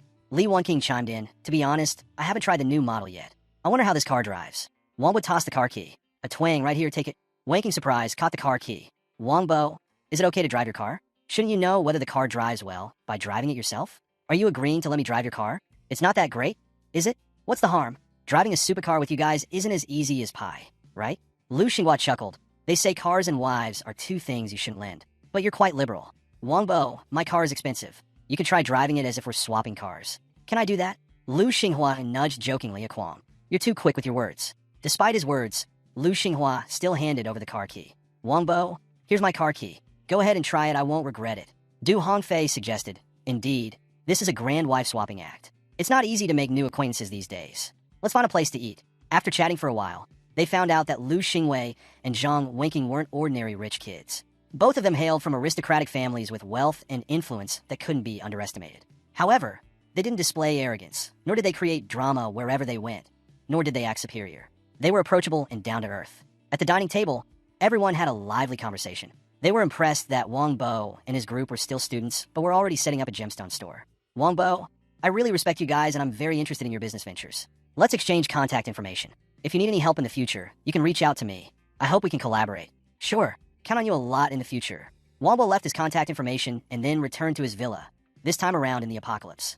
Wong Bo not only prepared a large amount of food, but also arranged a car big enough for everyone to sit in. During the 7 days, Wong Bo was away. He was curious about how they were doing now, and also about those zombies. Wong Bo made thorough preparations and said, initiate the teleportation space system. The system immediately responded, yes, initiating the teleportation space system immediately. Returning to the apocalypse, Wong Bo fell into the bathtub. Did the system do this on purpose, setting the destination as the bathtub? Wong Bo complained. The system hurriedly explained, the destination is based on the player's subconscious, set to where the player wants to go the most. So, this is not my doing. Wong Bo shouted, get lost. Do you take me for a fool? It's all because of this damn system, soaking me wet. As Wong Bo stepped out of the bathroom, he saw a fascinating scene. Miao Ruyun was putting on clothes and looked up asking, Wong Bo, are you back? Wong Bo's face turned red. Police officer Miao, why are you appearing in my room? Miao Ruyun gritted her teeth. What do you mean your room? This is my room. A crisp sound echoed through the living room. Xiao looked back. That's the sound from police officer Miao's room. Officer Miao, are you okay? We came to help you. The door to Miao Ruyun's room opened, and Wong Bo smiled with a handprint on his face. Everyone, don't rush, it's me. Xia excitedly jumped up. Wong, I've been wondering when you'd be back. I missed you so much. You must have missed me too. Wong Bo's nostrils suddenly widened as he sniffed around. What's going on here? Why does it smell like dead mice everywhere? Wong, come with me outside. I guarantee you'll be scared. Underneath the building, the dry ground had turned into a pile of rotting trash, making Wong Bo's eyes bulge. Whoa, these piles are turning into small mountains. Xiao Bao chuckled. Of course, with so many beer's bottle guns here, mine and Xiao Man's shooting skills have improved a lot. Those guys are too scared to confront us directly, so they keep leading these groups to us, probably trying to deplete our ammunition before attacking. But attracting so many like this is also a skill. Myo Ryun, fully dressed, walked out. Are you praising them? The stench from so many dead zombies here would have driven us away long ago if we weren't waiting for you. Wong Bo cautiously asked, Officer Myo, earlier. Blushing, Myo Ryun turned her head to the side. Don't ask anymore, although I don't know why it happened. I don't think you did it on purpose. Wong, can we prepare to leave here? Right, tonight everyone should pack up, and tomorrow we'll set off. On the opposite building, the village chief and his exhausted group waited anxiously. It's been 7 days and they're still holding out. Chief, the recent zombies have all been drawn over here by us, and we've lost several more comrades. What should we do now? They're like an endless supply of ammunition. We keep shooting, but they never seem to run out. The village chief grumbled inwardly. Their resources far exceed our expectations. Even now, launching an attack against them is uncertain. With no more zombies around, I know everyone is starting to worry, but we mustn't lose control of ourselves. Continuing to engage with them, even if they still have ammunition, will eventually suffocate us with the stench of corpses. Hearing this, the group immediately cheered. The chief is absolutely right. We have to suffocate them. Chief, you're truly our spiritual leader. You're amazing. At night, Xiaoyu, wearing a provocative nightgown, walked over to the bed. Wang Bo looked down from above, admired. Xiaoyu, you look stunning in that dress. Climbing onto the bed, Xiaoyu said, Wang Bo, as long as you like it. Wrapping her arms around Wang Bo's neck, Xiaoyu began to be affectionate. Her voice trembled. Wang Bo, it hurts. Don't worry, I'll be gentler. Xiaoyu, keep it down. I'm afraid Officer Meow next door will hear. In the neighboring room, Myo Rian covered herself with a blanket, but still couldn't ignore the sounds coming from the next room. She was now also dressed in a seductive nightgown. That rascal Wang Bo, I can hear him. Early the next morning, a guard standing watch on the building opposite noticed some activity and quickly called out to the village chief. The village chief grabbed his gun and headed over. What's so surprising? Damn, they got cars. They're about to drive off. The others became anxious. Where did they get such fancy cars? Should we chase after them? Let's go after those scoundrels. They have cars, but can we mess with those kinds of people? Chasing them might lead to our group's destruction. I really can't bear it, but we can search the places they've been. Maybe we'll find some overlooked supplies. Wow, the village chief's mind is indeed sharp. Down the road, a young zombie was wandering aimlessly when it suddenly saw a very beautiful female zombie ahead. Their eyes met, and they slowly approached each other. Suddenly, a car whizzed past, narrowly missing the male zombie's head. Myo Rian gripped the steering wheel nervously. Wongbo, it's been a while since I drove. Shall I drive instead? Don't worry, just let me drive. If I mess up, we'll get a new one. Xiaoyu, sitting in the back seat, patted Uncle Lai's shoulder. Uncle Lai, are you okay? Uncle Lai trembled as he grabbed the bowl in front of him, his voice shaking. No, I'm fine. It's just been a while since I sat in a car, so I couldn't adapt instantly. Wongbo, actually I have a question that has been bothering me. Those people not only want to ambush us, but also attract zombies to our location to deplete our ammunition. Why did you leave rice for them? I wish I could shoot each of them dead with a bullet. Hey kid, think calmly for a moment. If they didn't lure zombies, how can my marksmanship be so good? Moreover, that bit of rice means nothing to us. Xiao Bao raised his head, saying that Wong, you're doing it as a reward for them. Uncle Ai said, I guess Wong Bo probably feels sorry for them. He's still very kind-hearted. Myo Ryun smiled. All right, let's not argue anymore. The rice belongs to Wong. He can do as he pleases. Back at the usual spot, a shout rang out. Village chief, come over here quickly. There are 2 bags of rice. How could there be so many? Did they forget? Impossible. Rice is so valuable. Haven't you forgotten? Village chief, he said they might have poisoned the rice intentionally for us. Probably not, with so many guns in their hands. If they wanted to kill us, why go through all this trouble? Exactly, moreover, even if there's poison in the rice, I'll eat it. It's been years since I've had a proper meal. I'd gladly eat poison rice. So, what are we waiting for? Let's quickly gather firewood to cook rice. Xiaonan still harbored some irritation, exhaling heavily. Just thinking about how smug they looked already annoys me. Xiaonan, don't be annoyed anymore. Let me tell you a funny story. I put some stuff in those bags of rice. Xiaonan, with a puzzled expression, asked, Wang Bo, what is it? Wang Bo chuckled lowly, teasingly. It's just a laxative. Well, Dunwan, who says they're bad. I want the zombies to bite them. And so, Wang Bo's group set off to the rendezvous point. The highway was littered with abandoned cars, so they could only take small roads, making the journey extremely slow.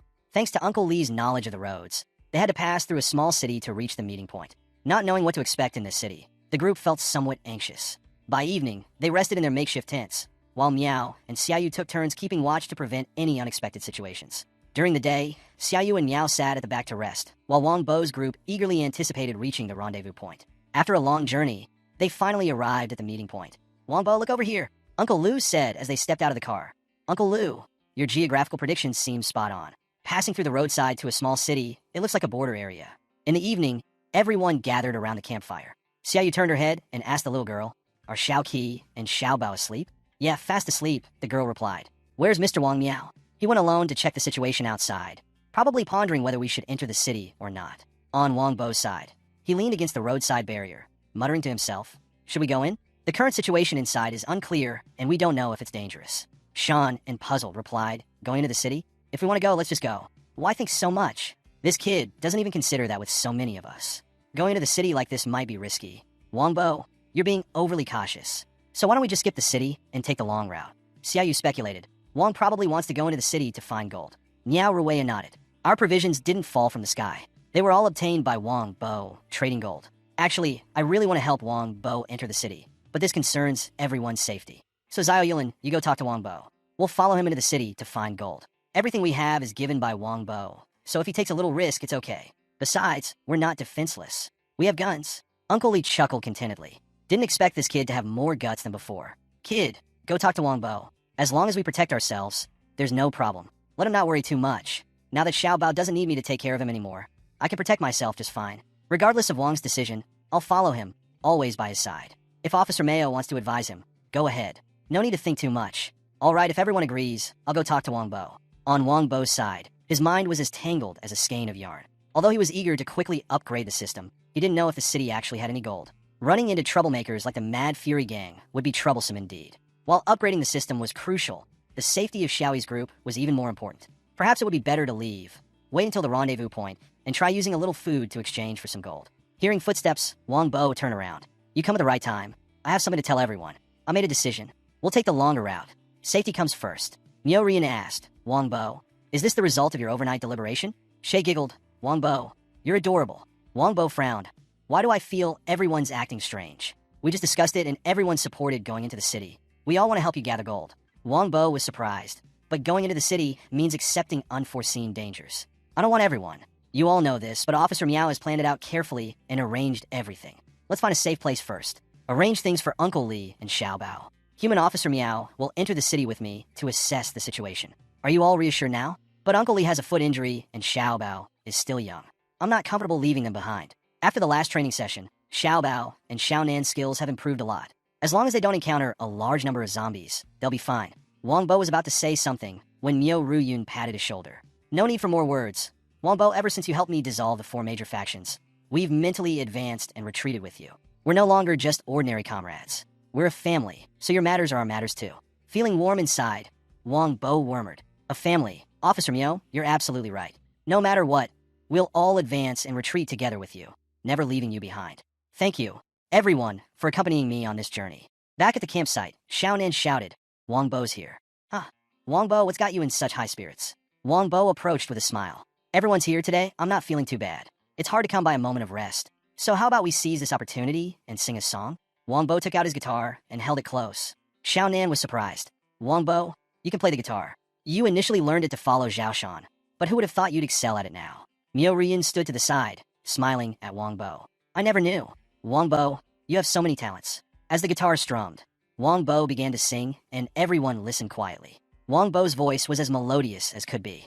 I never expected Wong Bo to sing so well. Early the next morning, everyone packed up their belongings. Getting ready to depart, Xiao Nan spoke confidently. Wong Bo, rest assured, I'll protect everyone well. Xiao Ke smiled. Uncle Wong, Sister Mio, everyone hurry back. Zioki will miss you all a lot. Don't worry, we'll be back soon. We'll meet again in no time. Wong Bo rummaged in his backpack and pulled out a pack of cigarettes. Uncle Lai, there are still cigarettes here. Take them slowly and enjoy. Uncle Lai scratched his head bashfully. Oh my, the cigarettes you gave me before.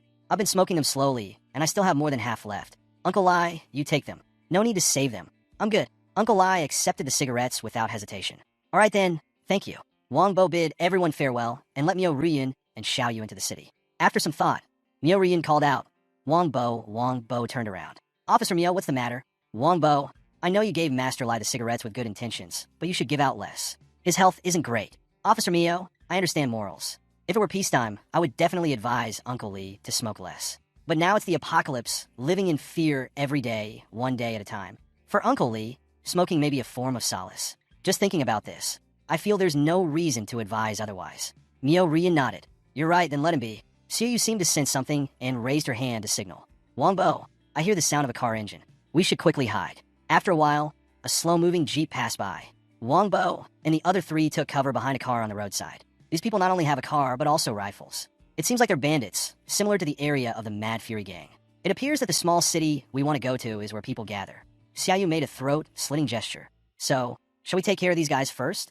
Mio Rian suggested. Let's keep one of them and ask about the news in the city. Wangbo, seeing the two girls being aggressive, couldn't help but break into a sweat. No! Actually, we can use food to negotiate with them. But what if they kill people and loot? Even in the apocalypse, just a small packet of food can drive people crazy. Don't worry, we can leave them with a trick, but it requires both of you to cooperate with me. A while later, the jeep stopped and the driver said, seems like something's up ahead. He suddenly spotted two people wandering ahead and shouted, hey, you two up ahead, stop and don't move. Wangbo and Mio Rian put on a nonchalant expression and turned their heads to look. The two men got out of the jeep and yelled, put your hands up, move, and we'll blow your heads off. Wangbo's plan was like this. He and Officer Mew, without guns, would go talk to them, while Ziyu hid in a high place, taking on the role of a sniper. If anything went wrong, they would immediately eliminate these guys. Wangbo and Officer Mew would then disguise themselves as civilians, pretending to be from another city, seeking refuge here. In the pocket, there were some food items left for courtesy. Big Brother, we're from another city, seeking refuge with you guys. Usually, people like you come to our place to avoid danger. It's all because our territory is well defended, but you guys never bother to see how much effort we've put in. So, if you want to come in, you have to hand over the food. Do you guys have what we need? Wangbo hurriedly said, yes, I'll get it out right away. Next to him, another guy with a gun shoved it into his mouth, and then approached Myorue Yoon. Oh wow, this girl looks good too, I like it. As he got closer to Myorue Yoon, he suddenly smelled something strange and quickly covered his mouth. What's that smell on you? Is it rotten? Did you fall into a cesspit? Jeez, I can smell it too. One guy forcefully grabbed Wangbo's backpack. Give me the backpack, I'll search it myself. The other guy grinned maliciously. There must be some good stuff in the bag. Wangbo pleaded nervously, clasping his hands. Sirs, please don't take everything. Leave us some. The remaining guy, covering his nose, yelled, leave some for you. Get out of here. You two, woman, quickly hand over your backpack. The contents of the two backpacks were emptied out completely. Oh my, there are so many package buns like this, enough for us to eat for a while. All right, we'll take your stuff. You guys hurry up and leave. With permission granted, Wangbo glanced discreetly at Myo Ryun, who responded with a smile. Looks like Wangbo's approach works. Although it's a bit uncomfortable, it helps to reduce some trouble, despite the difficult preparation process. Myo Ryun recalled, Siyu's probably ready by now. Let's go out. Don't rush, Officer Myo. We're missing something. She said that in the apocalypse. Do those men have any feelings when they see a beauty like you? Myo Ryun blushed. What are you talking about? At such an important moment, Officer Myo is so beautiful. I'm afraid those people will notice you.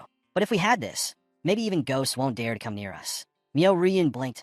Oh, what's this? This is fermented tofu. Smells bad, but tastes good. Wangbo opened the lid and brought it to Myo Ryun. Come on, Officer Myo, give it a sniff. Myo Ryun sniffed it, then immediately turned pale and started gagging. After recovering, she looked ahead and said, this must be the place, the safe haven. It's much bigger than I imagined. The loudspeaker placed in front of the gate echoed. Hey, what are you two doing here? Wong shouted back. We're from elsewhere, and we're seeking refuge here. The small door opened, and two armed individuals stepped out, pointing their guns straight at them and ordering them to raise their hands. Yeah, our bosses haven't had food for a while, so if you have any, hand it over. A woman with a proud demeanor strutted out and scolded. Shut up. They're not here to offer you food. They're here to protect me. Do you have IDs on you? No. Then this isn't edible either. I tossed it away a long time ago. Blabbering about food won't get you anywhere. You look like a pig. Write down your names on this paper, along with your genders, ages, and the city you used to live in. Oh, did you fall into a sewage pit? No wonder you stink. Well, it's been a few days since I had a shower. That's why I might smell. Even though this place accepts wanderers like you from outside. Once you're here, you have to abide by the rules. If you want to stay, you'll have to work for the Gene clan. So, I want to know specifically what kind of work you can do. Wong Bo thought to himself, perhaps the Gene clan is the ruling entity of this city. The woman continued, there's all sorts of work here, and each job comes with a reward. See, this is called Gene clan currency, the currency used here. After working, you'll receive Gene clan coins, and this place will provide accommodation and other necessities for people like you. But everything can only be exchanged with Gene C Lan food or currency. Wong Bo marveled. It seems the Gene family also has some presence here, with a bit of management cunning. That makes me even more curious to explore. Thank you, sister. We understand, and we will definitely work for the Gene family wholeheartedly. You called me sister, but I'm only 19. Wong Bo scratched his head awkwardly. Oh, sorry. Little sister, please forgive us. In the city, actions like theft and robbery are strictly prohibited, no matter who commits them. If anyone engages in illegal activities, they will face consequences. Of course, we are not such people. We won't break the law. After some difficulty, Wongbo and Myo Ryun finally managed to enter inside smoothly. It seems peaceful here, surrounded by walls on all sides, quite similar to our gathering place in Yaidil. Myo Ryun nodded yes. Compared to outside, at least we can sleep peacefully here. Let's quickly bring Xiao Yu and Uncle Lei's group here. Wait, something doesn't seem right. Wongbo, take a closer look at them. The people here seem basically lifeless, almost skeletal. Look closely on the other side. Wongbo exclaimed, it's a vegetable cellar. It seems they can sustain themselves here. Miao Ryun remarked, even though there is food here, it must be under the strict management and distribution of that Gene family. At this moment, a person in floral clothing nearby asked, are you two newcomers? Here I specialize in helping people find jobs. Officer Miao, let's go over there and take a look. Hello? Yes, we are newcomers. Can we find suitable jobs here? Don't worry, in this city, there are over 300 people. Their jobs mostly revolve around distribution from my place. Here are the job options, and you can choose. The wages are already written here, paid daily. One person working in the vegetable garden earns 10 Gene coins. 2 people taking care of pig farming earns 6 Gene coins. Weinbao exclaimed after reading through them. Indeed, there are plenty of job options. The person in floral clothing chuckled. Every day, we update the job listings. If you find non-suitable, you can choose not to work. But for food and lodging here, you must pay Gene family coins. If you don't work, you don't get them. So, it's up to you. I also want to ask, how much is the cheapest room here per month? Rent here is calculated daily. The cheapest is a rundown house 2 streets away, costing 5 Gene coins for a 12-hour stay. Weinbao and Myo Ryun couldn't help but frown upon hearing this. 5 coins. Some jobs on this board only pay 6 coins a day. That's too dark. I didn't set these prices. If you want to sleep a bit more peacefully, you'll have to work for more money. Right? Every time I successfully introduce a job, I'll collect 2 coins as a brokerage fee. Weinbao was astonished. You even charge a brokerage fee. Then aren't we going to end up sleeping on the streets? Sleeping on the streets? Young man, don't make me remind you. Don't think this place is all peaceful. In fact, after dark, things will be different. Weinbao asked, when we first entered the city, that plump girl said this place prohibits illegal activities and theft. Could it be that at night, the person in floral clothing replied, that's because they don't want you stealing food from the Gene family's crops. Look around you. Except for the Gene family subordinates. Is there anyone who isn't starving to the bone? Wait until you experience the high-intensity work here. The Gene family's coins won't be enough to exchange for food, and you'll end up starting like them.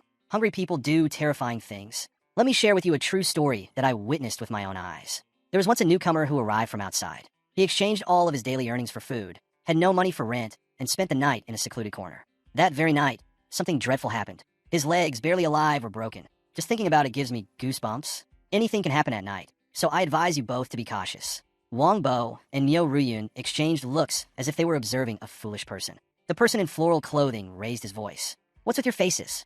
Don't put on unrelated expressions. Everything I said is the truth. So how exactly did he lose his legs while still alive? Surely he felt something. The person in floral clothing was choked up when Wong Bo questioned him. Though he exaggerated a bit, nights here were indeed perilous. To make more money, I can work as a bodyguard. It's the highest paying job here. So, I'll apply for this job. Wong Bo smirked at Miao Rue Yun. Seems like Officer Miao and I have the same idea. Implicitly, working as a bodyguard meant getting close to that Gene family. My friend, not to offend, but your physique as a bodyguard seems quite fragile. And as for this young lady, don't laugh at me. With your figure and beautiful face, why subject yourself to the hardships of being a bodyguard? If you're willing to work as a dancer, perhaps the Gene family will take notice. The perks go without saying. The Gene family rules this small city, and everyone listens to him. His biggest interest is gathering a group of beauties, then hosting a lavish pool party at his mansion.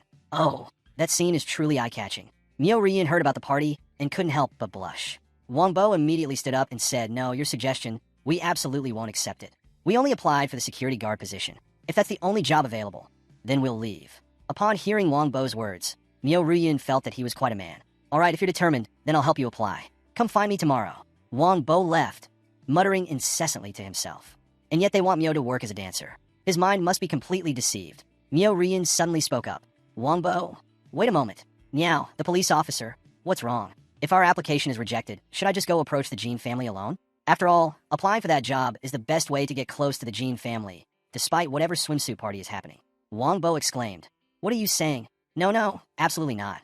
Myo Ryun was taken aback. Is it necessary for you to react so strongly? Wong Bo's voice trembled with agitation. Of course, no matter what, I can't accept it. I haven't even seen Myo, the police officer, in bikini yet. How could those lecherous jerks benefit from this? Myo Ryun affectionately punched him. So, it's just because of this. You scoundrel, go die. Wong Bo muttered to himself. Careless mistake. Shouldn't have blurted out those words. Ahead, a luxury car escorted by a group of people advanced, and everyone recognized the significance of this car's arrival. It's Mr. Gene. Mr. Gene has arrived. Mealtime is here. Mio Ryun, gripping Wong Bo's collar, turned to look. Looks like our target is here. Wong Bo, feely as if he had found a lifeline, hurriedly said, let's go check it out. The refugees surged forward, shouting Mr. Gene. The security guards raised their guns to hold them back. Everyone, stay back. Maintain a certain distance from me. If you're not afraid to die, take one step closer. The roof of the car slowly opened. A hand raised a scepter. Wong Bo sighed. Officer Meow, do you see that scepter? The two gemstones embedded on it are truly exquisite. Just by looking at it, you could tell they hold immense value. I've seen it. It's indeed superior quality gemstones. It seems Officer Meow is also like other girls fond of gemstones. Quite rare. Mio Ryun smiled. Who wouldn't like beautiful things? If you're fond of them, then I'll figure out a way to get those two gemstones as gifts for you and show you. Deal with that. Then we'll see what you're made of. Mr. Gene stood on the roof of the car and shouted loudly, my dear city residents, mealtime has come again. Have you all heard me? Effort in working to benefit the Gene family is commendable. Only those who'd strive will be respected and have enough to eat. The refugees holding Gene family notes in their hands shouted loudly, Mr. Gene, look. All these are Gene family notes that I've earned. Distribute the food. Hurry up. Wong Bo looked at the stout figure of this Gene family member and couldn't help but be speechless. That chubby guy who's obsessed with handsome men, I used to think this Gene family member would at least be a handsome guy, tall and strong. I never expected him to look so pitiful. It seems this group of people is in dire straits, even more desperate than the crazed zombies. Neo Rue Yun frowned. I didn't expect that he could use a bit of those Russians to make them work for him. Before the apocalypse, he was a real estate tycoon whom I once arrested. Wong Bo couldn't help but ask, Officer Mio, were the people you arrested all big shots like him? Mio Ryun continued. Before the apocalypse, he had a lot of power, but he only knew some despicable tactics. Mr. Gene shouted again. Everyone listen carefully. Line up and exchange your Gene family notes for food. Do you understand? A woman carrying her child approached cheerfully. Hello, I'd like 2 bowls of meat soup, sorry, but this much can only get me 1 bowl of meat soup. The woman was surprised, but wasn't it 2 coins for a bowl of meat porridge before? It wasn't easy for me to earn 4 coins. All these provisions are from the Gene family members obtained at the risk of our lives. If the price goes up a bit, what can we do? Everyone should understand us. My child hasn't eaten for a long time. Can we have an extra bowl? The woman pleaded, but those waiting in line behind urged. Hey, are you buying or not? If not, then get out of here. Sorry, I'll just take 1 bowl. Wong was sympathetically looked over. So pitiful. It's so difficult to earn a little money, and it's only enough to buy 1 bowl of meat soup. Okay, next person, be honest. Don't play tricks. The woman, holding her child, approached the food distribution area. Please give us a little more. My child hasn't eaten for so long. Please, I beg you. If not, then this much is all we can get. Take it or leave it. The other girl then took her child to a deserted corner. Be good. My dear, Mom knows you're hungry. As the woman was about to feed her child, she noticed someone behind her and cried out in fear. Hey, who are you? Don't you dare steal my food. Wong Bo approached with a pile of food. Don't be tense. I mean no harm. I'm not taking your food. Take these loaves of bread and eat. The woman's expression grew more fearful. Be bread. I don't eat bread. Saying so, she hurriedly grabbed her child and ran off. Wong Bo shouted, wait, don't go. If you don't eat bread, I have something else. Drop it. Wong Bo, you've scared her off. Wong Bo looked puzzled. What's going on? When people are so hungry and still refuse food, don't you find this place strange? Wong Bo nodded. Let's continue to investigate. A while later, several people stood in line in front of the Gene family, reporting to the Patriarch. These people want to join the mining team. The Patriarch may arrange for them to depart with the team tomorrow. The Patriarch grinned with satisfaction. Not bad. You must know that joining the mining team is very dangerous. Have you thought it over? Yes, we have thought it over. Does joining mean we get bread to eat? Of course, joining means getting bread to eat. If they volunteer to join, then there's no issue. Whoever doesn't want bread can give theirs to them. A henchman brought out a box of bread, and when some saw it, they immediately rushed to grab it. Don't snatch, we agreed. Each person gets 1. Who wants 1 with you? Mr. Gene spoke softly to his manager Lai. Keep an eye on them. If they intend to run, deal with Lai immediately. Mr. Gene, rest assured, after you return, find me a few girls to enjoy. As Mr. Gene was about to leave, someone approached. Hey, isn't this Duzu? What brings you here? Seeing no response, Manager Lai got angry. Hey, Mr. Gene asked you a question. Are you mute? Mr. Gene chuckled. Ah, don't be so loud. Show some courtesy to Duzu. Duzu suddenly knelt down, pleading. Mr. Gene, I beg you, please call your doctor to see my sister. I'm willing to work like a horse or an ox for you. Please, my sister is very sick. Please, Mr. Gene, help her. My sister has been running a high fever for days and is getting weaker. Please find a doctor to examine her. This is just a small matter. You can bring your sister to me. Don't worry about treating her. I guarantee she'll eat well and dress nicely. Duzu raised his head and asked, Mr. Gene, my sister is only 15 years old. She's not an adult yet. Is this request of yours really? Mr. Gene placed a scepter on Duzu's head and said, I know you're a good brother, always thinking of your family. But you should also know that the Gene family is a business, not a charity. Businessmen pursue interests. If you don't want to hand over your sister, then offer yourself, as long as you agree to join the mining team again. I'll have a doctor come to examine your sister. Duzu swallowed a mouthful of saliva and spoke up. If that's the only way, then I agree to join the mining team again. The Gene family cheered happily. Excellent, fantastic. Wait until tomorrow after departure, and I'll have the doctor come to examine your sister. Remember to come here tomorrow to report. Don't play any tricks. If not your sister, all right, let's go. People gathered around couldn't help but sigh. Unexpectedly, Daeju is joining the mining team again. It seems he went last time because of his sister. Truly a good brother. Joining the mining team is like courting death, unless absolutely necessary. But he's the only one who survived and returned after joining last time. This time I wonder, last time, surviving and returning might have been luck. Going again, who knows if luck will be on its side. This guy's mouth is so reckless, cursing others to die. I'm just stating the truth. They're going to Changbai, where even the highest-ranked zombies roam. After a long while, inside a dilapidated building, Daeju wiped his sister's forehead with a dry towel. The little girl struggled to speak. Brother, you've been working so hard. Be strong, sis. Tomorrow, the doctor will come to examine me, and then I won't be in pain anymore. It's all because you couldn't afford to buy clean food for me. If not, I wouldn't have to suffer. Brother, please don't go outside the city anymore. It's too dangerous. I don't want you to risk your life for me. This silly girl, you don't need to go outside the city. Just agree with Mr. Gene to be his bodyguard. No need to go outside the city anymore. Outside, there was a knocking on the door, startling Dazu, who called out, "Who's there?" The door slammed shut, and Wong Bo scratched his head awkwardly. Sorry, didn't realize the door was so fragile. We'll fix it right away. Dazu gripped a wooden stick defensively, demanding, "Don't waste words. Who are you? Are you from the Gene family?" "No, I just heard you needed medicine. We came from another city, and coincidentally, we have some medicine with us." So, Myo Ryun glanced at the girl lying on the bed. Is that his sister? She seems to have a very high fever. Don't pretend anymore. How can you just come from outside with medicine? Such a valuable thing, and expect me to believe you. Seeing Myo Ryun approaching, Daeju quickly stood in front of his sister. Hey, what are you trying to do? Stay away from my sister. I don't get women, but if you come any closer to my sister, don't blame me for not being polite. Myo Ryun angrily retorted. What's with your attitude? Your sister is in such a condition, and you still want to save her, right? Step aside. Daeju, surprised, asked. Are you really here to save my sister? Are you really that kind? Wong Bo spoke up. Indeed, we had something we need to ask of you, but saving your sister is important right now. If you can meet the conditions of the Gene family, then what else do you have to worry about? There's nothing valuable on you that we want. Dajo felt that Wong Bo's words made sense, and immediately bowed his head, saying, Please, both of you, save my sister. I beg you. Myo Ryun quickly stepped forward to check. Ah, she's really hot. Must be running a fever of 40 degrees. Have you helped her with physical cooling yet? Dazu hesitated. Not yet, but what's physical cooling? I don't even know basic, everyday knowledge, and now you want me to take care of my sister. Are you kidding me? Sorry, so what should I do now?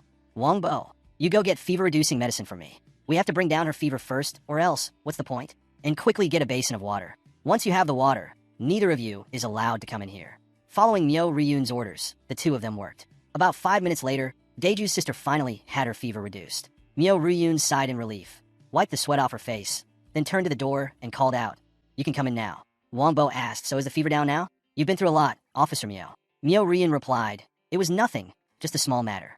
Daeju went to check on his sister. She's much better now. The fever's finally gone. He knelt down on the ground and exclaimed, Thank you both.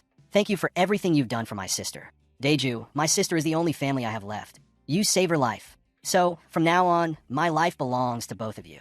Wong Bo chuckled. There's no need to be so formal. We're not here to cause any trouble, my friend. Myo Ryun smirked. No need for tears, young man. Get up quickly and stop moping around like that. Wong Bo helped Dazu up. Exactly, let's talk first. Though we're not sure what you want from me, I assure you, Dazu here will do whatever it takes to assist you both. I've been living here for quite some time, and we just want to gather some information.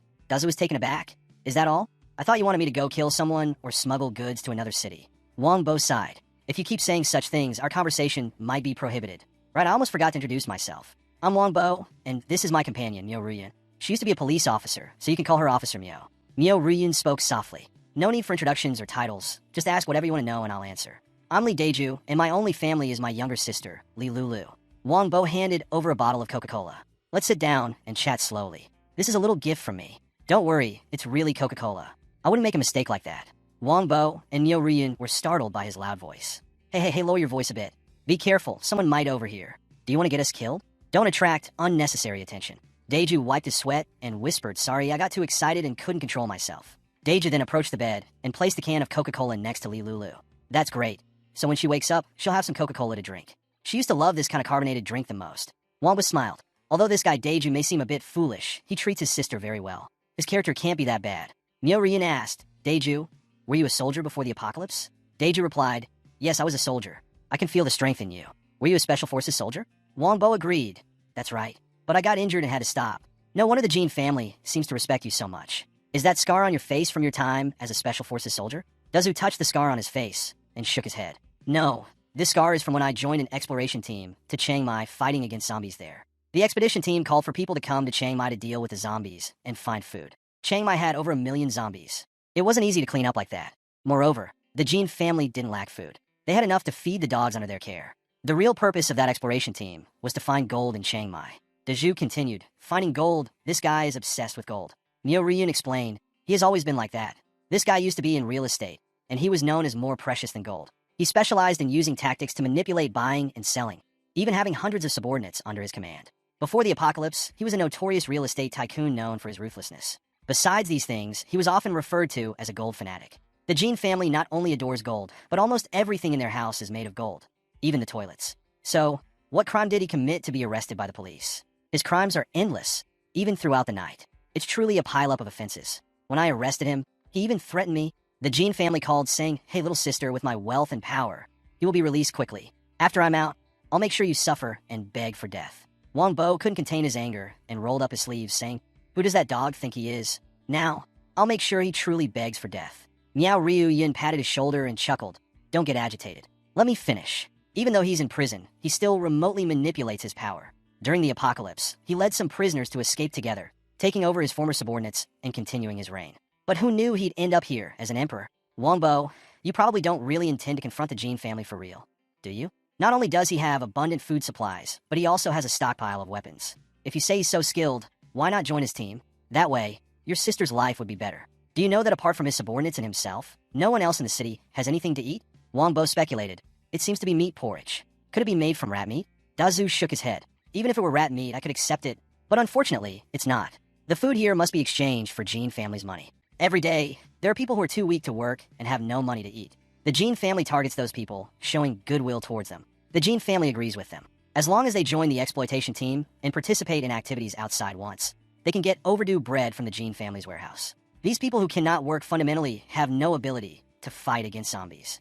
At first, I didn't understand why they were allowed to join. Until last month, I really couldn't find anything else to eat, so I had to join the exploitation team. Later, I understood the role of those who cannot work, which is to become bait, attracting the appearance of the king of zombies. The king of zombies is bloodthirsty, with a large number of people who cannot work gathered like this. Naturally, the king of zombies will be attracted there, so others will quickly go to find gold. Wong and Myo-ryun heard about the king of zombies. Couldn't help but be horrified. What is that king, the king of zombies? He is several times larger than zombies, and his speed and destructive power are terrifying. I come from a special forces background, so my defense is better than ordinary people, of course. My ability to protect myself is relatively strong. After I found out that I was being used as bait, I was extremely angry but couldn't do anything. When I thought I was lucky to escape from the king of zombies, reality taught me how terrifying the king of zombies is. In an instant, I was caught up by the king of zombies, feeling like I was a lamb being toyed with by a lion. The king of zombies is completely different from other zombies. Besides eating human flesh, he enjoys the pleasure of others suffering even more. The scar on my face was caused by the king of zombies. After leaving the scar on my face, he left, and I don't understand why. But from then on, the Gene family thought that I had driven away the king of zombies, so they tried every way to make me join the exploitation team. Wong exclaimed, you can escape from such terrifying monsters. That's truly remarkable. Hold on, you haven't told us what's in the people's food. The next words I say might make you very uncomfortable. The people killed by the king of zombies are not discarded. They're all brought back to the city, then mixed with zombie meat and cooked in a porridge distributed to the people. Wong and Myo-ryun, upon hearing this, had horrified expressions on their faces. This is too gruesome. Working hard all day, the food received is just the flesh of people like ourselves who have been killed and cooked. These people still have human feelings. I also thought that as long as I became a subordinate of the Gene family, I wouldn't need to eat human flesh anymore, but I couldn't persuade myself. I couldn't let my sister eat human flesh with zombies either. Wong muttered to himself, system, give me some information. Oh, sorry, there's no information about the king of zombies for now. After the system upgrades, there will probably be more information. Wong gritted his teeth in anger. Damn system, luckily I haven't encountered this yet. Otherwise, I would be dead. So, I can only look for rats in the city or go to areas near the city to find some wild plants. Wong sighed. I can't blame you for this. Under the living conditions here, making choices is extremely difficult. Officer Mio, could you bring some rice here? I want to cook some porridge. So, when Diju wakes up, she can eat.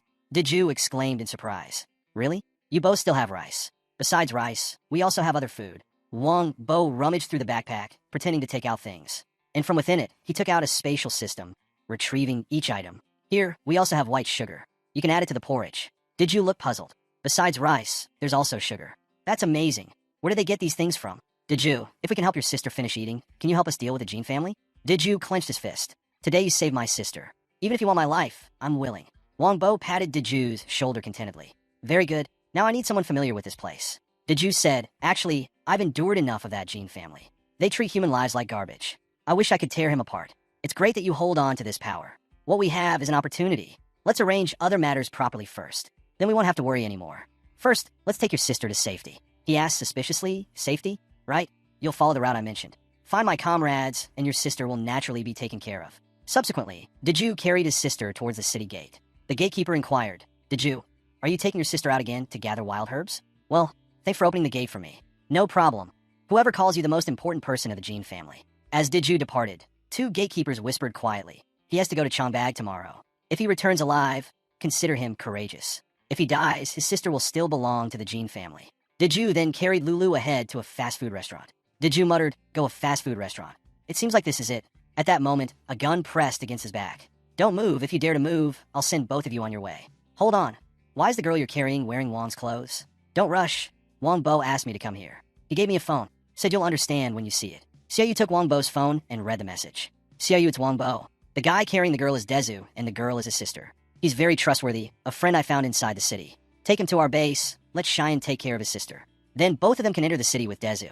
After reading Wong Bo's message, Xiaoyu smiled and said, Wong Bo has given instructions, so let's follow his arrangement.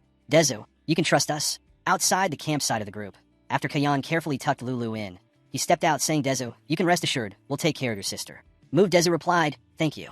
Thank you all. Uncle Ai leaned in and whispered to Xiaoyu, this guy looks a bit naive. Is he trustworthy? Wong Bo sent a message saying he's very reliable. Xiaoyu nodded. If it's Wong Bo saying so, then there shouldn't be any problem. Back at the refugee camp, Dezu called out to the gate. Could you please open the gate? The two of us are back. After meeting Wong Bo, Xiaoyu couldn't contain her joy and jumped into his arms. Wong Bo, you're so clever. I thought you abandoned me. This silly girl. Wong Bo, how could you ever abandon me? This plan wasn't bad at all. Miao Rian smiled. I didn't expect the defense here to be so easily bypassed. Dezu explained. It might be because we used to go out often to gather wild herbs, so they didn't suspect us. Alright, now that Xiaoyu is also inside, let's start planning how to deal with that obnoxious fat guy live from the Gene family. Dezu then led the group towards the Gene family's location, saying, on the top floor of that large building is the residence of the Gene family. Their weapons depot is also there. So, the security in that area is probably the strictest. Outsiders can't enter, and there are about 10 guards patrolling the entrance at all times, always wary of anyone approaching. Even if we are allowed in, each floor's entrance is monitored. After hearing Dez's explanation about this place, Wong Bo nodded and said, all right, tomorrow you'll come with me to join the mining team, and then we'll figure out how to get inside. It might be quite difficult, though, as they try to prevent some people from joining and then leaving, so they use guns to escort us there. Wong Bo chuckled and made a gesture as if cutting his neck. That doesn't sound too good. If we leave the city and try to take them on, it'll be tough. The Gene family even has a weapons depot, just within the mining team alone. There are already about 10 hired gunmen. We only have picks and shovels, no chance of winning. How can we fight them, Dezu? Do you think the newcomers in the mining team are easy to turn against us? That might be quite simple. After all, everyone is after food. Just provide them with food, and they'll risk their lives for us. Wong Bo quietly activated the spatial system and then handed the backpack to Deza, saying, with this, do you think we can fight against them? Curious, Deza thought it contained food supplies and opened it. Oh my, it's guns. And there are so many of them. These are all treasures. Where did you get these from? These are the spoils of my battles, Xiaoyu and Officer Miao. We teamed up to defeat the major gangs in the city before we passed through and picked up these items. Besides these, we have plenty of other weapons. We'll have the opportunity to distribute them to the remaining members of the mining team, so they won't have to fight empty-handed anymore. Dezhu nodded. If everyone has these things, we might actually be able to defeat the Gene family. Although we have weapons, we still need to adapt to the situation, and we must be cautious. But I'm more worried about Xiaoyu and Officer Miao. They're two women, and we don't know if they'll be devoured alive. Miao Rian's voice came through. Wong Bo, we're dressed. Miao Rian and Xiaoyu looked stunning in their tight leather outfits, causing Wong Bo to exhale heavily. This doesn't look like the attire of spies in those movies. Deza seemed to understand and said, I get it now. Wong, you want to use the beauty trap against the old man Gene. Wong Bo's face widened as he muttered this. This isn't the attire for going out to battle. I must have placed it in the wrong location. He crossed his arms and shouted, no, this outfit is too dangerous. Change immediately. Xiaoyu was taken aback. Wong, why change? Is there something wrong with this outfit? It's not discreet at all. Just look at the zipper on the top. It can't even be pulled up properly. And the pants, they're so tight, not convenient for movement. If the minions of the Gene family see us, who could endure it? Xiaoyu pouted. Endurance doesn't necessarily mean convenience. This way, it's easier to infiltrate the enemy's ranks. No, you can't allow it. I'll go change right away. The next morning, everyone gathered at the assembly point. Listen up, folks. I'm Mr. Lai, the captain of the mining team. This time, I'll be leading you all. Remember this well. Starting from now, all actions must be in accordance with my orders. If anyone dares to disobey my commands or decides to leave the team on their own, I won't hesitate to kill them. Captain Lai suddenly looked at someone in the lineup who appeared tired and sleepy. He immediately raised his fist aggressively. Are you dozing off while I'm talking? Your behavior is the greatest insult to me. The team members laughed at this sight. Such weakness. Look at his foolish appearance. Do you help the person up, Captain Lai? These people haven't even had a full meal yet. How can they be healthy like you? Captain Lee, I respect you, but that doesn't mean you can challenge me. I'm not challenging you. I'm just speaking my mind. So, do you want to fight? Seeing the tension, Wong Bo stepped in to mediate. Sorry, Captain Lai, let's not dwell on this matter. Wong Bo whispered to Dezu as he pushed him aside. Hey, don't clash with him. Let's deal with Lai after we leave the city. It won't be too late then. Dezu, realizing his agitation, bowed his head in apology. Captain Lai called out, Hey kid, I've never seen you before. Oh right, you're the recent arrival. Captain Lai muttered, a newcomer taking the initiative to join the mining team. Seeing Wong Bo with his backpack, the captain reached out to touch it. Why are you carrying a backpack?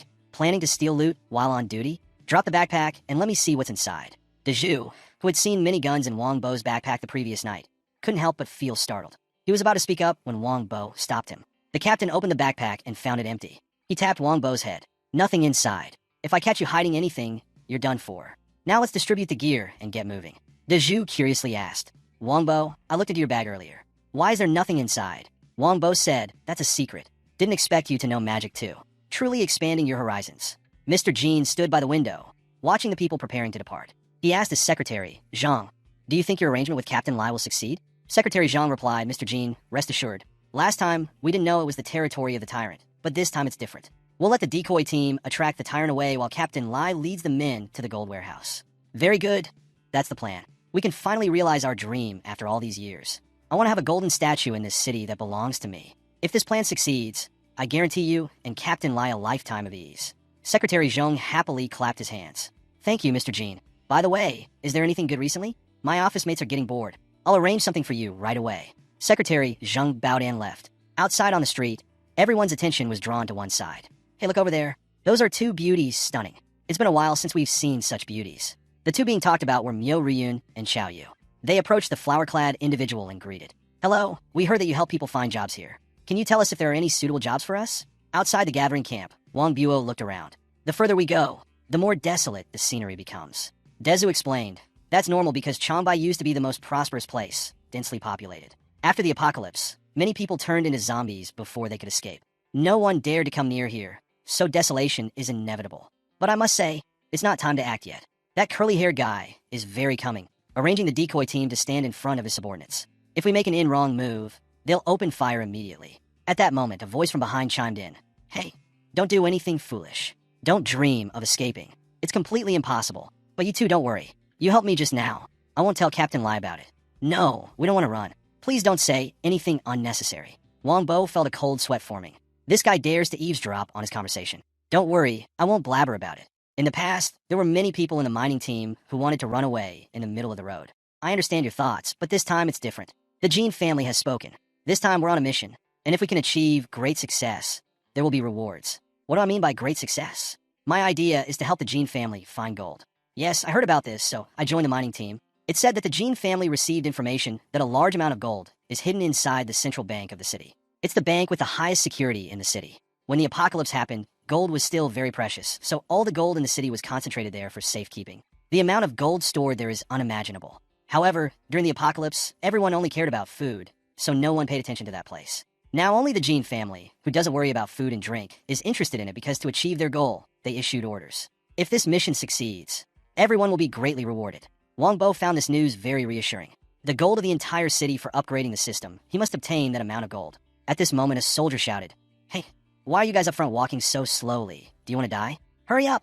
Wang Bo hastily responded, Oh yes, sir, we'll go faster. Wang Bo approached the man, draping his arm over his shoulder. Hey buddy, where did you get this information from? Is it reliable? Of course it's reliable. I got this intel when I joined the mining team for half a loaf of bread in exchange with someone close to the Gene family. So, what exactly is the Gene family rewarding for that people are risking their lives like this? It's probably not what you think. You're after that pile of gold too, aren't you? How could I? The gold would be useless to me. Let me tell you quietly, buddy, this time, the reward is meat. All you have to do is help bring that gold back, and the Gene family says each person can get 10 chicken legs, 5 chicken heads, and 5 fishing rods. With such a rich reward, you guys shouldn't even think about running away. Upon hearing the rewards, Wong was speechless. The Gene family is really stingy, using these things to trap others into selling their lives for them. This place truly exploits people beyond measure. Wong thought so, but he still said it's really tempting. If this information is accurate, I'll give my share to you. Wow, really? Don't go back on your word now. Deza worried asked Bo. Is it really that easy? What if we encounter the king on the way? Dezu, hold your tongue on that. Let's change the plan and go look for gold first. All right, whatever Bo says will do. I'll follow your lead. Later, under the guidance of the Gene family subordinates, Wong Bo's route gradually advanced towards the Chiang Mai area. This place was becoming increasingly desolate, despite it being daytime. Due to the large-scale apocalypse, many zombies emerged to ambush them. In order to avoid revealing their identities, Wong and Dezu could only use the weapons they had to fight the zombies. As for the other support members of the Gene family, they were too afraid to even hold up a weapon to retaliate. They just stood by, probably fearing that gunfire would attract more zombies.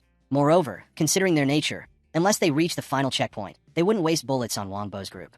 After facing numerous difficulties, they finally approached the central bank. However, there were many zombies lurking nearby, making everyone hesitant to approach. They could only stand at a distance and silently observe. Captain Lai said, "Hey, in a moment, you two will go into the bank first. My subordinates will support you." Deza asked, "Why us?" "Because on the way here, I saw that you two are good fighters. Don't worry. Once you find the gold vault, you'll be rewarded handsomely," Captain Lai explained. Before Dezu could say anything else, Wong interrupted. "It's okay.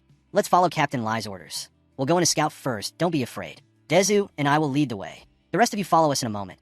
The trembling refugees nodded. "We prepared steel reinforced clothing for you. Put them on. If you really encounter zombies, you might be able to save your lives." Wong exclaimed. "I didn't expect this group to still be decent towards them." Dezu was about to put on the shirt when Captain Lai said, "Dezu, you don't need to wear it. I suddenly came up with something for you to do. Stay here and coordinate with us." Wong narrowed his eyes, sensing something suspicious. Deza handed the shirt over, saying, "If you're worried about me, you can have this outfit, but I must act with my comrades." Captain Lai, annoyed, shouted, as the captain, "Do you dare not to listen? Are you sure you won't obey my orders? Don't regret it later." Dezu replied firmly, "I absolutely won't regret it. It's up to you. I don't need your face around here. People like you should disappear sooner rather than later." After the captain walked away, Wong smirked. "That's clever. If he listens to him and doesn't go in, it'll be disastrous. This guy has a cunning face, definitely up to no good. We'll deal with him when he comes back." Returning to the refugee camp, he urged, "Hurry up, Jean, we're waiting." The fat woman led a few young girls to Jean, including Myo Rueyan and Xiaoyu. She said, "Officer Myo, since we're already here, why don't we explore and find out where the weapons are?" "No, Wong only instructed us to investigate the Jean family's whereabouts. Besides, we're not sure about the situation here yet, so let's not stir up trouble." "Huh, let's show you how you handle the detective work. It's truly a waste of talent." The fat woman approached the door and shouted, "Jean, we're here. Are you inside?" The beautiful young girl standing there couldn't help but flirt with their eyes, causing the 2 door guards to drool. When the door opened, they saw someone sitting inside who wasn't Jean, and the fat woman exclaimed, "Why is it you? What's with that outfit? Where's Jean?" Secretary Zhang sat comfortably in the chair, smirking. Jean said to choose first, and then the rest would be for him. The fat woman shouted, "How could you let him enjoy it first? You're deceiving people, Jean." Secretary Zhang ordered, "Drag this fat one out for me, and the rest of you come in," looking at the beautiful young girls before him. Secretary Zhang nodded in satisfaction. "Not bad.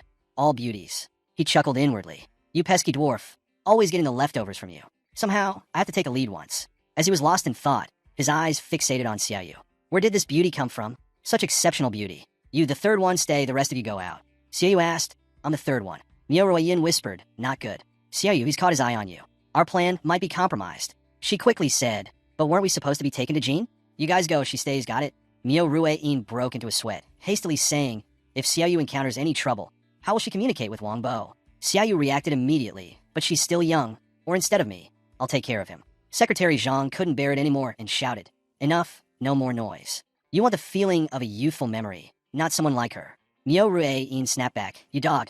Who are you calling someone like her? Your father is a police officer's beauty queen." The door guard yelled loudly, "Hurry up, don't keep Jean waiting." Xiaoyu replied, "Officer Myo, rest assured, I'll handle the situation flexibly and protect myself well. Don't worry, Xiaoyu will definitely be careful and self-protect."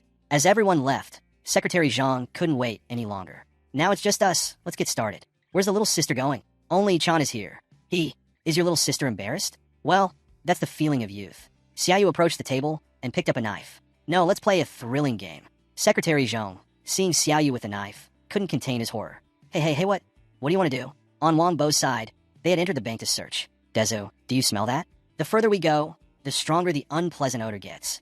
Right, I smell it too. This odor is truly dreadful, like the smell of blood and feces. Along the way, it's all human body parts. There must be zombies here, the man said. The man asked, didn't Captain Lai say it's safe here? Why are there zombies? Don't be foolish. If he said so, why didn't you obediently enter? Dezu reached a corner. Wang Bo, look, this seems to be the last door. Wang Bo asked Dezu to pry over the door with him, but the people behind stopped them. Wait, didn't Captain Lai say finding is enough? Do we need to inform Captain Lai before acting? If not, the man glanced. You fool, speaking like that, all the credit goes to him. We'll lose out, and do you still want to have a good meal? Upon hearing this, the group immediately became proactive and went to the door. What are we waiting for? Quickly help Wang Bo. Let's use our strength. 1, 2, 3. The sound of breaking the door echoed in the quiet space. In some dark place, a red-eyed creature opened its eyes wide. Outside the bank, the captain spoke. Just now, I wanted to save Dez's life, so I asked him to stay back. Trying to save his life without appreciation. Some people don't know what's good or bad. I heard he pushed back the king. I don't believe it. How could there be someone better than Captain Lai? That Dezu is truly foolish. But why didn't Captain Lai consider taking the kid next to him? Along the way, his skills weren't bad. I don't know what that little devil is planning. I'm really annoyed with people like him. Moreover, without throwing in some clever ones, how do we lure the king out? After some deliberation, finally, the door was pried open. Wang Bo whispered, hey, don't speak loudly. Be careful not to attract zombies over here. Dezu approached the iron door and called out, Bo, come over here. Look at this, there seems to be a door here. How do we open this door? The crowd became agitated. Such a big door probably needs explosives to open. We should go back and find Captain Lai. Don't rush, others may not have a way, but I do. Wang Bo opened his backpack and once again used the spatial system. Deza said, Bo, we should go back and get those things. But when Deza said this, he suddenly exclaimed, what the fuck, Bo? Where did you get that from? Don't be surprised, my stockpile isn't just that. Wang Bo pulled out numerous guns from his backpack, leaving everyone stunned. Do you think these guns are enough? It's hard to explain clearly right now, but I assure you, my capabilities are not limited to just this. As long as you dare to stand with me against the Gene family, I can undoubtedly lead you all to overthrow their regime. Some among the group spoke up. Along the way, we felt these two were very strange. Turns out they want to replace the Gene family or leave. As long as we help the Gene family acquire gold, we can live comfortably after returning. I don't want to take risks. I know everyone is afraid. Dezu, you've said enough about what you saw earlier. People truly believe that the Gene family system ensures everyone stays well fed. Don't be naive. That's not the reality.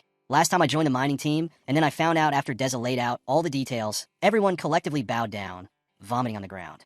Deza whispered softly. Perhaps I spoke too much, shouldn't have said so much. Usually we work like oxen all day, and the result are we end up eating the flesh of our own kind, mixed with zombie flesh even. This is what humans are capable of. Brothers, raise your guns courageously. Let's kill that bastard. Seeing this scene, Wang Bo couldn't help but smirk. Sometimes brutality is necessary to motivate these folks. So, if you're with me after I get this gold, I guarantee everyone will eat well and live comfortably. Alright, just feed us and we'll stick with you till the end. Overthrow the Gene family and share the spoils together. Wang Boa chuckled inwardly, deprived of food and exploited. These people have long harbored resentment against the Gene family. Now all we need to do is give them the capacity to resist and a target, and the resistance will erupt. Listen up, when I set this off, Captain Lai will hear the noise and come in. Then it's a matter of killing whoever comes. People were immediately directed to take defensive positions. Wang Bo triggered the explosives, a loud bang, shaking the entire building. Captain Lai exclaimed in surprise, why such a loud noise? Everyone, get ready! Amidst the thick smoke, Wang Bo raised his grenade launcher and scrutinized carefully. Then his eyes widened. Wait, the door hasn't budged. Dezu approached and asked, Bo, did the door blow open? Wang Bo didn't reply but thought. No wonder during the apocalypse, all the gold was transferred here. The defenses in this room must be solid. Seeing the door intact, Dezu asked again, Bo, what do we do now? Wang Bo turned back and glanced. After that loud noise just now, those guys probably know. Everyone, grab your weapons and prepare for battle. Hold on, Bo. Don't rush. It seems to have worked. We've succeeded. The door has automatically opened. I thought it was all in vain. Brothers, the gold vault is open.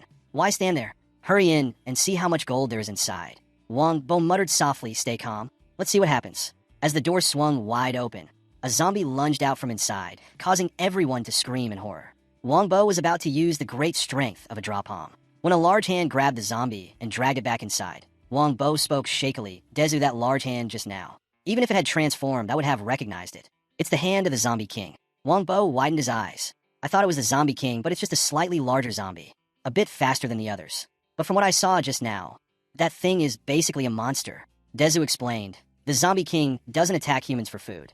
So the zombie just now running towards us wasn't aiming to attack us. It wanted to flee. Inside the gold storage warehouse, the Zombie King was gnawing on the zombie from earlier.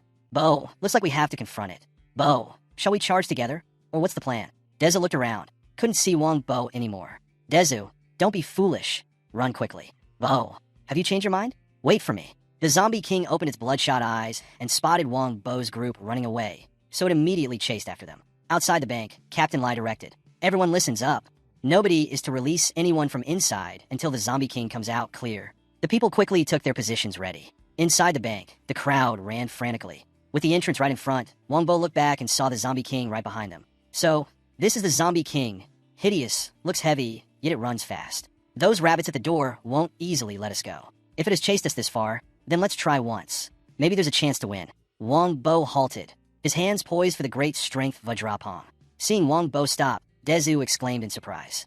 Bo, why are you stopping? Hurry, the Zombie King is about to catch up. Wong Bo charged towards the Zombie King, shouting, What's so frightening about this headless, brainless thing? Anyone who dares to block me from getting the gold, I'll kill them.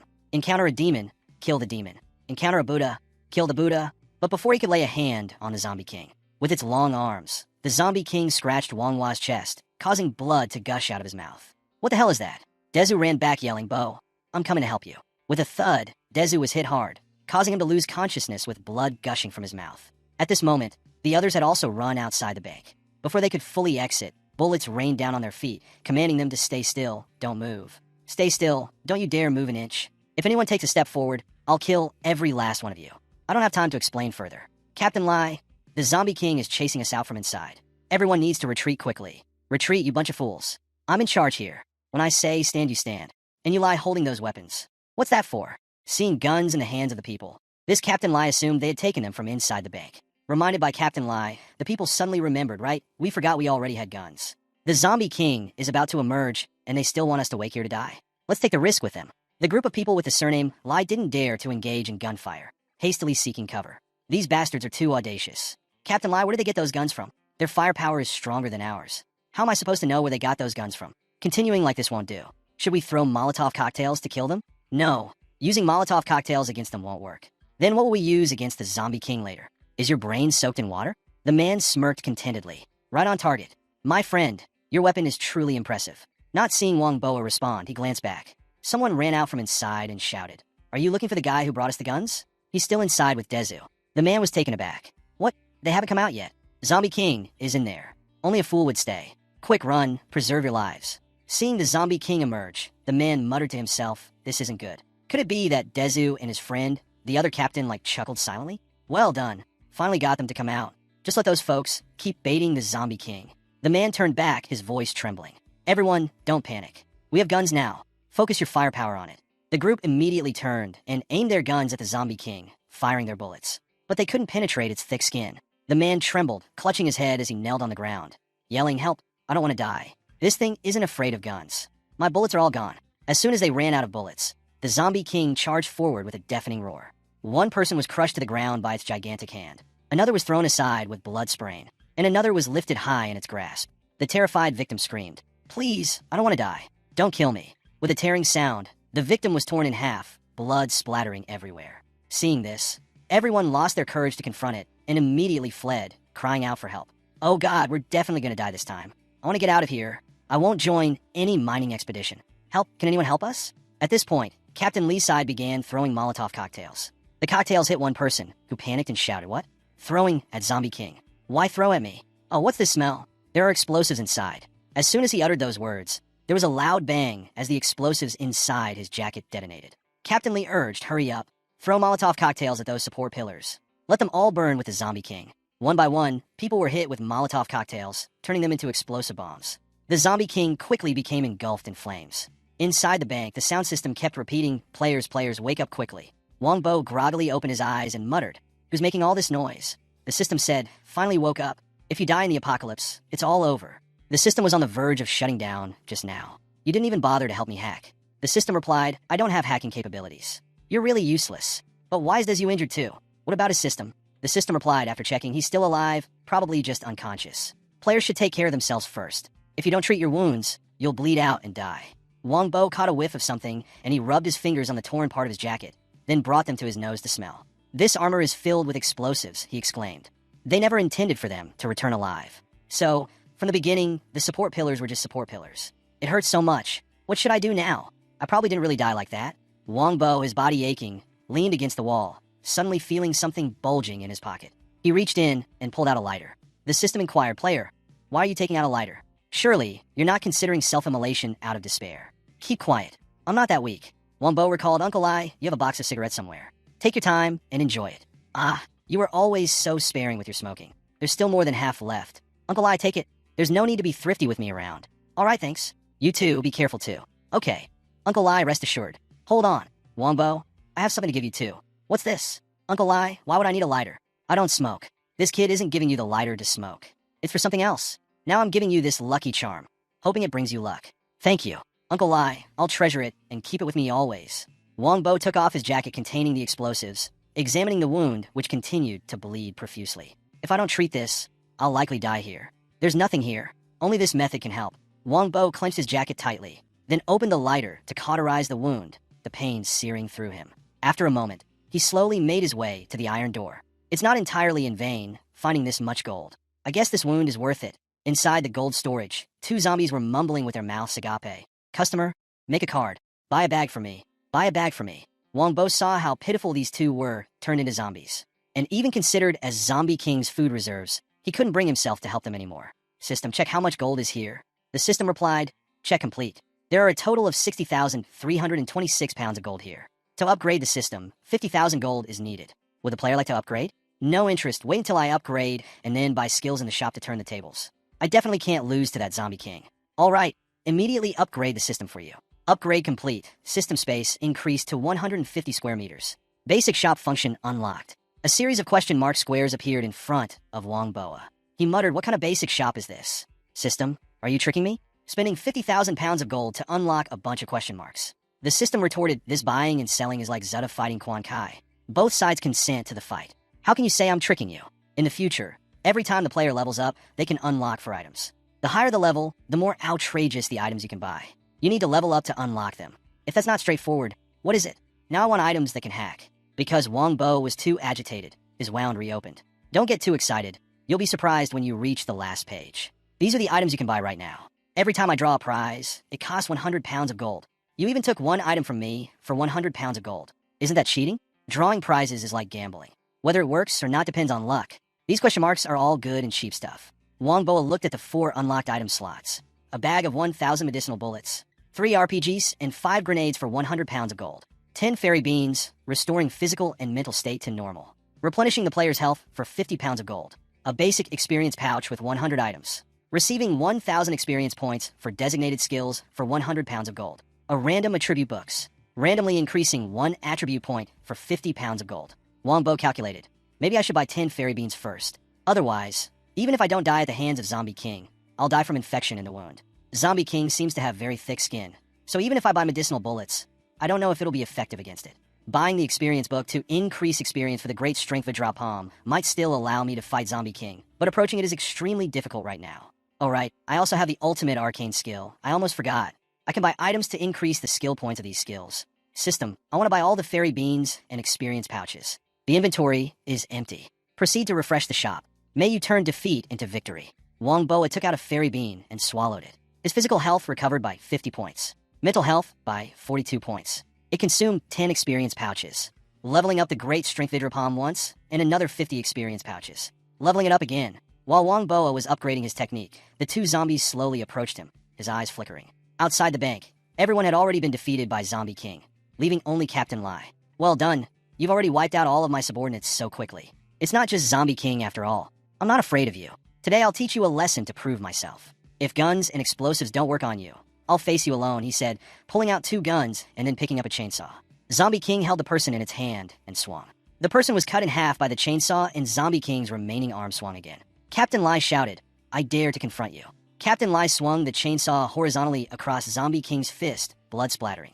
Zombie King screamed in pain, a successful strike. Captain Lai didn't stop there. he swung the chainsaw again. Zombie King leaned to one side, its hand punching straight into Captain Lai's jaw. His eyes rolled back as he passed out. Just as Zombie King was about to deliver a finishing blow, a chain wrapped around its arm, holding it back. Zombie King turned its head to see that the one who saved Captain Lai was Dezu. Captain Lai lifted his head and tried to speak. This kid isn't dead yet, and he's running out here to save me. Don't misunderstand, I'm not saving you.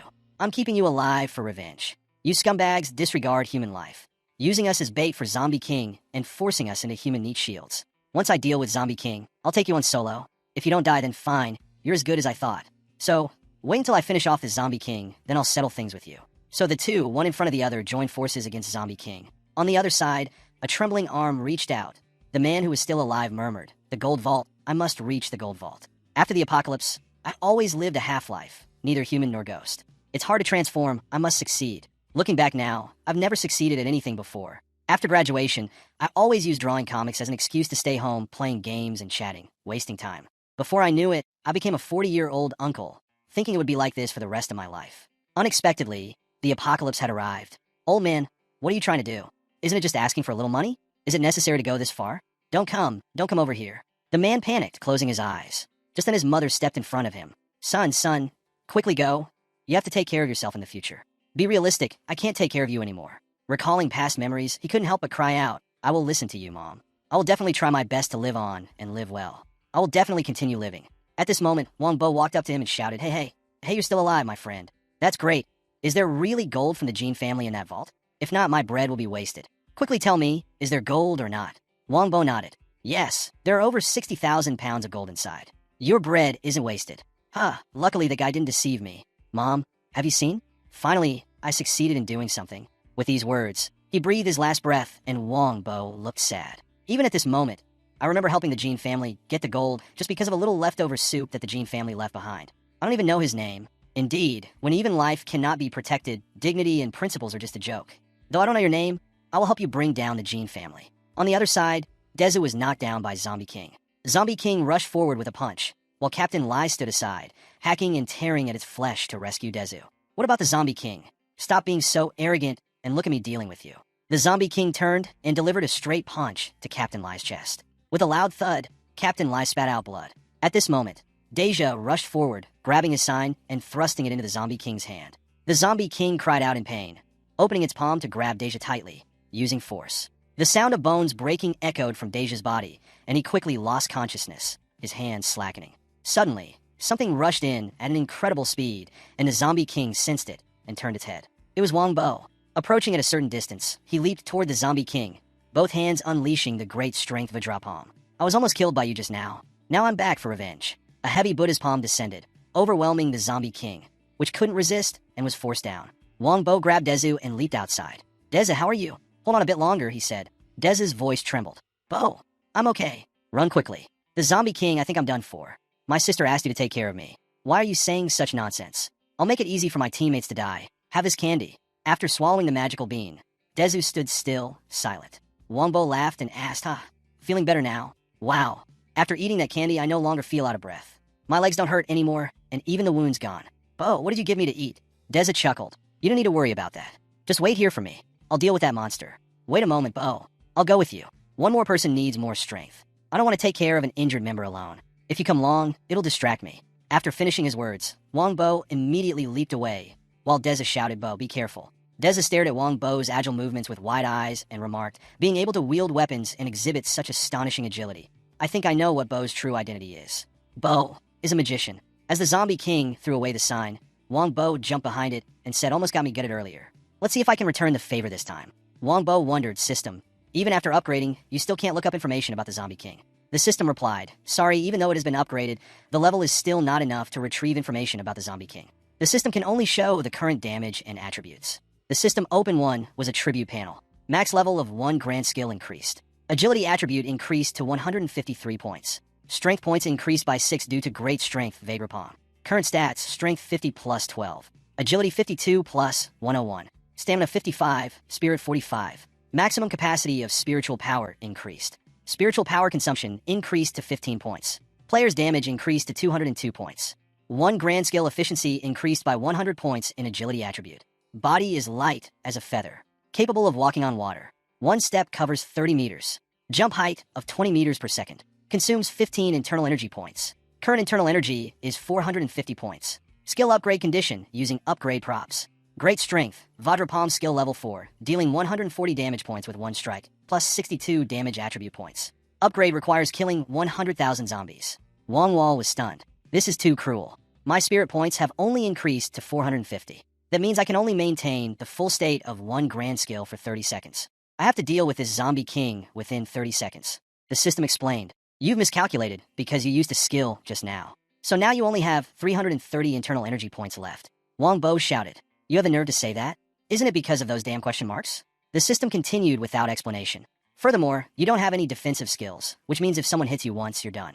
I just want to ask, what will happen when you deplete all your internal energy? The system replied. Although great strength, Vajrapalm doesn't consume internal energy. Once it's depleted, you won't be able to use any skills anymore. That means I can only fight for 20 more seconds. Perhaps, but players don't need to despair. As a considerate and caring system, I'll help you. Whatever assistance you need, I'll count down 20 seconds for you. Just focus on fighting. While Wong Boa was grappling with the deceitful system, the zombie king struck, causing the ground to shatter. Wong Boa dodged using one grand skill, circling behind the zombie king. With a powerful blow from great strength, Vajrapalm to its back, the zombie king roared, swinging its arms. Wong Bo swiftly ducked low and with lightning speed, circled around behind the zombie king again. With a strong slap to its jaw, the zombie king spat out fresh blood. Seeing this, Wong Bo felt pleased within. That must have hit his vital point this time for sure. But as he was lost in satisfaction, the zombie king suddenly swung its arm and landed a heavy punch on Wong Bo's chest, causing a loud crash. Wong Bo was thrown into a nearby car. Grimacing in pain, he held his stomach. This bastard's strength is incredible. Feels like my bones are all broken. The system urged, Player, quickly eat a bean of fairy pulse to restore your strength. The battle isn't over yet. Wong Bo reached into his pocket, pulled out a bean, and stuffed it into his mouth, quickly regaining his strength. System, how much internal energy skill points do I have left? Please note that currently I only have 150 spirit points left, meaning I can only use one grand skill for less than 10 seconds. Wong Bo assessed the zombie king. Although this monster has thick skin and fat, its head defense seems weak. Attacking its head requires a plan to immobilize it. While he was contemplating, the zombie king charged forward. Wong Bo darted behind the car, using great strength Vajrapalm to strike hard at two nearby cars. The heavy cars flew straight toward the zombie king. These cars only served to hinder the zombie king's footsteps. Wong Bo quickly picked up the chain on the ground and threw it, wrapping it around the zombie king's hand. Just as Dezu said, he's the type who gets carried away in fights. Lucky for me, that's my chance. I'll show you what martial arts mastery is. There's no breaking free from speed alone. The system announced. Player initiates one grand skill. Countdown. 10, 9, 8. As the system counted down, Wong Boa swiftly circled around the zombie king, the chain tightening with each turn. He then leaped behind the zombie king's neck and clung on tightly. Let's see how this fool can fight back against me. The zombie king struggled violently, and the iron chain began to loosen. Wong Boa gritted his teeth in frustration. Even the iron chain can't hold him for long. Success or failure depends on this move. Exerting all his strength, Wong Bo finally struck the zombie king's head with two powerful blows. At the same time, the system notified that he had depleted all his internal energy. Green blood sprayed from the zombie king's head onto Wong Bo's face, accompanied by his agonizing scream. Dezu rushed over, alarmed by Wong Bo's cries. Something's wrong, isn't it? He hurried over to where Wong Bo was and exclaimed, Bo, are you okay? Arriving at the scene, Dezu looked down in horror at the ground, seeing that the zombie king was dead. Captain Lai approached, astonished. The zombie king was killed by this kid. Dezu, who is he exactly? Not only can he send cars flying with a single blow, but his speed is also too fast for the naked eye to keep up with. Unfortunately, his blow just now hit the zombie king's brainstem. He must have been infected with the virus. Infected with the virus? Bo, I'll take you for treatment immediately. Fool, don't get close to him. He might be turning into a zombie soon. Wanwa's whole body was trembling with rage, his eyes turning deep red. The system warned. Virus detected. Invading player's physiological system. The system announced. Congratulations. The player has activated the hidden quest, Supreme Martial Sage. The player can accept or reject the quest. What hidden quest is this? I've never seen this before in any game. Wongbo wondered. Option 1. Reject the quest. The system will provide you with Type A serum. After use, you will be completely immune to this zombie virus, but it can only be used once. Option 2. Accept the quest. The system will provide you with Type B serum. After use, you will gain a semi-immune status, able to retain your own thoughts. But from now on, you will become half human, half zombie. It also means that if you accept the quest, the undead virus will make your physical qualities stronger. But there will also be side effects. Wong Bo pondered, turning into a half human, half zombie. Isn't that really bad? What kind of quest is this? What are the side effects? The system responded. The main task is to hunt down all the zombie kings in the world.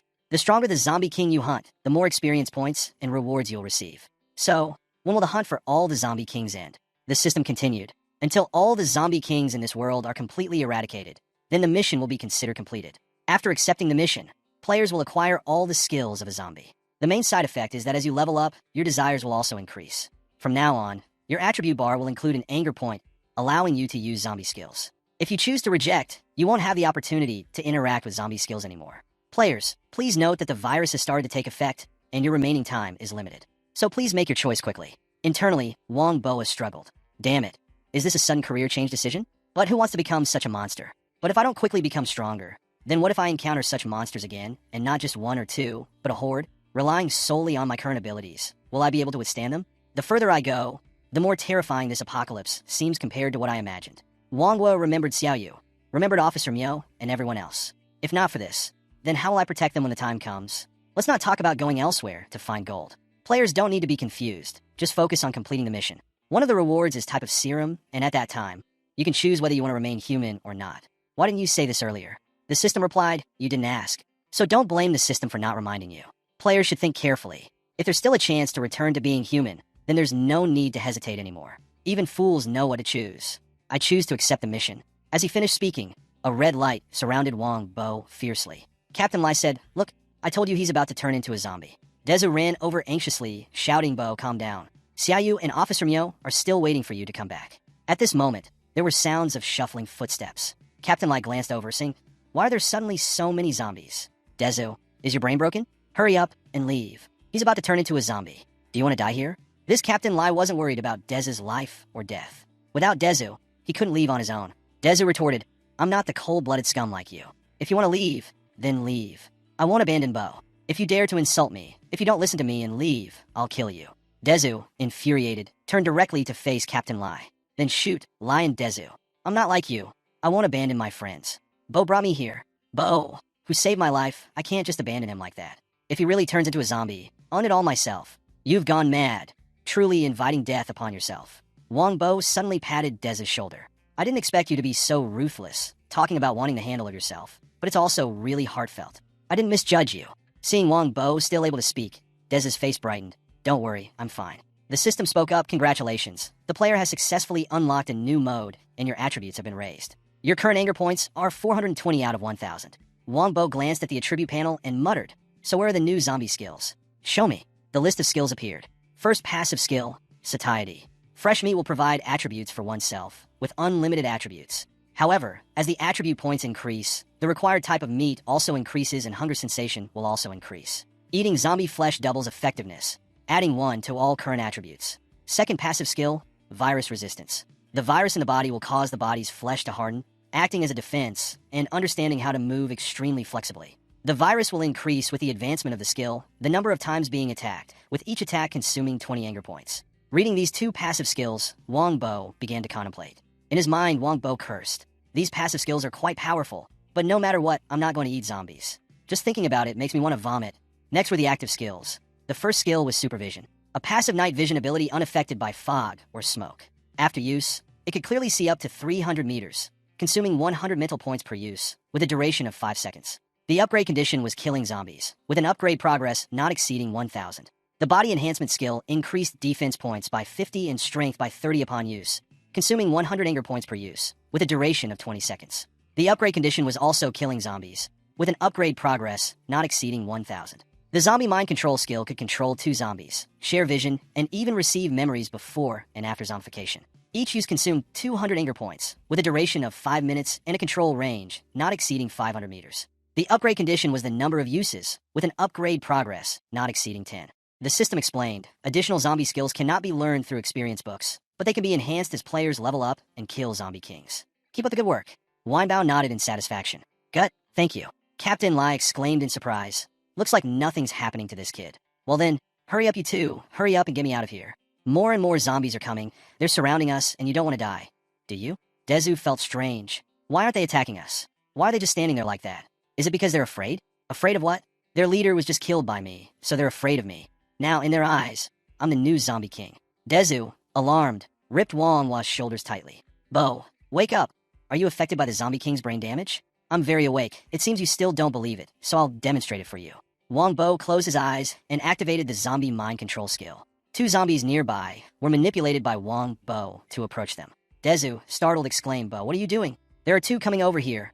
Be careful. Let's deal with them together. Wong Bo raised his hand to stop Dezu and commanded, kneel down before me. Seeing the two zombies kneeling in front of them, Dezu exclaimed in horror, Bo, they're really demons. Did you really make them kneel down? Wong Bo ordered, you two, remove the armor from their bodies, then place the incendiary inside their bodies with the Zombie King. The two zombies turned around to obey Wong Bo's command. Captain Lai asked, you can control zombies even after killing the Zombie King. Who are you exactly, and what's your purpose in coming to the refugee camp? It doesn't matter who I am, but I know that your Gene family are not human. You treat others like cattle. Working for you is enough, and you even see humans as food, as tools. You're more disgusting than the Zombie King. Don't think you're scary, I'll kill you. With that, Captain Lai fired his gun, and with a bang, the bullet pierced Wong Bo's chest. Deja screamed in panic, but Wong Bo said, don't worry, I'm fine, just a little painful. It seems the defense of the viral support is working effectively. The moment the bullet touched me, the viruses immediately hardened my flesh. Seeing Wong Bo unaffected, Captain Lai's voice trembled. You're like the Zombie King, not afraid of guns? Huh. You think I'll die at the hands of a scum like you? I won't. Just as the captain was about to end his own life, Wong Bo swiftly used his martial arts skills to rush forward and knock down the captain. You wanting to die? So blissfully. It's not that easy, you know. After I've finished dealing with this pile of corpses, I'll let you experience the pain and despair others have endured. The captain, now fearful, stuttered, please don't. As the two zombies poured explosives onto the body of the Zombie King, Wong Bo lit a fire and threw it down. Dezu, suspicious, said, Bo, burning the other bodies to prevent them from being eaten by zombies, I can understand. But why do we have to handle the body of the Zombie King this way? There are two reasons. One is that zombies become stronger after eating the flesh of the Zombie King. The second reason is that now I can read his memories, feel his despair. The Zombie King was once a pitiable figure. He used to be the king of this city with plenty of riches. He also had a happy family, but everything was destroyed by the apocalypse. Wife, I brought food enough for weeks, he said as he opened the door, only to be greeted by a horrifying sight. Zombies had invaded his home, feasting on his wife's corpse, and the Zombie King, still human, screamed as he charged into the horde. Upon hearing Wong Wa's story, Dezu appeared touched. Oh, your words make me miss my parents too much. If it weren't for my little sister, I might have turned into a Zombie King myself. The captain lay on the ground, pleading, you two don't need to worry about yourselves anymore. I know I was wrong. Please take me back with you. Please take me back. I'll speak to the Gene Patriarch to reward you both. When we set out here, I was afraid neither you nor the Gene Patriarch intended to bring us back. Even if you did, it would probably just be our flesh, Dezu. I beg you. Just now we fought the Zombie King together, and I truly know I was wrong. Dezu paid no attention to his rambling and turned away. At this moment, the two zombies received their orders and began moving toward the captain. He recoiled in fear, trembling like a leaf as he cried out, please, don't come over here. I'm not tasty. Don't come over here. The horde of zombies roared and pounced on him, his screams echoing in the air. Wong Bo sat in the driver's seat. Dezu, buckle up. Let's head back, Bo. After we return, we'll stick to the plan. We need to see how Koyu and Officer Myo are doing, and then we'll take care of that Gene Patriarch. Returning to the concentration camp, Myo Rien was led to a place and urged, hurry in, behave well, serve Gene Patriarch well. Myo Rien frowned and muttered, I wonder what kind of place it is inside. Opening the door and stepping in, the interior resembled nothing short of paradise, with a DJ playing music, a table filled with food, alcoholic beverages, and numerous beautiful women. In times of food scarcity like this, one can still indulge extravagantly. This fatso sure knows how to live it up. Ahaha, I caught you now, Gene Patriarch. New girls have arrived. Let's go catch them for some fun. He wiped the sweat from his face with a handkerchief. Oh, they've arrived. Let's see what they're like first. The new girls approached Gene Patriarch coyly, enticingly. Hello, Gene Patriarch. We're very experienced. We can turn iron into gold. And my tongue is also very skillful. Want to try? Don't listen to them. I'm the real deal. Gene Patriarch, touch me. Or would you prefer to lie down? Gene Patriarch, let me serve you. Myo Rien felt disgusted and covered his face, truly morally bankrupt. I hope the heavens take away my ability to perceive. Ladies, please stop competing. I want purity. Whoever is the real deal, jump and let's see. Whoever jumps the best can live here for a month with free food and board. The music blared, and the girls began to dance gleefully. Heave, I dance the best. Gene Patriarch, see how beautifully I dance. Gene Patriarch, what do you think of my dancing? Annoying. Clearly, I'm the best dancer. Neo Ryu Yin tried to endure it. This guy never changes. When we finally bring him down, we'll definitely teach him a lesson. At the same time, in another area of the refugee camp, Show you hid in a corner. You want to die? You asked me to bring you to the weapon storage. There are many like you here. Do you really want to die? Craving for a beating, aren't you? Secretary Joan, chained like a dog, complied and said, please don't hit me anymore, sis. Actually, there's a back door here that only I know about. I could take you in through there. Why didn't you say so earlier? You're doing this on purpose. Hurry and take her, or else you'll regret it. Guided by Secretary Zhang, Shoyu quietly made her way to the weapon storage. She peered inside through a gap. This whole chest is filled with weapons and ammunition. Even with just this, we have better firepower. Shoyu's eyes sparkled with urgency. Seriously? Then what are we waiting for? Hurry up and take me to see. Well, you can take her too, but this is confidential. You can't just look for free. Or maybe after she's done looking, she can give me a kiss. Are you tired of living? She's only allowed to kiss my bow. Hey, you scavenger, you eat human flesh and act all fancy. Even if you die under a peony flower, you'd still be a ghost. And if you refuse, don't even think about knowing where that thing is hidden. Shoyu, seen the firmness in her, asserted fine. If you take me to see that more powerful firepower, I'll give you a kiss. Seriously, she said she'd keep her word. Outside the refugee camp, Winewood drove slowly up. Hey, I'm back. Open up. A voice blared from the loudspeaker. Why are there only 2 of you? Where are the others? We encountered the zombie king in Chiang Mai, and Captain Lai sacrificed himself to help us transport the gold back. Lai, are you helping them again? Don't play gum. If you don't explain, don't expect to come in. Wong Bo stepped out of the car and unfurled a cloth covering gold. If you don't believe it, take a look. It's me and Dezu who brought it back. There's plenty in Chiang Mai. Isn't this what Jean wants? You found it, so open up and let them in. Dezu whispered, bow. The next move depends on you. Trust me, stick to the plan. On Jin's side, he held up a Rolex watch. Have any of you seen my Rolex? Whoever can pick it up can get a month's worth of food. After saying this, Jean tossed the watch into the pool, and the girls clamored, wow, I want it. I want it. I saw it. It's mine. Myo Ryun didn't know what to say. That fat dwarf is something else. At this moment, a hand clapped on Myo Ryun's shoulder. Hey, sister. Myo Ryun turned around and asked, what's up? I'm the attendant next to Jin's. You can call me Sister Do. Oh, hi, Sister Do. Do you have any instructions?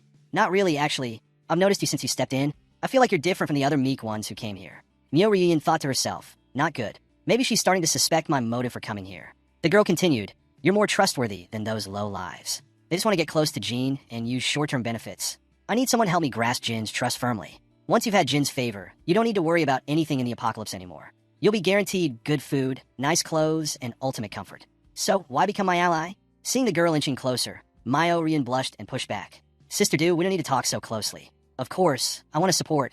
If you don't mind, I'll listen to you in the future. Myo Ryun sighed inwardly. So she wants to manipulate me into playing a dangerous game, threatening me with death. But why do I feel uncomfortable every time she gets close? Anyway, let's have a drink, and we'll be best friends later. Oh, by the way, you still don't know my name? You can call me Chow Yun. Myo Ryun calculated in her mind. This woman, being the close attendant of that fat dwarf, probably knows little information.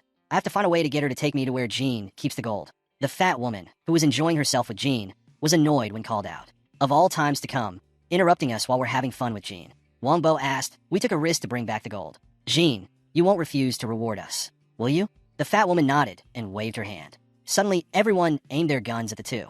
Dezu asked in astonishment, what are you doing? Do you want to steal our hard-earned rewards? We don't need Jin's reward anymore. Please don't pretend anymore.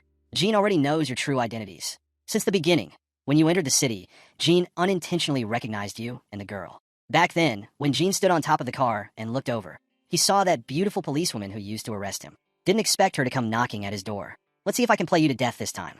Wong Bo, realizing he was exposed, couldn't help but grind his teeth in frustration. Damn it, didn't expect that fat dwarf to remember Myo the cop. Heard the Mad Fury gang got seriously injured by a cop named Myo and others a few hundred kilometers away. You lot were behind that, weren't you? Ah, you got guts. Aiming at Jean like that, wanted to die. Hold on, let me explain. Before Wong Bo could finish his sentence, he was struck hard on the back of his head with a gun, but Deza cheered. Bro Bo, everything's fine. The gun-wielding soldier commanded. Stay still, don't move. The plump woman chuckled loudly. Ah, following Master Jin's plan. We caught them all. Indeed, I'm the most capable woman beside Master Jin. Wong Bo merely pretended to be unconscious. The recent blow didn't affect him. A while later, Wong Bo was dragged into a dim corridor by 2 men. I wonder if Officers Myo and Shio are all right.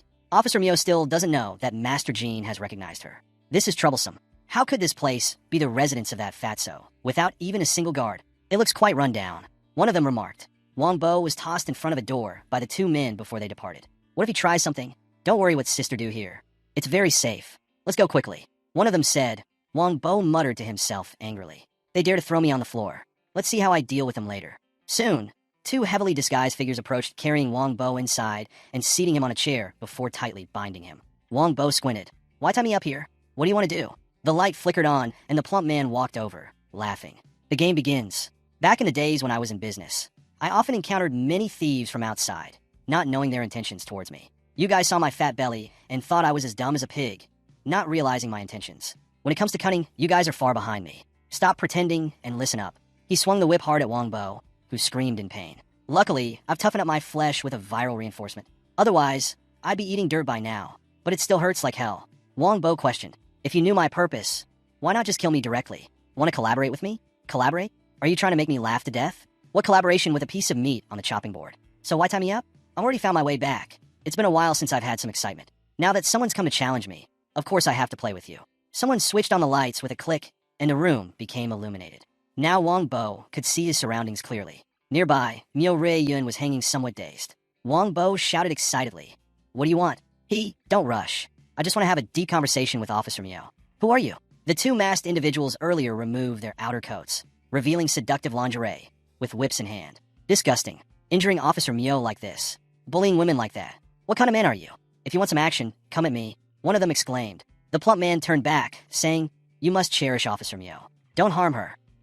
Rest assured, Master Gene will take good care of her. Hey kid, I want to see the look on your face as your beloved woman gets played. Wong Bo widened his eyes.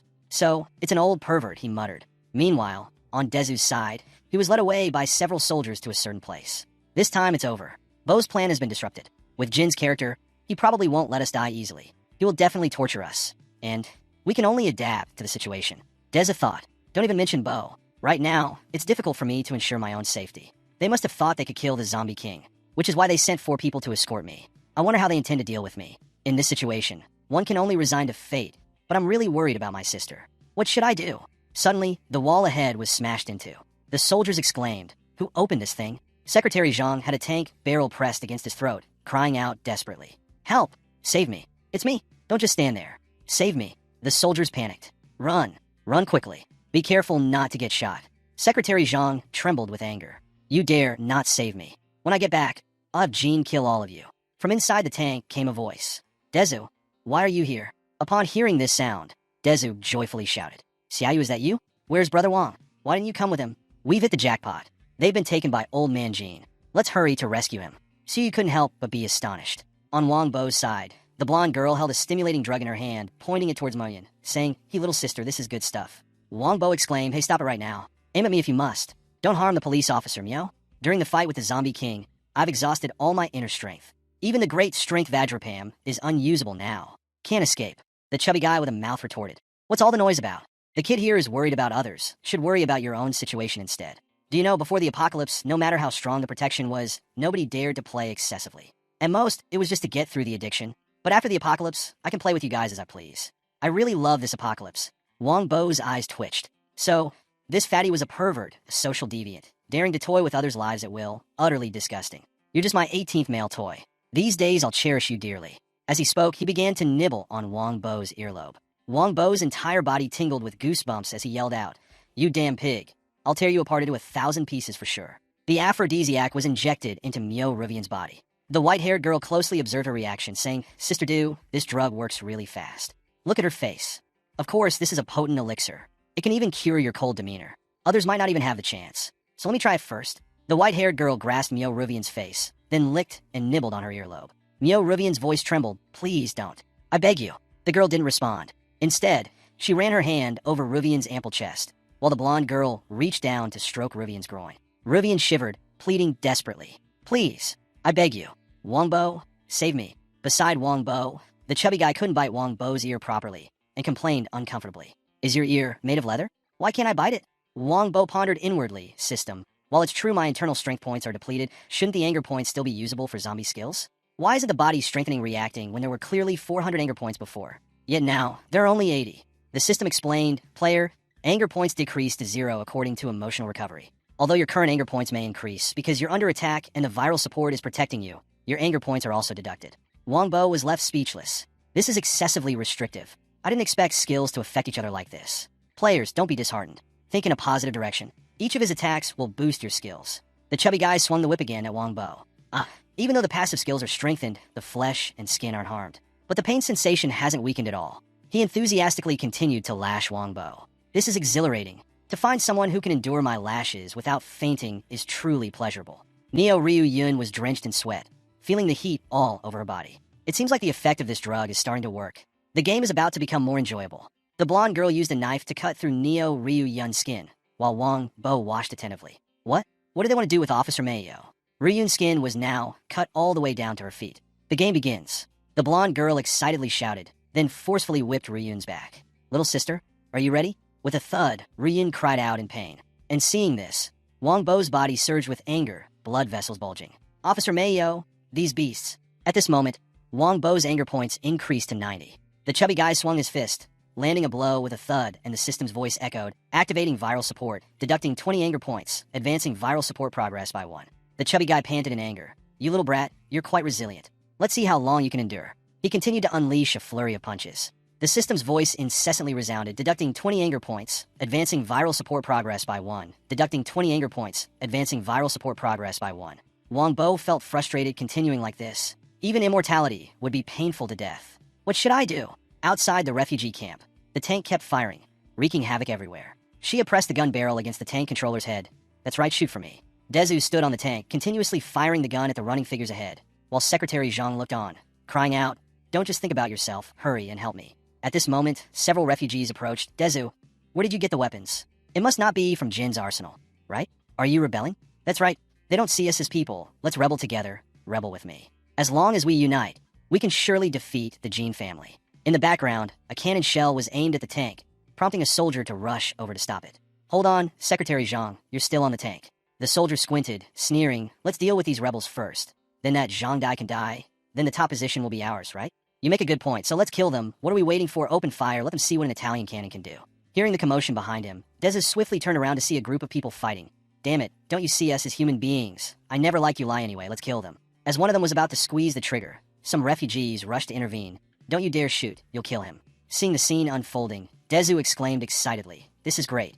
Everyone is united. We can surely overthrow the Gene family. But then he realized, overthrow the Gene family? Let's forget about that. We don't have the power for that. Everyone, leave now. If the Gene Patriot finds out, we're dead for sure. Even if we wanted to confront the Gene family with me, we wouldn't be able to. Just now, I couldn't bear to watch myself die like that.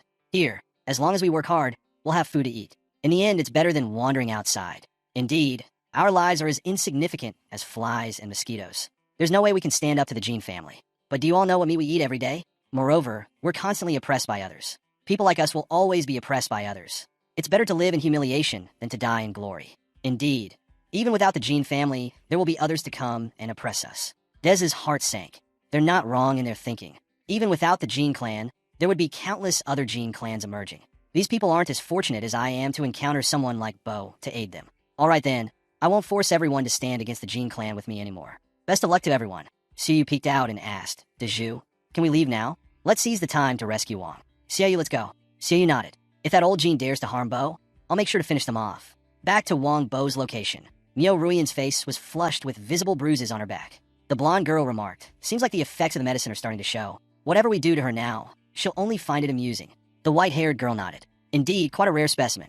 Let's continue with our plan. She looks like a mere chick, so today we'll turn her into a real woman. As the blonde spoke, she rubbed her prosthetic hand on Mio Ruian's back, causing tears to stream down her face. Please. No. Don't do this. I beg you. Bo, please save me, I'm almost done for. The chubby guy observed Wong Bo's expression, feeling perplexed. This kid has been beaten for nearly half an hour, everything torn to shreds, yet there's only a few scratches on him. Not even a drop of blood. How does that make any sense? My own hand is starting to hurt now. An ordinary person would have long been disfigured under my lash. It's impossible for anyone to withstand my blows. Impossible. It just can't be. The chubby guy shouted loudly, once again delivering a powerful punch straight to Wong Bo's face, fresh blood oozing out. The system notification chimed in, defense level increased, sensation of pain. After receiving damage will decrease. Anger points consumed upon receiving attack changed to 15. Next level up requires receiving 200 attacks, deducting 15 anger points. Wong Bo roared. Had enough yet? The chubby guy scoffed. Making noise won't do you any good. I've hit you over 100 times. You're no sandbag. In a bit, I'll show you what it's like to be one, and you two perverted freaks daring to treat Officer Mio like that. She's the one I admire the most. You dare touch her. I'll make sure to pay you back 100-fold. Mio was astonished to admire Wong Bo. Did he say he admires me? The flesh on Wong Bo's body started to bulge. The chubby guy yelled. Hey, what are you trying to do? The blonde girl chuckled. Relax, Jen. I haven't seen anyone escape those tendrils yet. Wong Bo's eyes reddened. Human. Too hesitant. I'm not human anymore. As Wong Bo's fury reached 100 points, he immediately activated his body enhancement skill. With a few cracking sounds, he broke free from the tendrils binding him, leaving the chubby guy panicked, stuttering. What kind of kid is this? Quickly subdue him again for me. Damn it, protect Gene? Yes, Sister Do. Neo Ryun gazed intently at Wong Bo. You came to rescue me, but your body, your heartbeat, it's too fast. That area seems peculiar, too, fading away. I feel like I'm losing consciousness. The chubby guy reacted, spinning around to flee. Quick, quick, quick, kill him. Wong Bo raised a sharp hand shouting, "You're chubby bastard, I'll kill you." Just as he was about to grab the chubby guy, the two women attacked. With a swoosh, Wong Bo's chest tore open. The viral support skill couldn't activate. The system apologized. Sorry, insufficient rage points, unable to activate viral support. The white-haired girl aimed a sharp thorn at Wong Bo's neck, stabbing with a thud. Fortunately for Wong Bo, he had just enough viral points to trigger the viral support skill. The white-haired girl was shocked to see her thorn deform on her finger. Wong Bo staggered back and the chubby guy said, "You two hold them off. I'll go to the bedroom to get something." The two girls nodded and took out sharp knives, continuing, "No man has ever survived our onslaught. You dare to harm my colleague, Mio. You're not human. We'll kill you." The white-haired one took the lead. "Kill us all? Let's see what you're made of." "Oh, forgot to mention, we used to be special operatives." Wong Bo leaned back to evade, then gripped the white-haired woman's wrist tightly to restrain her. His other hand delivered a powerful slap to her head, creating a loud smack. The blonde-haired woman rushed forward, shouting. Her knife aimed straight at Wong Bo. He lifted his foot and kicked straight into her face. "You cruel woman, get lost." After the smack, the blonde woman fell to the ground alongside the silver-haired one. Wong Bo stooped down to pick up the toy hand from the ground. The white-haired woman sat up, her voice trembling. You scoundrel, I'll kill you." Wong Bo knocked the knife out of her hand, then forcefully kicked her head. "You enjoy torturing others, don't you? Let me give you a taste of being tortured. If you like playing these games, I'll play along." The white-haired woman's terrified face quivered. "No, please, please spare me." Wong Bo grabbed her hair and pulled her head back, then thrust the toy hand forcefully between her legs, eliciting a horrifying scream.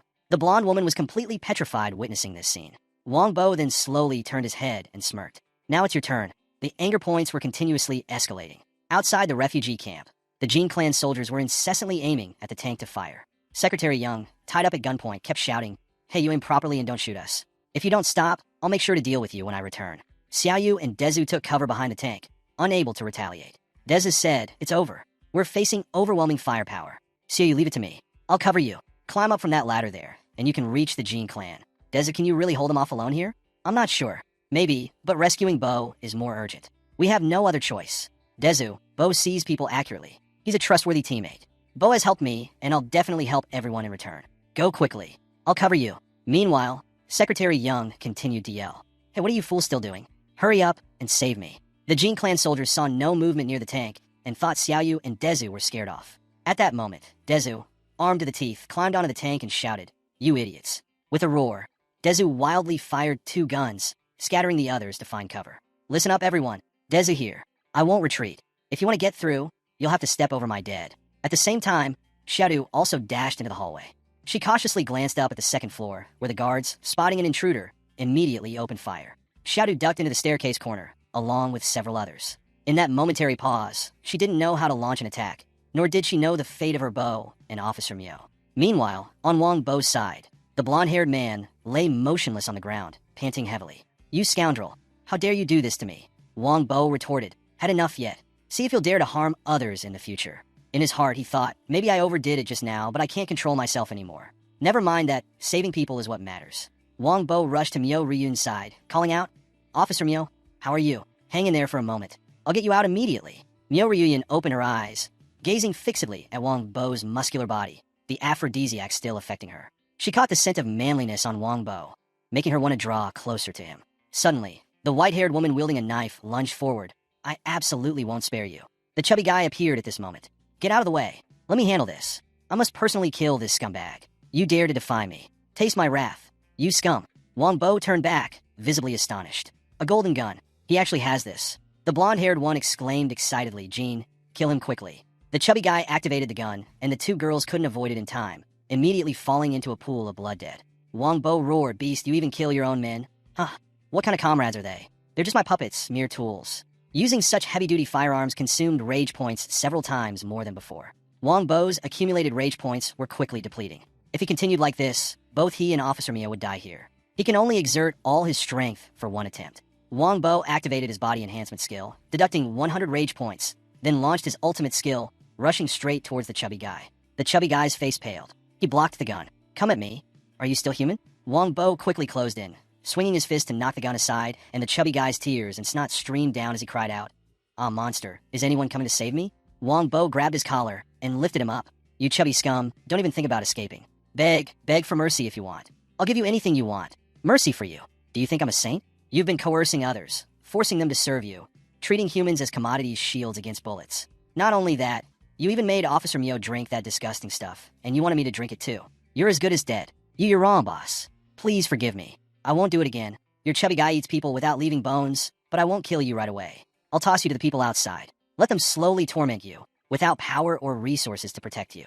You're just a fat soak trampled on by others. Wong Bo tightened his grip, causing the chubby guy to slump unconscious to the ground. Then, Wong Bo turned back to Myo Ryun, his hands swiftly cutting through the bindings. Myo Ryun collapsed, her body soft and yielding. Officer Myo, it was me who caused you suffering. Now I'll take you out. It's fortunate that the one holding me is you. Let's not dwell on this. My current stay is also hard to control compared to before. Myo Ryun suddenly reached out to touch Wong Bo's face, her voice trembling. Wong Bo, I feel so hot and uncomfortable. Can you help me? I feel like I can't bear it anymore. My heart is beating too fast. Wong Bo, please help me check. I feel like if this continues, I might explode. Please help me. Officer Myo, please wake up. You're just affected by the drug.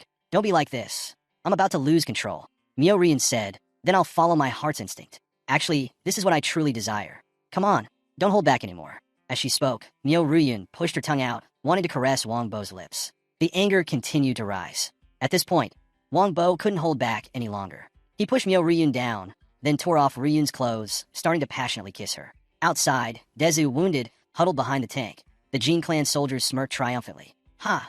Surrender now. You're surrounded. We know you're out of ammo. You killed many of our comrades. Come out quickly. Don't hide anymore. Don't boast there, knowing he's out of ammo, yet not taking action. Everyone's afraid of death. Boom. A bullet struck directly into Joan's chrysanthemum insignia. Dezu smirked. Who said I'm out of ammo? That was the last one. Now it's your turn. Realizing Dezu was truly out of ammo this time, the soldiers advanced slowly. Dezu sighed, closing his eyes. Bo, I've fought with all my might. It's up to everyone now. I've arranged things for my sister. Just regret I can't take care of her anymore. I'm not a good brother. My parents are coming to find us both. You're dead for sure. Dezu, come out. Surrender and be tied up. Just then a car rushed in. Shannon popped out, laughing loudly. Haha, the young master is here to deal with you lot. The Gene Clan soldiers, startled, turned to look. Look at the Western firearms. They're gonna wipe out you villains. Xiao Bao, sitting inside the car, grabbed onto Shannon's leg and shouted loudly. You brat Shannon, stop barking. If you stick out again, I won't be able to hold them back. Dezu looked over, recognizing Wong Bo's comrades with delight. The Gene Clan soldiers aimed their guns at the car and began shooting relentlessly. And Lai shouted, everyone hold on tight. The car swerved, tossing the two soldiers off. Secretary Zhang screamed, oh my, those wretches still have reinforcements. No wonder they're so arrogant. And Lai stepped out of the car and asked, why are you alone? Wong Bo, where are the others? De Zhu pointed upwards. And Bo, they're upstairs. I'm holding the fort here. How did they manage to get in so quickly? Seems like they're after the gold. Lulu stepped out and shouted, brother, don't leave me behind. Little sister's here too. Lulu is obedient. You'll stay with me from now on, right? Why did all of you come here? And Lai explained, half an hour ago, we heard gunfire from here. Fearing for everyone's safety, we decided to come help. Xiao Yin added, we're comrades. Naturally, we advance and retreat together. Suddenly, another group of soldiers rushed over. Intruders on the other side. Everyone, concentrate your firepower. Gunshots rang out. Xianin lay low, shouting, have you two finished talking? Xiao Bao from the back seat extended his gun and fired, cowards. Weren't you boasting about how formidable your Western firearms are just now? Xianin hastily found an excuse. 2 hands against 4, facing a dozen opponents. Come on, let's stand guard here together. When they come down, we'll go together. But my ammo's run out. I'll stay with Wong Bo. Never been afraid of running out of bullets before. Xiaoqi sat in the taxi, holding the gun, and exclaimed, these guns are more fun than hugging teddy bears. Huh. It seems like going with Wong Bo was the best choice of my life. Inside the residence of the Gene family, Xiaoyu finally wiped out all the guards, saying to Wong Bo, this is the last floor. Mr. Wong, where are the police, Mio, and the other guy? At that moment, a voice echoed. Oh, don't show you was surprised. It's Mio's voice. It's okay. I'm here to rescue her. Following the sound, Shoyu rushed to open the door, exclaiming, what's going on here? It looks like a serious battle has taken place. Is this Jin's residence? He's still breathing, just unconscious. Oh, what's this wet thing here? What is it used for? Mio Ryun's voice came from inside. Wongbo, I'm tired. Take a break. Guided by her voice, Sho approached the golden door, saying, it's Mio's voice. She just called for Wongbo. It seems he's here too. Upon opening the door and stepping in, the entire room was made of gold, momentarily dazzling Xiaoyu. Wow, everything is made of gold. Wongbo must be thrilled this time. Mio Ru Yun's trembling voice echoed in the bedroom. Wongbo, please forgive me. I'm about to lose everything. Xiaoyu pulled back the curtain and shouted, Police Miao. Wong, both of you are, but before she could finish her sentence, the scene stunned Xiaoyu. Miao Ryun was lying on the bed, and Wongbo was pouring water on her while she continued to plead. Wongbo, stop please. Take a break. Xiaoyu couldn't believe what was happening and said, how could this be? Seeing Xiaoyu approaching, Miao Ryun hurriedly explained, wait, Xiaoyu, let me explain. It's not what you think. There's no need for further explanation. I'd seen it all. Wongbo turned his head, noticed Xiaoyu wanting to leave, and quickly grabbed her hand, saying, Wong, why are you still holding on to her? What else do you want to say at this point? As he spoke, tears streamed down Xiaoyu's face. You already have Xiaoyu. Why would you do this to Police Miao? If you've chosen Police Miao, then let me go and I'll stay away from you forever. The lust within Wongbo surged, and he smirked, asking, stay away from me. With a swift motion, he tore Xiaoyu's clothes apart in question. Did you think you could escape from me? Xiaoyu couldn't believe the person in front of her. Is this really the Wongbo I know? Xiaoyu, quickly go. Wong is not normal right now. Wongbo lifted Xiaoyu and approached the bed, saying, before I am satisfied, neither of you is going anywhere. The room once again echoed with the sounds of Stroll while outside. The two sides continued their tug of war. Don't stop. Keep firing. The group of men led by Mr. Lai took shelter behind the car, sighing, there are too many. We're in a passive position like this. The opponents are strong, yet Mr. Bo and his gang haven't backed down. Perhaps they've had enough trouble already. On the other side, the Gene clan members were still wildly firing their guns, taunting, come out. Aren't you guys good shots? Let's have a shootout. Hey, why stop now? Keep going. Look behind you. At this moment, the refugees appeared with determination. Hey, you beasts. Are you here to watch a show? Get lost. Seeing the crowd not dispersing, but rather staring intently, a few soldiers shouted, get out of here. We're killing traitors. If you don't leave, don't blame us for shooting. People responded, then shoot. See how many of us you can kill. Oh, this one's good. Are you guys insane? Want to rebel? Dinner time's over. Why haven't you distributed food yet? We paid the Gene plan. Where's our food? Curious, Xiaobao asked Mr. Lai. What are they arguing about? Mr. Lai replied, seems like they're arguing about demanding food. Seeing the crowd about to erupt, the Gene clan's soldiers softened their tone. Don't you see we're dealing with traitors? Wait until we rescue Old Man Gene. Then we'll distribute food to you. Yes, don't stir up trouble anymore. Suddenly, a bag of rice was thrown out. Shellman stood behind the car, holding up the bag of rice and shouted, hey, don't believe them. They're hoarding food. We found the food they hid. They wanted to kill us. Look, this is the rice and meat they'd been secretly eating. The Gene clan soldier widened his eyes and exclaimed, hey kid, what nonsense are you talking about? The refugees, upon hearing Shonen's words, couldn't help but feel angry. What? There's rice and meat. So why do we who do the hardest work only get watery soup? Shellman smirked. Surely if we distribute it among everyone, they won't be able to monopolize the meat and rice anymore. Gunshots rang out, and Xian once again emerged from behind the car, shouting help. They're killing people, exterminating us. Kids, shoot them dead. Don't believe them. We only get what the Gene plan gives us. Stop lying. We want fresh rice. Everyone rises up, force them to reveal everything they're hiding, even if it costs us our lives. Shellman, realizing he had incited a riot, couldn't help but laugh out loud. Mr. Lee and his gang are really fighting now. All right, the initial plan is successful. Let's officially take action. Dutch Dude couldn't help but admire. They're really clever. Inside the Gene clan's bedroom, Miao Ryun and Shoyu were exhausted and asleep, while Wongbo was slowly waking up. It seems like I've just done something very excessive, but I couldn't control myself. Wongbo, you scoundrel, you already have Xiaoyu. And now you're doing this with Officer Mayo too. Moreover, it seems like this is Officer Melee's first time, and I was so rough with her. Is it because of the zombie mission leading to uncontrollable desires? I'm a beast. Wait a moment when Officer Mayo wakes up. How do I explain this to her? The comforting system said the player cannot blame you. It's just that the virus in your body amplifies your sexual desire, along with the increasing anger points, which also drives you into madness. So, it's also because I cannot control my own desires. Continuing, the system warned a gentle reminder, the player should not try to suppress their own desires. Why I can't just wreak havoc all day, because every time the anger points increase, it makes you volatile and destructive. Besides sexual desire, you can also alleviate the side effects of the virus through destruction, eating, and acquiring possessions. But if the player keeps suppressing like this, it's easy to lose control, even being controlled by the virus to become a new zombie king. Hearing the term zombie king, Wongbo's fear shot up to his head, making his ears ring dangerous. Why didn't you tell me this at the beginning? You didn't even ask. But now the player has one on the left and one on the right, which is pretty good. If I return to reality, I can still find a new partner or reduce the side effects through eating. Damn system. Why are you getting more cunning every day? Quickly tell me, is there anything else you're hiding from me? This is unacceptable. The remaining information still needs to be explored by the player themselves. Now the most important thing is to take all the gold here. You try to check how much gold is here. The system replied, all the gold in this room totals 85,237 pounds. That's a lot. This damn greedy guy, truly obsessed with collecting gold. If these amounts of gold were brought back to reality, the value would be at least over 17 billion. If suddenly brought into the city, it will definitely cause a shock in the global gold market. Moreover, not to mention whether the market can absorb so much gold, I will surely be investigated. The system began to entice. Although the player cannot level up the system yet, rewards can still be withdrawn. With so much gold, you can withdraw for many years. Wong Bo raised his hand to gather all the gold, then said, "This time, I've been badly betrayed by your damn system. Don't even think about touching my gold." The system continued. Same old saying, without depositing money, how can you become stronger? Wong Bo uttered lightly, "Get lost."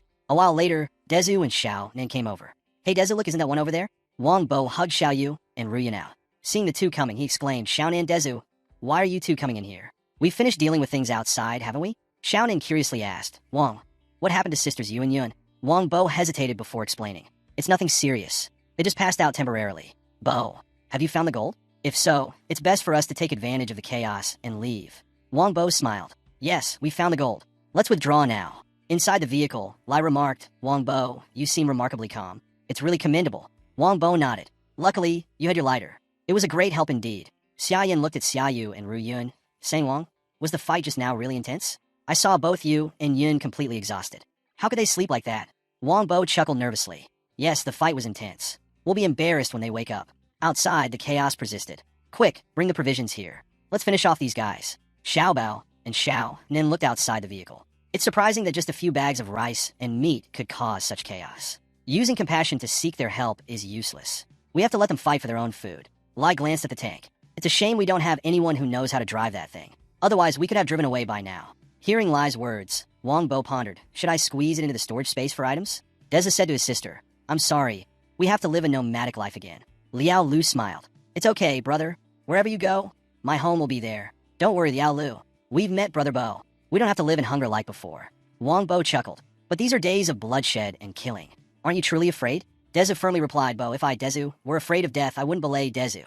Remember your own words. We're brothers in life and death." Dezu suddenly grasped Wong Bo's hand earnestly. "Thank you for treating me like a brother. From now on, Lai Dezu's life is yours." Being held by a man, Wong Bo felt goosebumps all over. "You don't have to be so serious, Dezu. Moreover, I feel like you're older than me. Don't call me Brother Bo. It feels a bit unnatural. And, about that, don't see me like this. But actually, I'm only 18. Hearing this, everyone widened their eyes in astonishment. 18? Are you kidding? Saying 38 might be believable, but deceiving old people. Young people shouldn't deceive the elderly like that. Wong Bo looked at Dezu with a horrified expression. "No way. You're only 18 years old. How could you be a Special Forces soldier?" Dezu's face flushed slightly. "Actually, I was enlisted to become a Special Forces soldier. But before I could enlist, the zombie virus outbreak occurred. So technically, I'm not yet a Special Forces soldier. I only claim to be one earlier to show off in front of everyone. I'm sorry for deceiving everyone." Liao Lu added, "My brother exaggerated like that to protect me. That's why he doesn't have any girlfriends." Liao Lu, everyone can see that he doesn't have a girlfriend. Don't say it out loud like that. But in Liao Lu's heart, my brother is the coolest, handsomest guy. Back at the crowd, someone grabbed Secretary Zhang and demanded, "Speak up. Where's that coward hiding?" Secretary Zhang, battered and bruised, pleaded, "Please stop hitting me. I beg you. Maybe he's on the upper floor. I can take you there." Meanwhile, inside the Gene family residence, he slowly regained consciousness. "It hurts so much. Feels like my neck is broken. Where's that slippery fellow? He ran away so fast. Something doesn't seem right. Not okay. My precious." Panicked, the Gene family rushed into their room. The room had been meticulously cleaned by Wong Bo. Not a speck of dust remained. Gone, that scoundrel truly stole all the gold. My goodness, even the gold buried underground has been dug up. These were items I spent a lot of time collecting. In the apocalypse, gold is useless. Why steals my gold? The Gene family was in complete dismay, and a voice spoke out. Looks like we weren't deceived. The Gene family, the era of being fed by the Gene family is over. Does he want us to starve to death? We agreed to 2 meals a day, and there's no meal today. Enraged, the Gene family shouted, "Are you all out of your minds daring to question me? Forget who provided you with shelter, who provided you with food. That was me. You want a rebel? Fine, then starve to death together. You come here so boldly. What do you want? Do you want to take my place?" The people, fearful of the Gene family's wrath, dropped their weapons, bowing their heads low. "A bunch of dogs. Turns out you're too well fed. It seems like unless we teach you a lesson, you won't remember. Starting now, we'll double the money from the Gene family for each bowl of meat porridge." "What, doubling it? Then, won't we only get to eat 1 meal later? That's too much. We can't afford to double it anymore. Old Gene, we were wrong. Please don't increase it. Just leave us alone. It's noisy to death. Don't stop us from finding gold." At this moment, a woman holding a child approached. "A little more. My child is hungry." The Gene family couldn't help but be horrified. "Why do you look like that?" The woman holding the child had a bite mark on her neck. She had turned into a zombie, and even the child had. The child turned to look at the Gene family and lunged forward to bite. The Gene family shouted in fear. Help quickly get rid of these two demons. While everyone was still trying to comprehend what was happening, they heard Secretary Zhang say, meat porridge. It must be because of that meat porridge. There's a small amount of zombie inside it. Unexpectedly, even when cooked, it can still cause infection. The crowd couldn't help but be furious. What you gave us those things to drink? Intentionally wanting to harm us, isn't it? Brothers, let's leave here. Later, we'll find all these people and beat them to death. Secretary Zhang raised his hands in front of him, pleading, please don't. I would just follow in the orders of the Gene family. So, the whole crowd left, leaving behind the two zombie mother and child and the Gene family inside the room. A week later, on some highway, a military convoy passed by. Zhang, 30 years old, a captain in the army. The roadside grass rustled. A soldier said, Captain, seems like there's some movement. Zhang nodded lightly and looked over. A swarm of zombies rushed out from the bushes. Zhang jumped out of the car, shouting loudly, it's a zombie group. Everyone at the back, get off and prepare to fight. As he spoke, the girl pulled out two guns from behind her back, and a soldier yelled, we're surrounded. Prepared to fight. Combat status level 1. Gunshots echoed incessantly, attracting a considerable number of zombies running towards them. Captain, it seems like there are too many of them. Should we send some of the others to break through the encirclement? I'll support everyone here. A soldier reacted. After speaking, observed attentively. Is it an illusion? The sense of the zombie group seems unusually fierce and chaotic, with a faster movement speed than the zombies gathered in nearby areas. Suddenly, two people were hit by the big tree's branches, and someone yelled, Captain, this isn't good. The zombie king has appeared. Everyone gets ready. Aim for its head. Get a few more gunners. The zombie king gradually closed in. The soldiers lined up and fired their guns, but the zombie king's thick, fatty skin seemed impervious, swinging its tree trunk. Xiaoshan muttered, the zombie king's skin is tough. It's very difficult to injure it from a distance. The girl quickly pulled out a knife, hitting the zombie king's eye, causing it to scream in pain. Then she retrieved a grenade, removed the pin, and shoved it into the zombie king's mouth. Next, she kicked hard on its chest, flipping backward. Meanwhile, Xiaoshan drew his gun, aiming directly at the grenade, and fired. With a loud bang, the zombie king's head exploded. Xiaoshan furrowed his brows and said, this isn't the zombie king. The real zombie king isn't this weak. Don't be afraid. Lift up your spirits. A grotesque creature crawled out from the pus sack on the zombie king's head. Before it could escape, Xiaoshan thrust his knife into its head. What is this thing? With that creature killed, the other zombies were no longer as formidable as before. The soldiers easily dispatched them one by one. Captain, it seems like these zombies suddenly weaken a lot. They used to be fierce and agile, but now they've all become sluggish. Zhao Xiang examined the creature he had just killed closely. Could it be that the zombies were so strong before because of this abomination? Everyone quickly broke through the encirclement. Nearby, on a utility pole, a giant toad clung to it, with numerous pus sacs growing on its back, looking terrifying. Meanwhile, at a villa, Wong Bo's group was enjoying life leisurely. Wow, it's been so long since we've swum in the lake. It's so refreshing. Xiaonan on the shore suddenly jumped, splashing water with a water gun. Lulu laughed. Xiaonan, you got us wet. We're playing here. Come join us quickly. Lai, in another place, was teaching Dezu how to shoot. Remember, aim accurately. Don't let your hands shake. Yes, I'll try not to shake, Dezu replied. Wong, didn't you say you'd teach me swimming? Come down quickly. Don't stay up there. Wait a bit, Xiaoyan and I are grilling food. Otherwise, they'll all starve to death later. Said this, his face turned gloomy as he looked into the house. Since we settled in here, Xiao Yu and police officer may have always stayed inside the room. Wong Bo sighed deeply to himself. Indeed, after what happened with those two, everyone doesn't know how to face it. What should I do? Inside the room, Xiao Yu said, cross-laid on the bed, lost in thought. Wong seemed to lose his rationality at that moment. Is he still the one I liked, or is that his true nature? Outside the room, there was a knock on the door. Xiao Yu turned to ask, is it Xiao Yin? Why don't you want to eat anything now? It's Xiao Yu. Hearing Miao Ruwayan's voice, Xiao Yu hesitantly opened the door and asked, Officer Miao, is everything okay? Xiao Yu, I feel like I need to talk to you. It's about what happened between me and Wong Bo. Xiao Yu suddenly hugged Miao Ruwayan and said, don't say it. Please don't bring it up again. I'm sorry. I was really forced at that time. I absolutely am not the kind of woman who steals someone else's man. I absolutely won't interfere in the matter between you and Wong Bo. Xiao Yu wiped away her tears. Officer Miao, you misunderstood me. I know this can't be blamed on you. It's just that I was scared. How about this? Let's talk about everything on our minds together. Okay. A while later, there was a pile of well-prepared grilled food on the table, emitting a delicious aroma. Xiaobao and Xiaonan couldn't wait to eat, while the Zhu whitened his eyes. I'm not dreaming, right? Is this beefsteak? Xiaoyan chuckled. No need to be surprised. Dig in. If not lie, we'll finish everything now. This grilled chicken wing is my favorite. Wong Bo took a sip of beer and said it would be even better with cold beer. Deza looked at the bottle in Wong Bo's hand, suspiciously asking Bo, is that really beer? Right. You're an adult too. Have a bottle. Dezu eagerly took the beer bottle. Wow, this refreshing feeling, it's like every pore on my body is opening up. This feeling is so blissful, so happy. This is the feeling of being an adult. Seeing Deju's expression, Wong Bo and Lulu twitch their mouths. Deju, it's just one beer. You're overreacting a bit. Bro, Xiaobao laughed heartily. Remembering the first time we had hot pot that Brother Wong made. It feels just like that. Indeed, we've all become accustomed to it now. The Lai cousins overheard about the hot pot, and their eyes immediately lit up. Brother Bo, what kind of magician are you after all? To celebrate both of you joining, tonight we shall have hot pot. Xiaoyan approached Lai and asked with a beer bottle in hand, do you need a refill? No need. Xiaoyan, Wong Bo, have you calculated the time? Will you be heading back tonight? Yes, I'll have to return tonight. Deju asked in surprise. Brother Bo, where are you headed? I have some matters to attend to. Might be gone for about 7 days. As for the details, you don't have to say. Brother Bo, if you want to speak, you will naturally. Don't worry, I'll take care of everyone. Wong Bo patted Dez's chest. You are very reliable, so everyone, including the sisters and brothers, rely on you. Rest assured, Dezu, with you and Lai here, everything will be fine. Lai suddenly draped his arm over Wong Bo's shoulder. Wong Bo, let's smoke a few together. I have something to discuss with you. Wong Bo took a drag and immediately coughed. I still can't get used to this stuff. Lai, you smoke alone. What do you want to talk to me about? Your kid there, he's been quite fortunate lately. Wong Bo was taken aback. Uncle, do you know about us?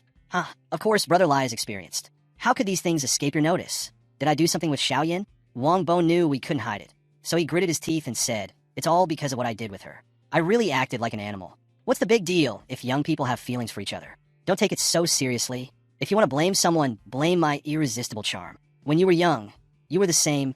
You understand. Wong Bo was surprised. Who has feelings for who? He thought to himself, damn, I almost confessed without being beaten. Looks like Brother Lai still doesn't know about what he did with Officer Mio. Lai replied, of course I told you about Xiaoyan.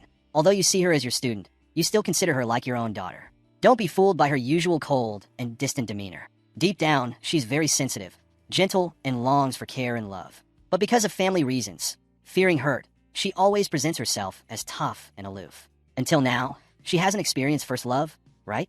Officer Mio is so beautiful. Surely many outstanding young men pursue her. How could Officer Mio refuse? Even if they did, they would be deterred by her cold demeanor. But since meeting you and she have been in contact more and more. I can also vaguely sense Xiaoyan's feelings. She must like that little rascal you. Wong Bo eagerly asked, saliva almost dribbling. Lai, are you serious? Officer Mio likes me. Wong Bo recalled Mio Ruwayan's words from before. Actually, this is what I truly desire. Come on, don't hold back anymore. Could it be that what Officer Mio said to me earlier wasn't just the influence of aphrodisiac, but her genuine feelings? But everyone knows about your relationship with Xiaoyu, so that's why I said you've been quite fortunate. Wong Bo hung his head in sadness. Fortunate? Right now, I'm torn between the two of them. The reason you sought me out to talk is because of this. You know the kid's been troubled by the two of them lately. Actually, Lai, I don't need to bother. These affairs in the pre-apocalypse world don't mean much. Should I just take both of them? Li's words seemed to hypnotize Wong Bo. He smirked lasciviously. That would be something. But immediately after, Wong Bo regained his senses and shook his head. Hey, uncle, don't joke like that. I can't stoop to the level of a scoundrel. Li exclaimed loudly. Are you planning to trample on the feelings of Xiaoyan from my family? Then aren't you a scoundrel? Wong Bo, calm down. Love cannot be evenly distributed, Wong Bo. If you keep thinking like you did in the past, then it's redundant. In the post-apocalyptic world, living for today is what matters most. Enjoying happiness timely is crucial. Xiaoyan has had a hard time finding someone she likes, and someone like me, her teacher, naturally has to help her. But you are the one involved, and no one can decide these matters for you. I'm just saying, the rest is up to you to think about. But don't disappoint the expectations I have for you. After Mr. Lai finished speaking, he immediately went inside the house. Wong Bo pondered, playing with 3 people who wouldn't like it. But even if I want to, I don't know if Officer Mio and Xiaoyan agree or not. Inside Xiaoyan's room, the two leaned against each other and talked. At that time, it really couldn't be blamed on Wong Bo. That Gene family guy forced me to take aphrodisiacs. I think Wong Bo was also forced to take them, so the situation spiraled out of control. It's no wonder I felt like Bo was a different person at that time. Turns out he was drugged too. This time, she knows why we did what we did. Don't blame Wong Bo anymore. It's not his fault, and there's no need to avoid him anymore. So, does Officer Mio also like Wong? Mio Ryun hesitated. Oh well? Seeing Mio Ryun lost in thought, Xiaoyan hurriedly explained. Officer Mio, don't misunderstand. I ask not because I'm afraid you'll steal Wong away, but because if you also like Bo, I wouldn't mind. I've thought about it a lot. I've said it before. Mio Ryun, I met that kind of woman, so I won't like Wong Bo. But as for Officer Mio, before Xiaoyan could continue, Mio Ryun interrupted. All right, Xiaoyan, don't say anymore. I never really cared much about romantic relationships. For me, love isn't something important. Let the past be the past. Okay, Xiaoyan didn't know what else to say, so she nodded. But she could see that Officer Mio really liked Wong Bo. At night, Wong Bo called everyone out to give instructions. All right, there's no more time left. I'm leaving. Dezu, take care of everyone while I'm gone. Dezu patted his chest reassuringly. Don't worry, Bo. I'll take care of everyone for sure. Xiao Bao and Xiao Nan chimed in. Wong, remember to come back on time. We'll take care of ourselves. You can count on us to be here when you return. Wong Bo waved his hand in farewell, his gaze lingering uneasily on Xiao Yu's room and Officer Miao. Watching Wong Bo enter the room, Deju turned to Xiao Nan and asked, can he leave just by entering the room? Then how does he come back afterwards? He used to leave like this before, but we never knew the specifics. Nevertheless, 7 days later, he always reappeared beside us. Xiao Bao nodded. That's right, Deju. There's no need to worry. At this point, Deju was more convinced in his heart. Bo, truly you are a master craftsman of Zhonghua. Moreover, it seems that only I know this secret. Rest assured, Bo, I will keep it safe. The next morning at Wong Bo's new gemstone shop, workers were bustling in and out. Wong Bo was surprised at how quickly Hong Fei and Lei Peng worked. Not only did they swiftly set up the shop, but they also started repairing it. Hong Fei proudly pointed a thumb at himself. The task he was assigned, of course, had to be completed immediately. Lei Peng added, recently, this area has become extremely busy with commerce. It took a considerable amount to buy back the shop, and we've renovated it according to your instructions.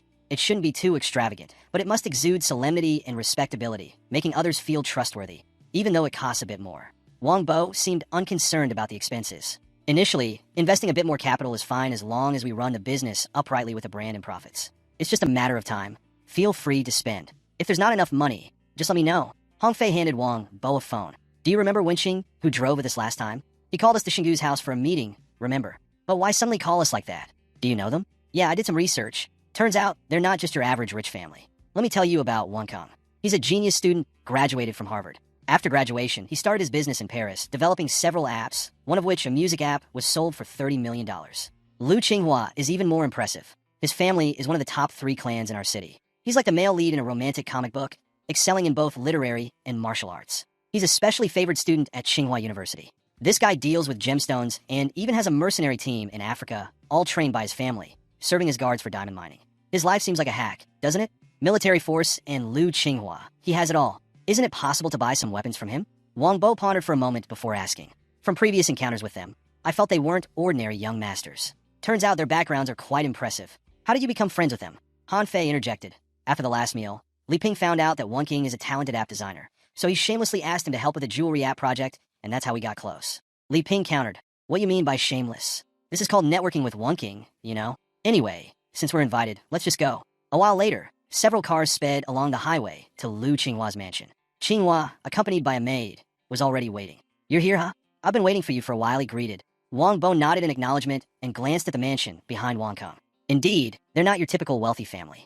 This mansion is exquisite, and the decoration is extremely luxurious. It's completely different from the style of newly rich families. Should I build one like this? He led Han Fei and Li Ping forward and waved. Qinghua, it's been a while. Qinghua warmly draped his arm around Wong Bo's shoulder. Is this your first visit? Let me give you a tour then. Ha, come on. Wong Bo was surprised by how friendly someone with such an impressive background like Lu Qinghua could be. Qinghua turned to the maid. Monica, my friends will be staying tonight.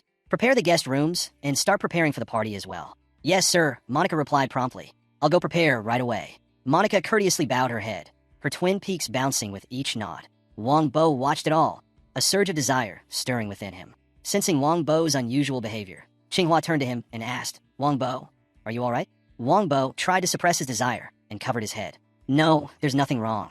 Maybe it's because I exerted myself too much earlier, so now I have a bit of a headache. Young master here.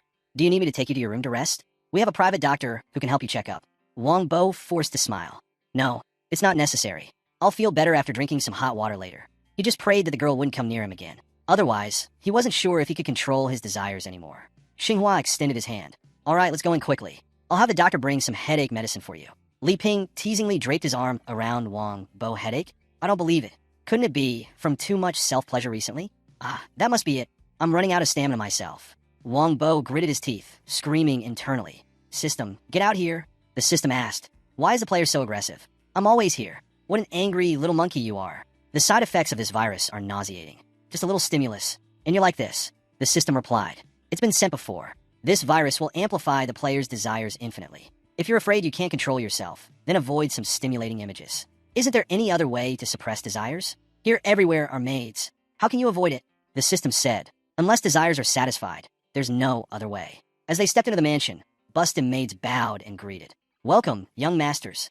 If you have any requests, feel free to let us know. Li Ping chuckled in response. Hey, hello ladies, I remember. Wong Bo quickly covered his eyes in dismay. Oh my, why are there so many maids? Don't look at me. I can't handle this anymore. Xinwu glanced at Wong Bo with a sly smile. Though he had seen wealthy homes in movies before, it wasn't until today, seeing Lu Qinghua's mansion, that Wong Bo truly understood what aristocracy meant. The mansion was like a fortress, and just the cost of decorating, it could build a 5-star hotel. Lu Qinghua also proudly introduced Wong Bo and the others to his collection of antiques, particularly a valuable series of sculptures. Apart from those, Lu Qinghua's house had a large area dedicated to storing vintage cars, as well as antique weapons and guns, items difficult to come by for others, but seemingly endless in his household. Hong Fei wasn't interested in these items, so when Xiang suggested they go see the new app he had developed, Wong Bo took a careful look at an antique gun. Qinghua asked, "So, this gun has a history of nearly 100 years, not bad maintenance." Wong Bo handed back the gun. "Impressive. I lack cultural knowledge. Don't understand these antiques. Can't appreciate them. I'm more interested in modern firearms. Don't know about you." Wong Bo threw a question. Qinghua exclaimed in surprise. "I didn't expect you'd be interested in these things too. I do have them for real, but can you keep it a secret?" Qinghua winked playfully. Then he led Wong Bo to a room, which was opened by a facial recognition device. Qinghua leaned in front of the camera. After the recognition, he opened the door and let Wong Bo inside. The scene in the room made Wong Bo sigh. It was filled with various types of firearms. Qinghua chuckled. "So, this is my private toy room." Wong Bo's mouth gaped. He looked at Qinghua with a horrified expression, thinking to himself, where did he get all these stocks from, and calling them toys? Seems like his context is truly abnormal. Qinghua handed a gun to Wong Bo. "Come on, take it and give it a try." Wong Bo examined the gun for a moment. "You've maintained these firearms very well. It's a pity to just have them here as decorations. Whoever says I see them as mere decorations for fun, though I can't take them out to play, but inside the room, it's still fine. Or, how about we have a match?" Qinghua continued to leave Wong Bo inside. "I didn't expect you'd have such a professional shooting range here." I'll just build it for fun," Wong Bo said. "That sounds a bit boring. Or shall we make a bet?" Qinghua smirked. "That's exactly what I had in mind. If I lose, that Ferrari over there belongs to you. But if you lose, help me with a little favor." Wong Bo thought to himself. Indeed, he must have something inconvenient to do on his own, wanting someone else to do it for him. Well, agreeing is fine. "Anyway, I won't lose. All right, but just so you know, I won't do anything illegal." Saying that as if you don't believe in my marksmanship skills. Qinghua raised the gun and fired first. He shot a few rounds, but only 2 shots hit the bullseye. The rest landed on target 9. Wong Bo evaluated. At least every shot is within a 9 circle. It seems Lu Qinghua is still a sharpshooter. System opened the shop interface. "I want to buy 20 experience books, all for improving marksmanship skills." The system immediately responded, "Okay," deducting 2,000 gold coins. Purchase 20 new experience books, using 20 experience books to increase skills, receiving 20,000 experience points. Congratulations, player. Marksmanship skill increased to level 5, increasing hit probability by 200 points, critical hit probability by 200 points, shooting range of 300 meters. Next level upgrade progress requires killing 20,000 zombies. Current progress 5,789 out of 20,000. Looking at Qinghua's score on the screen, Wong Bo complimented. "Not bad, idol. It's slightly below my best performance. I've been slacking off a bit in training lately." Qinghua modestly replied, and then chuckled mischievously. "But with such a performance, you must still feel some pressure, right?"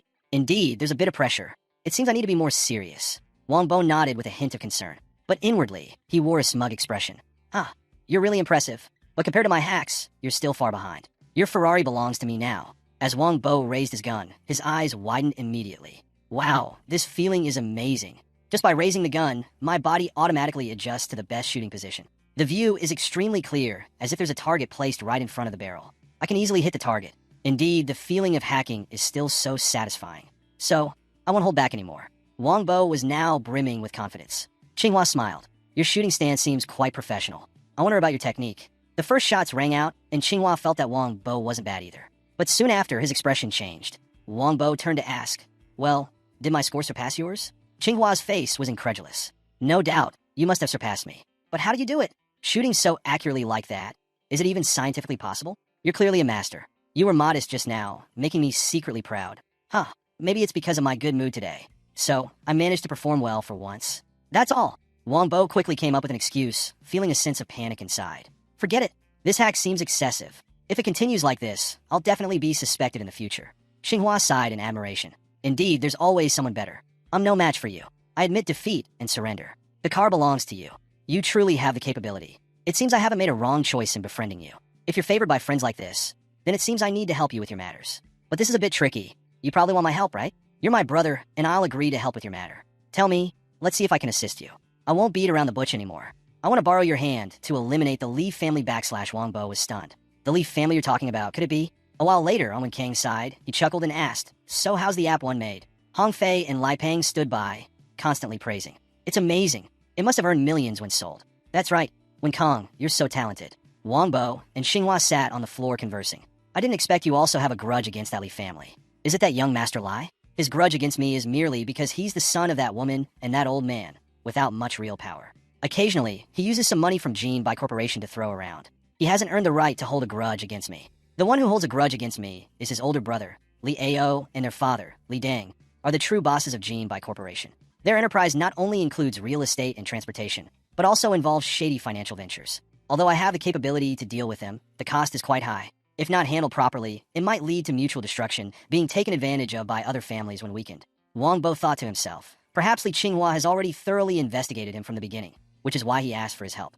Wong Bo asked, do you also want to intervene? Do your two families have any grudges? There doesn't seem to be any deep-seated enmity. Just now, you were right on point. Indeed, it's because of a girl, Sai Ing. She used to be the girl I love the most, and is also the only daughter of the Zhou family. We used to love each other. We made vows and promised to stay together for life. At that time, Gene Bai Corporation was rapidly growing, and one day, we met Liao. Back then, they didn't have the power they do now. However, little did we know, that scoundrel had malicious intentions from the start. His initial target was the Zhou family behind Sai Ing.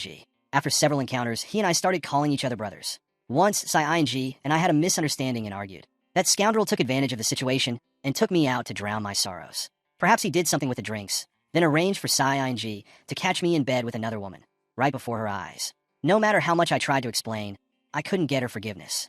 Liel intervened at that moment. He's very cunning. First, he charmed the Zhou family, helping them earn a large sum of money, earning their gratitude. Then, despite my opposition, he aggressively pursued Sang, using every means to win her over. Whether it was out of anger or genuine change of heart, they ended up together, and the Zhou and Lei families were united through marriage. I was so furious that I caused a scene at the ceremony, becoming a laughingstock among the upper class. Afterward, I calmed down and decided to leave this painful place, venturing into the gemstone business in Africa. Wong Bo pondered for a moment before speaking. That Liel fellow is quite cunning indeed. So, in the end, what about Sai Ing? Is she truly happy marrying a man like that? Shinga gritted her teeth. If he genuinely treats her well, then I'd be at ease. But his father and he, from the start, aimed to swallow up the Zhou family. Members of the Zhou family died under suspicious circumstances multiple times, and then even Sai Ing vanished. Growing more agitated, Xinghua banged the table forcefully. At that time, I thought of seeking revenge for her, even if it meant risking my life. But my family forbade me from doing so. They continuously pressured me, making it clear that if I opposed the Lei family, they wouldn't offer me any assistance, and they'd expel me from the family. So I had no choice but to rely on others to eliminate them. Wong Bo, I know you have the capability to do this, so I implore you, please help me. Below, the three people, Wong Kong, heard the commotion upstairs and couldn't help but look up. What's going on with them? They seemed so agitated. They must be arguing, but what could they possibly be arguing about? Wong Bo spoke up, brother, it's not that I don't want to help you, but even if you were to confront them, it'd be a struggle. How could someone like me, ordinary as I am, go against them? Shinga no longer concealed her intentions. In fact, after getting to know you all, I had someone investigate you. You single-handedly wiped out the Black Tire Gang and suddenly became wealthy. In this city, there's absolutely no one as capable and young as you. If you help me, I'll quietly provide financial support to you. I promise to repay you fairly. Wong Bo didn't immediately respond. He closed his eyes, deep in thought. If he were his former self, he definitely wouldn't want to get involved in the power struggles of the aristocratic families. But now, within him, there's a voice urging him to act. It's a relentless voice telling him to swallow up all immediate interests, warning him that the greater the danger, the greater the reward. That's the greed echoing. Wong Bo smirked. I can help. But hearing Wong Bo agree to help her, Shinga's eyes lit up with anticipation. Really? But why? Just as long as you help me, any condition is acceptable. Wong Bo's face turned cunning. I also want to see how a family operates, or perhaps establish another prince within the city. What do you think? Gazing at Wong Bo's crazed and greedy expression, Shinga jumped up in shock. Are you suggesting that I help you take down the Gene Bai Corporation? Wong Bo shrugged. In any case, I'm already targeted by the Li family, rather than being dragged away by someone else. It's better to take the initiative. I want to uproot the Li family completely. As he spoke, Wong Bo traced a line across his throat with his finger, emanating a strong scent of blood. Shinga furrowed her brows tightly. Is it my imagination, or is it because of his overpowering aura? Just now, he still had a gentle and harmless demeanor, but now he's sending chills down my spine. Indeed, Wong Bo is not a simple man. Shinga didn't hesitate much. Revenge is crucial. Let's agree with Wong Bo for now. We can figure out the rest later. She sat back down and replied, no problem. If you have the capability to take down the entire Lee family, then I will wholeheartedly assist you. Let's make that decision then. We can plan the details later. Wong Bo quickly returned to his harmless persona. The two clasped hands in mutual understanding, spending the evening with 5 of them, relaxing and laughing in the warm water. Wong Bo looked content. Having money is great, and having a hot tub makes it even better. Soothes away all the anger. Should I build one too? Shinga asked. I've been soaking for quite a while now. Wong Bo, would you like to join me for a drink? No, I think I'll soak a bit longer. Li Ping suggested. I feel like getting a massage. Anyone else want to join? Han Fei stood up abruptly. If there's still a spot, count me in. When Kong approached to put his arm around Xingu. I didn't expect you to arrange for massages. Nice. What do you want? Just a regular massage. Li Ping asked Wong Bo again. Are you really not coming? No. I want to enjoy some alone time. You all go ahead and have fun because life allows it. Just then, there was a noise outside, and Wong Bo exclaimed, didn't they say they were going for massages? Why are they back already? Monica, the beautiful maid, entered the bathtub without a stitch of clothing covering her body. Young master, afraid of being lonely, called for me to come. Wong Bo's expression was extremely vivid as he awkwardly removed the face towel. Monica, did you come to the wrong place? This is the men's bath. Wong Bo's nose began to bleed like a fountain, and he desperately prayed inwardly. Monica is so alluring. Please leave, or I'll lose control again. Monica chuckled. Oh, young master. Here we don't separate baths by gender. It's always mixed bathing. You've been staring at me all this time. Why are you suddenly embarrassed? Wong Bo turned his back towards Monica shyly. Yes, that's not my intention. The young master called for me to serve you. Whatever you want, I'll do. It's the modern age, and having maids do these tasks is common. The maids in this house are highly paid and must obey orders absolutely, which includes serving from A to Z and greeting the young master's friends courteously. As he spoke, Monica's foot grazed Wong Bo's back, sliding up and down. Wong Bo couldn't help but let out a moan. The sensation was too stimulating for him. Hearing the moan, Monica smirked inwardly. I can't resist it. Wong Bo tried to maintain his composure. He couldn't afford to make trouble with Mio and Xiao Yu, the police. He said, I'm sorry, I don't like this, and you don't need to serve me. As Wong Bo stood up to leave, Monica pulled him back, saying, wait, don't go. If you leave, the young master will think I haven't taken good care of you. Who knows, he might even fire me. Please, help me out.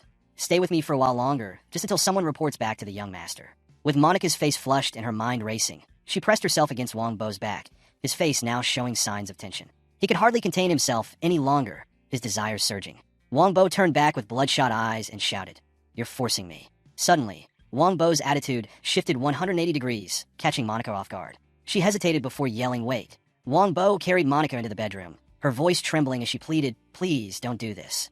Don't, it's coercion, resisting with a big belly. The next day, as the sun rose high, Monica was still in bed, half asleep. The sound of footsteps approached, and Monica was startled awake. She looked at Lu Xingyue, standing there awkwardly. Young master, I'm sorry for oversleeping this morning, regardless of whether I woke up late or not. Where is your distinguished guest? Why aren't they staying with you? Monica glanced around the bed, but didn't see Wong Bo. She was surprised. He worked all night. How could he have left so early without me noticing? Outside the villa, the Ferrari engine roared to life. Lu Xingyue, hearing the sound, walked out onto the balcony to look. He's left so early, he must not regret it. As Wong Bo drove away, Li Xingyue received a text message from him. Xingyue, I have some business to attend to for 2 days. Wait a moment, I'll send you a list. Help me prepare those items and bring them to my house. I'll arrange for Hong Fei and the others to prepare the rest. I'll return in 2 days to deal with the Li family. Xingyue couldn't help but feel pleased reading Wong Bo's The Li family. Just wait, I'll wipe you all out, don't even think about escaping. After some time, at Lai Jinghua's place, Wanbu's red Ferrari attracted attention for photo ops. Lai Jinghua sat leisurely sipping tea. Wong Bo rushed in apologizing. I'm sorry, master, I'm late. Lai Jinghua smiled. This kid finally arrives. Young people these days don't know how to value time. They deserve punishment. He tossed a cup of tea toward Wong Bo, who looked confident. That's all right, master, it won't trouble me. Thank you for the tea. I won't be polite then. Wong Bo reached out to grab the cup of tea when suddenly, the cup changed direction, avoiding Wong Bo's hand. The hot tea inside the cup splashed directly onto his face, causing him to exclaim, ouch, it's too hot. Lai Jinghua suddenly appeared behind Wong Bo and said, let me see if this young lad has improved. Wong Bo shouted, I won't be tricked by you again. Master, he turned and swung his fist towards Lai Jinghua, but the old man easily restrained Wong Bo's wrist. Wong Bo looked surprised. Master, you caught me so easily. Lai Jinghua used a powerful martial arts technique, causing Wong Bo to cry out in shock. Master, please stop. He spun in the air a few times before crashing to the ground. Lai Jinghua reacted, whoops, that was a bit too much, my apologies. Wong Bo raised his hand to signal him to stop. Master, let's talk instead, I feel like vomiting. Seeing that Wong Bo was not seriously harmed, Lai Jinghua sighed in relief and said, Wong Bo, The strength you exerted against me was neutralized by my techniques, so it felt uncomfortable when used against you. Let's have some hot tea together, and then I'll pass on that technique to you. Thank you, master. As Lai Jinghua reached out to pull Wong Boa up, he couldn't help but furrow his brows tightly upon touching his body, as if sensing something amiss. Wong Bo, have you been in contact with anyone suspicious these past few days? No. Well, I sense an extremely negative and cold aura within your body, completely different from the positive energy you emitted before. Wong Bo silently sweated. Could it be that my master can sense the corruption of my body? This is troublesome. He explained, you must have caught a cold these past few days, nothing to worry about. This negative aura is not like a normal cold. It's more like a demonic aura. Tell me honestly, have you been learning some dark arts elsewhere? Your master who accepted you as a disciple wouldn't dare to ask, and you should be grateful for that. Why did you disobey and learn other things? He spoke up, I didn't notice you learning anything from others, but you must remember, you must never dabble in dark arts. Those things only bring destruction to humans. Take off your clothes, and I'll help you expel the negative energy. Wong Bo panicked. Take off my clothes. Here? All right. Stop wasting words. Hurry up and help me. Lai Zhengwei then sat down cross-legged, focusing on channeling energy into Wong Bo's body. Wong Bo thought to himself, although Xinggu and martial arts are profound, I wonder how effective the technique for expelling evil spirits really is. Lai Zhenghui cautioned, when receiving the energy, don't let your mind wander, or you might experience a cultivation deviation. Wong Bo nodded, refraining from further thoughts. As Lai Zhenghui transmitted energy to Wong Bo, suddenly, his eyes widened and Wong Bo's body reacted violently. The virus within him became agitated, affecting Wong Bo's mental state. Lai Jinghua shouted, I'm using my vital energy to expel the negative energy within you. The clash between the two energies may cause discomfort. Endure it. Perplexed, Lai Jinghua thought this negative energy is quite sinister. It seems to have originated within Wong Bo's body. Completely expelling it might harm him. It seems I can only do this much. Wong Bo continued to scream incessantly, and Lai Jinghua said, endure it. I'm directly transmitting vital energy to you. The golden vital energy was directly transmitted into him, and Wong Bo suddenly felt comfortable, feeling as if something had been unblocked in his body, refreshing his spirit. Master's vital energy transmission works so fast. I feel a warm and powerful force gradually entering my body, but it doesn't override the inherent strength within me. Instead, it harmonizes with it, making me feel my own strength increasing. The system suddenly spoke. Congratulations to the player for acquiring a new skill. The Tai Chi vital energy has increased agility by 3 points, increased stamina by 10 points, increased mental strength by 10 points. This technique is the foundation of all Tai Chi skills, enhancing the practitioner's physicality. Currently at level 1, the next upgrade requires the use of the Tai Chi skill 100 times. Wanbu's current attribute points are Strength 50 plus 13, Agility 52 plus 105, Stamina 65 plus 1, Mental Strength 55 plus 1. Wangwa felt joyous. I gained a new skill without doing anything. After a while of transmitting vital energy, Lai Jinghua, breathing heavily, withdrew his hand. Wangwa worriedly turned his head and asked, Master, are you hurt from transmitting vital energy to me like this? Lai Jinghua replied, I'm fine. I only transmitted a small portion of my vital energy, so I'm a bit tired. If the negative energy in your body isn't dealt with properly, it could take your life. But now with my vital energy protecting you, that negative energy won't be able to invade your body. I hope you unblock the mastering the 2 main channels. Now you have 5 parts of my internal skill. How could you take away my power, my disciple? Can you return it now? Wong Bo knew in his heart, this virus won't take his life, yet it's taken 3/4 of the master's strength, which makes him feel very ashamed. Lai Zhongwu chuckled, young man, don't be too shocked. Even if you have 3/4 of the master's strength, your internal energy still lags far behind. Moreover, if the master has accepted you as a disciple, then he must take care of you. Otherwise, who will inherit the master's skills? Wangwa, the master doesn't hesitate to pass on his skills to you, but he's afraid you'll stray off the path. The master only needs you to strive harder in the future. Remember not to get involved in any evil practices. Remember it well. Wong Bo was deeply moved by the master's words. Indeed, the master's words are not in vain. Meeting such a good master, Wong Bo feels as if he has saved the entire galaxy in his past life. With tears in his eyes, Wong Bo asked, Master, since you think of me this way, how should I repay you? Saying this, he changed his posture to crawl on all 4s like a dog and solemnly vowed, Master, rest assured, I will always remember your teachings. Never engaging in any evil or heretical practices, Wangwa will follow the path of true cultivation. Lai Jinggui nodded with satisfaction. Very good. In the future, we will study Chinese martial arts together, striving to reach higher realms. Yes, you must not disappoint the efforts of your teacher's guidance. Lai Zhengwa suddenly glanced to the side and said, Wong Bo, I think we should leave here now. At this moment, those nearby looked at the master and disciple duel like they were strange creatures. Hey, what are you two doing? Stripping off clothes and filming videos in broad daylight?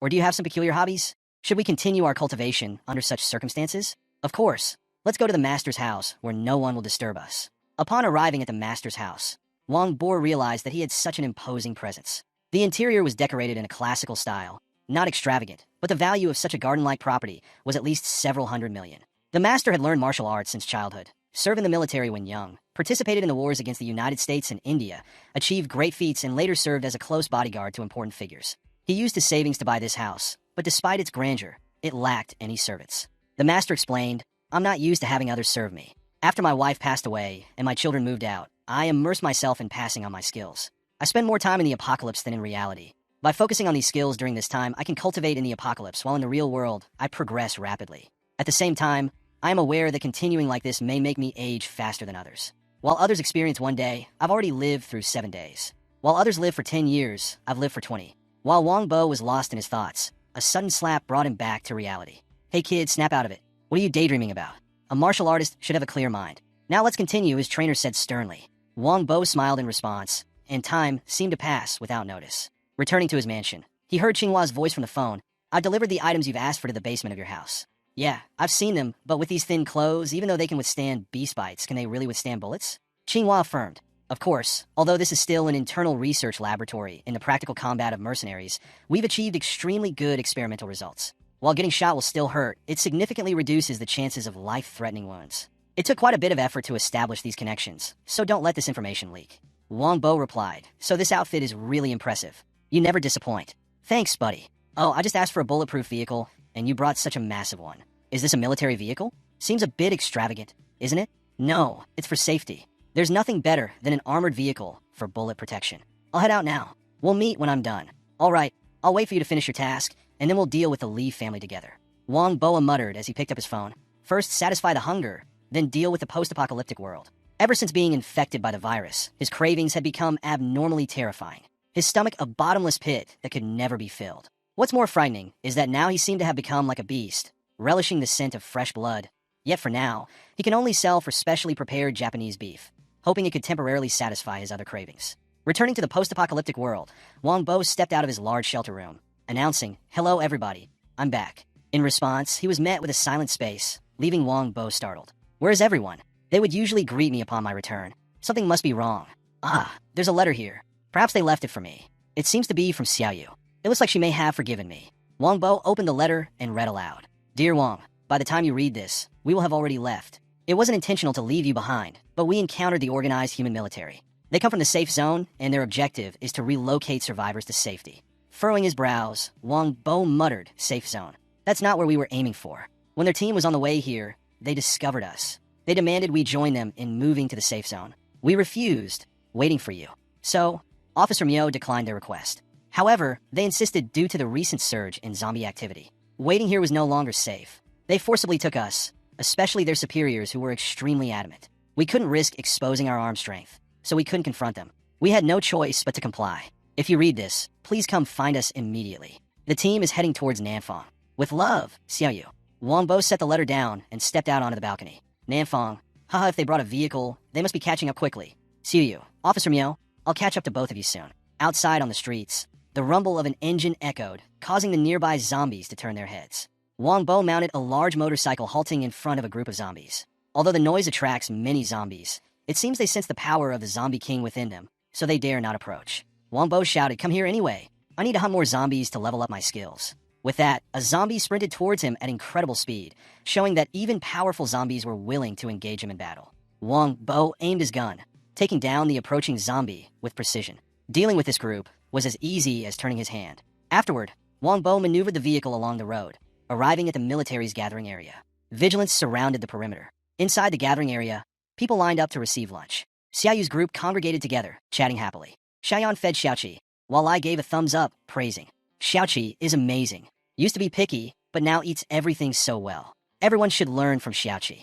Xiao inside, "I also want to eat well, but they give so little porridge, barely enough to fill me up." Xiaobao glanced at Xiaoqi, whispering to Xiaonan, "Hey, don't spoil the kids, but I still remember the days with Bo, always having meat to eat." "Xia, this brat talks too loud. Afraid others won't know we'd meet every day." Xiaoyu and Officer Mio took turns speaking. "Xiaonan, hold back. We're in the team now. If our stockpile is exposed, we don't know how we'll be treated. Carrying food in the apocalypse is very dangerous. Xiaonan, restrain yourself." Realizing he might have gone too far, Xiaonan replied, "I'm sorry, I shouldn't have acted like that. Sitting beside Xiao Nan, Lulu noticed his reaction and nudged in with a sausage. Xiao Nan was surprised. This isn't sausage. Didn't want to give this to us a few days ago? Why is it still here? Lulu explained, Big Jew doesn't eat, so he gave it to me. Now that you're still growing, it's for you. Xiao Nan licked his lips, taking the sausage. How can I be shameless like this? I won't eat it. Give it to Xiaoqi. He's younger than me. Xiaobao teased, oh, little Xiaonan has changed. Huh, I'm Wong's right-hand man. How could I weaken over a little hunger? Regarding Xiaonan's stance, taking food from a child. What kind of man does that make you? Shameful. Xiaoyin patted Xiaoqi's head, smiling. Then, Xiaoqi, eat up. Otherwise, thank Xiaonan quickly. Xiaoqi happily took the sausage. Thanking Xiaonan. That's right. This is how a man should act. Xiaoyu changed the subject. Actually, from my observation over the past few days, these soldiers are also very concerned about us. Even though we were attacked by zombies last night and lost a supply truck, they still cooked porridge for everyone today. Xiaoyu is right. Recently, every night, the zombies come here to disturb us. And they also sacrificed many soldiers. Xiaoyu couldn't bear to ask, should we give the remaining rice to them? Enlai nodded. This suggestion isn't bad after all. We've been living comfortably these days, so we can give the leftover food to them. Dezhou agreed, saying, I also agree, the military is for the people. If they don't eat well, where will they find the strength to fight the zombies? If everyone agrees, Xiaoyu and I will go give rice to them. Meanwhile, Zhaoxiang sat at the desk writing, there are still many things to do next. Record intelligence and the list of fallen soldiers. Someone approached and placed a bowl of thin porridge on the table. Captain, you haven't rested or eaten anything since last night. Here's some food for energy. After you finish eating, quickly get some rest. Don't overwork yourself. Zhaoxiang nodded lightly, picking up the bowl of thin porridge.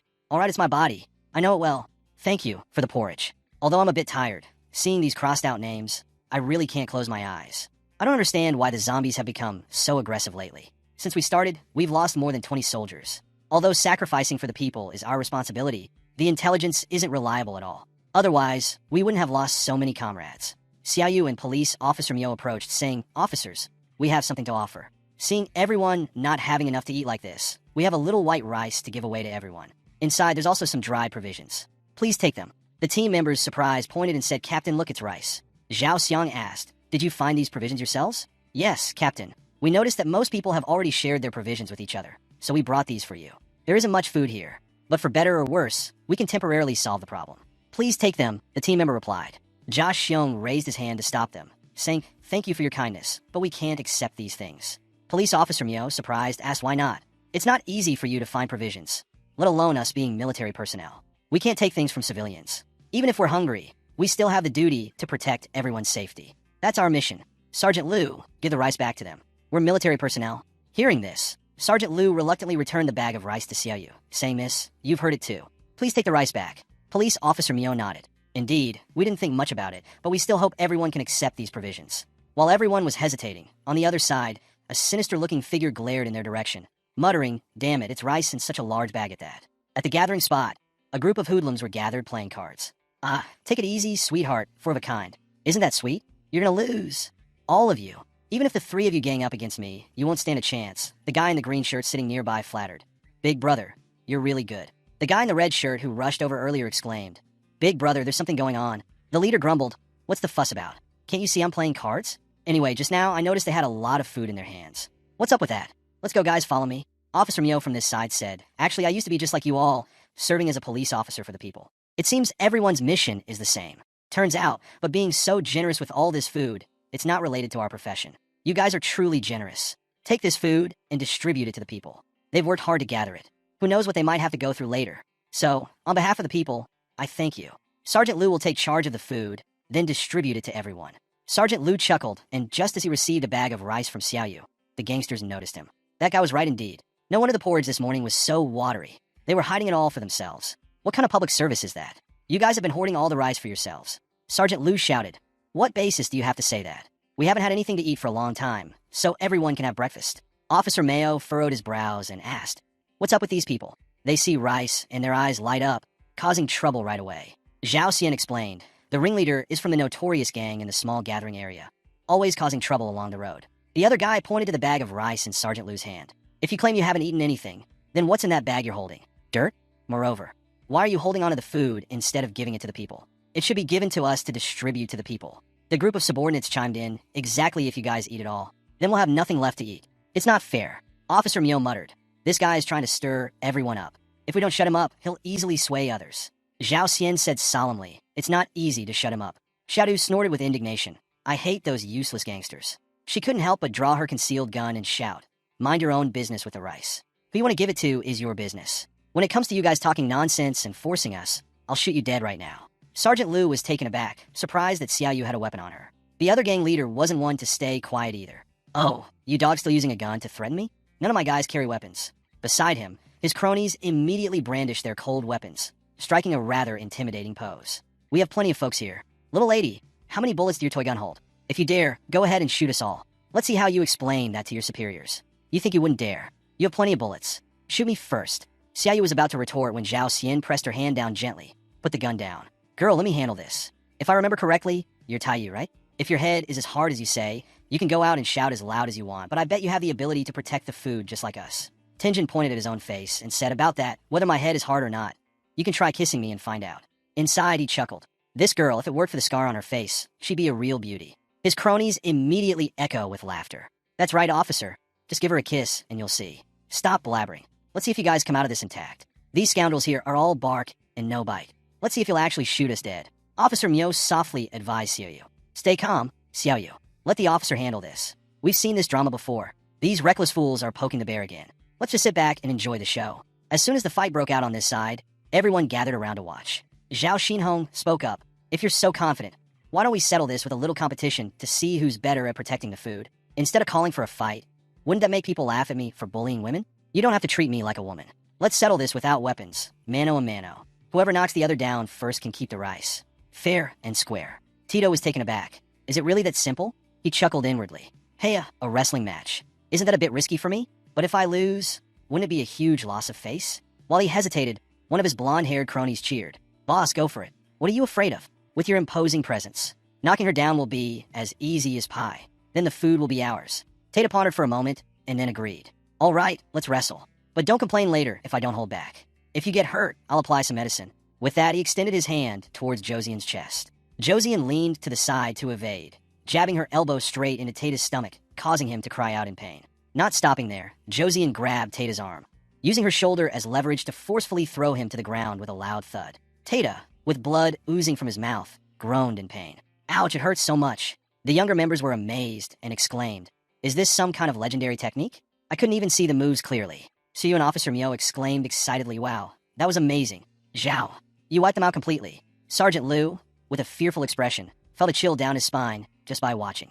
He stammered in admiration. The skills of the team leader are still as impressive as ever. Zhou Shang said, I know everyone has been through a lot lately, not being able to meet properly, feeling some resentment. Our mission is to serve the people. But if even the most basic trust cannot be given to us, only disappointment remains with the military. I hope everyone understands our position. We will ensure everyone is safely escorted to the gathering point. That's all I have to say. Please think about it yourselves. After finishing her speech, Jia Shang turned away. Suyu looked at her with sparkling eyes and said, wow, Captain Zhao, you're so cool. You knocked that guy out with just one move. Can you teach me? Now Ryun gently reminded, Xiaoyu, Captain Zhao, hasn't rested for a long time.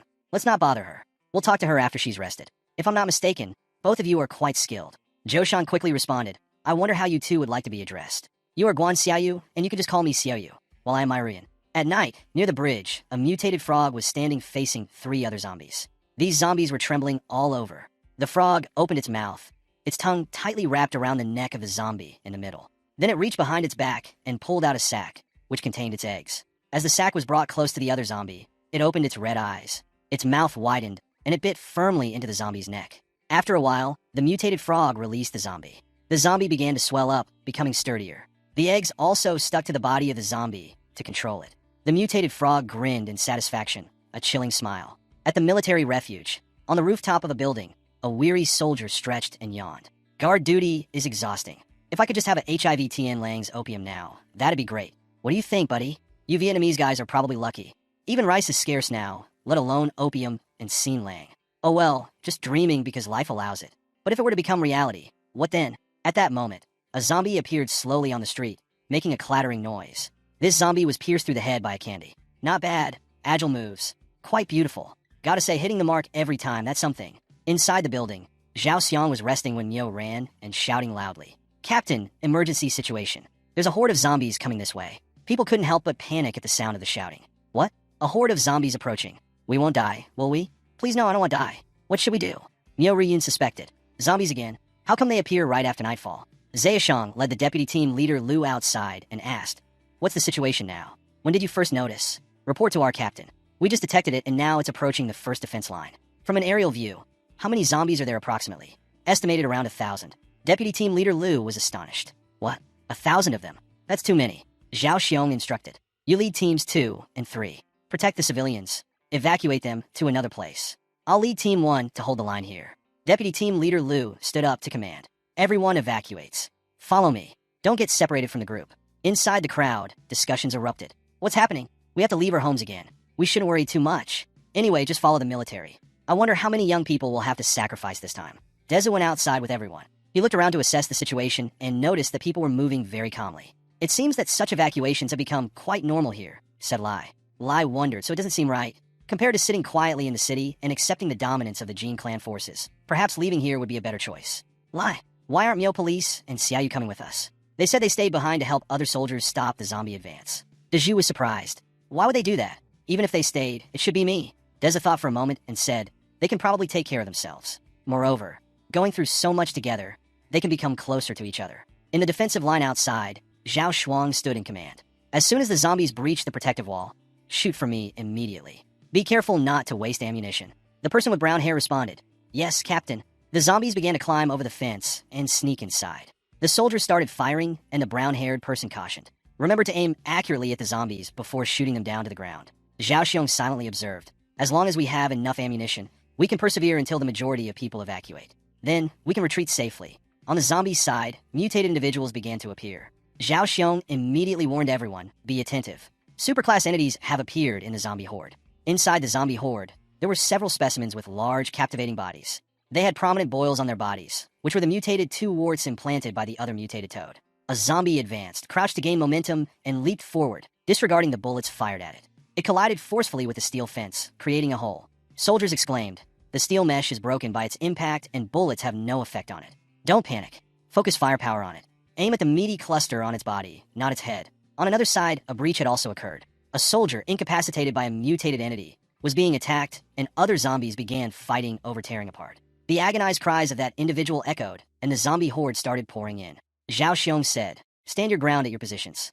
Aim at the meaty clusters of the superclass entities and shoot." At this moment, a superclass entity noticed Zhao Xiong. It sprinted at an incredibly fast speed, aiming to grab Zhao Xiong. She quickly evaded, falling to the ground. It was then that Zhao Xiong realized these superclass entities were unusually agile, making it challenging to target them accurately. The zombie swung its arm down, just as a car rushed forward, colliding forcefully and hurling the superclass entity away. Seeing Zhou stepping out of the car, Zaoshang smiled and asked, "Zhou, why did you come back? It's very dangerous here. Hurry back to the main force. We said we would help you. How can we just ignore you?" At that moment, Zaoshang noticed the guns in the hands of the two. Couldn't help but be surprised. People's police, for the people, we can't be afraid and hide in the rear, doing nothing.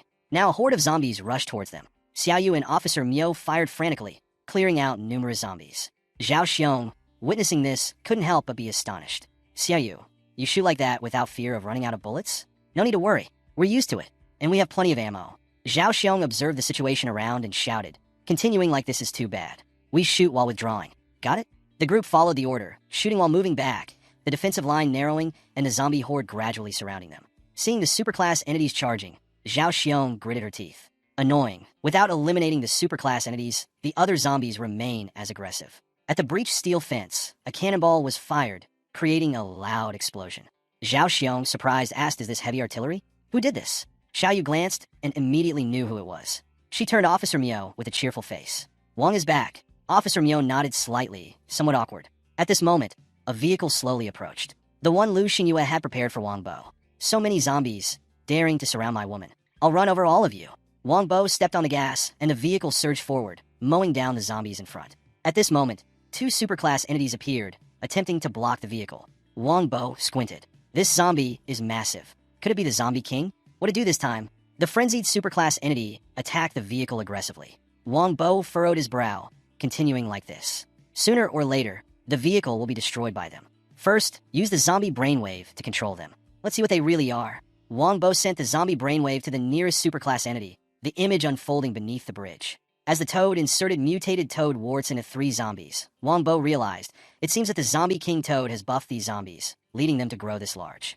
The two entities outside were exerting force to overturn the vehicle. Wong Bo became anxious. It seems these buff zombies are not controlled. The vehicle is about to flip. Suddenly, Wong Bo noticed the meaty clusters on their bodies. If controlling them is futile, perhaps I can control the parasitic entities on them. Wong Bo once again unleashed the zombie brainwave into those meaty clusters.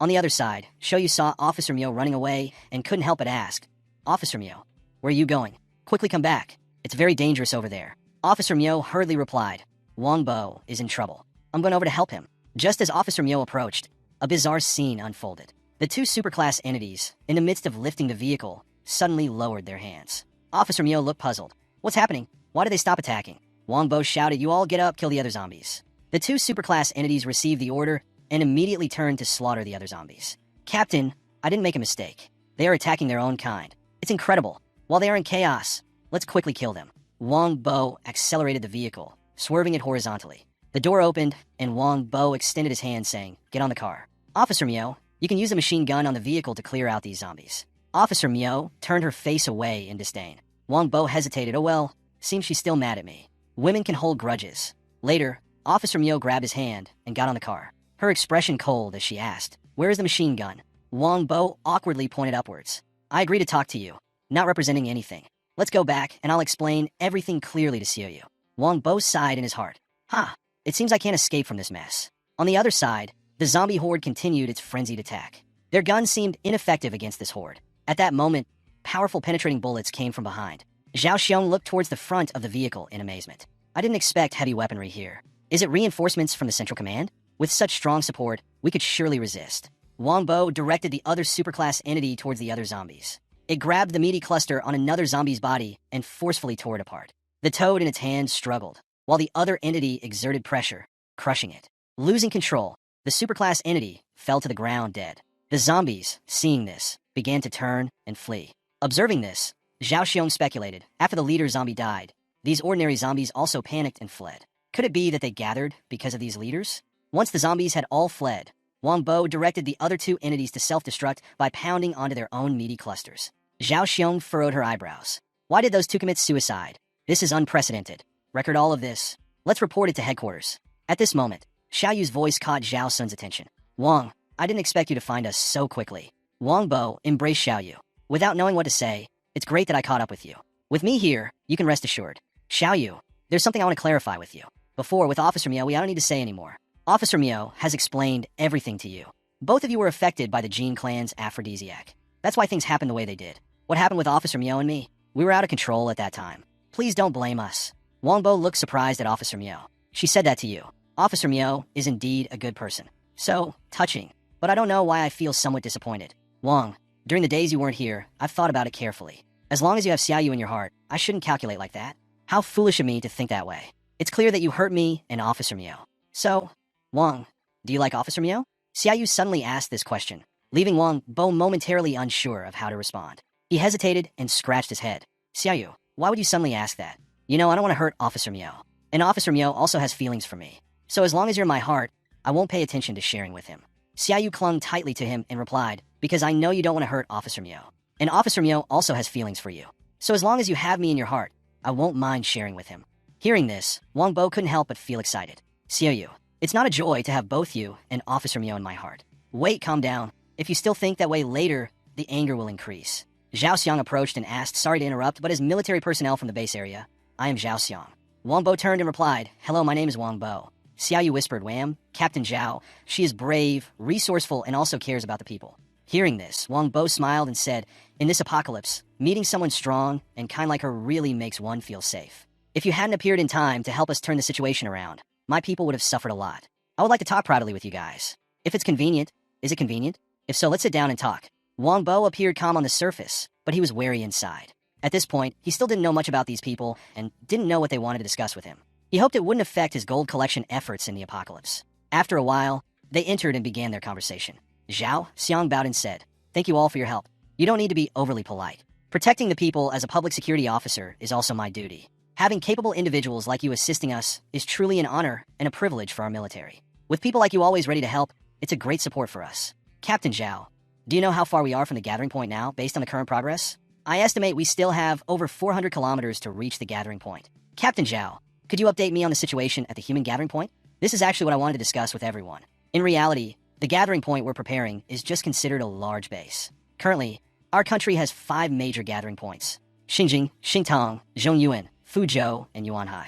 Each region has well-trained soldiers and is considered the safest place. So which is the nearest gathering point to us right now? The closest one is Fuzhou, but we need to establish a base first. Without the firepower support from the gathering point, we won't be able to reach Fuzhou. Therefore, your task is to gather people from various places to the base, and then the gathering point will send people to pick them up later. Yes, the next scheduled pickup is in 6 months, and each time we could transport around 30,000 people. Wong both thought to himself, in that case, the only way for everyone to live truly safe days is to reach Fuzhou. Zhao Xiong continued, but rest assured, our base, though not as heavily fortified as the central hub, is still secure enough.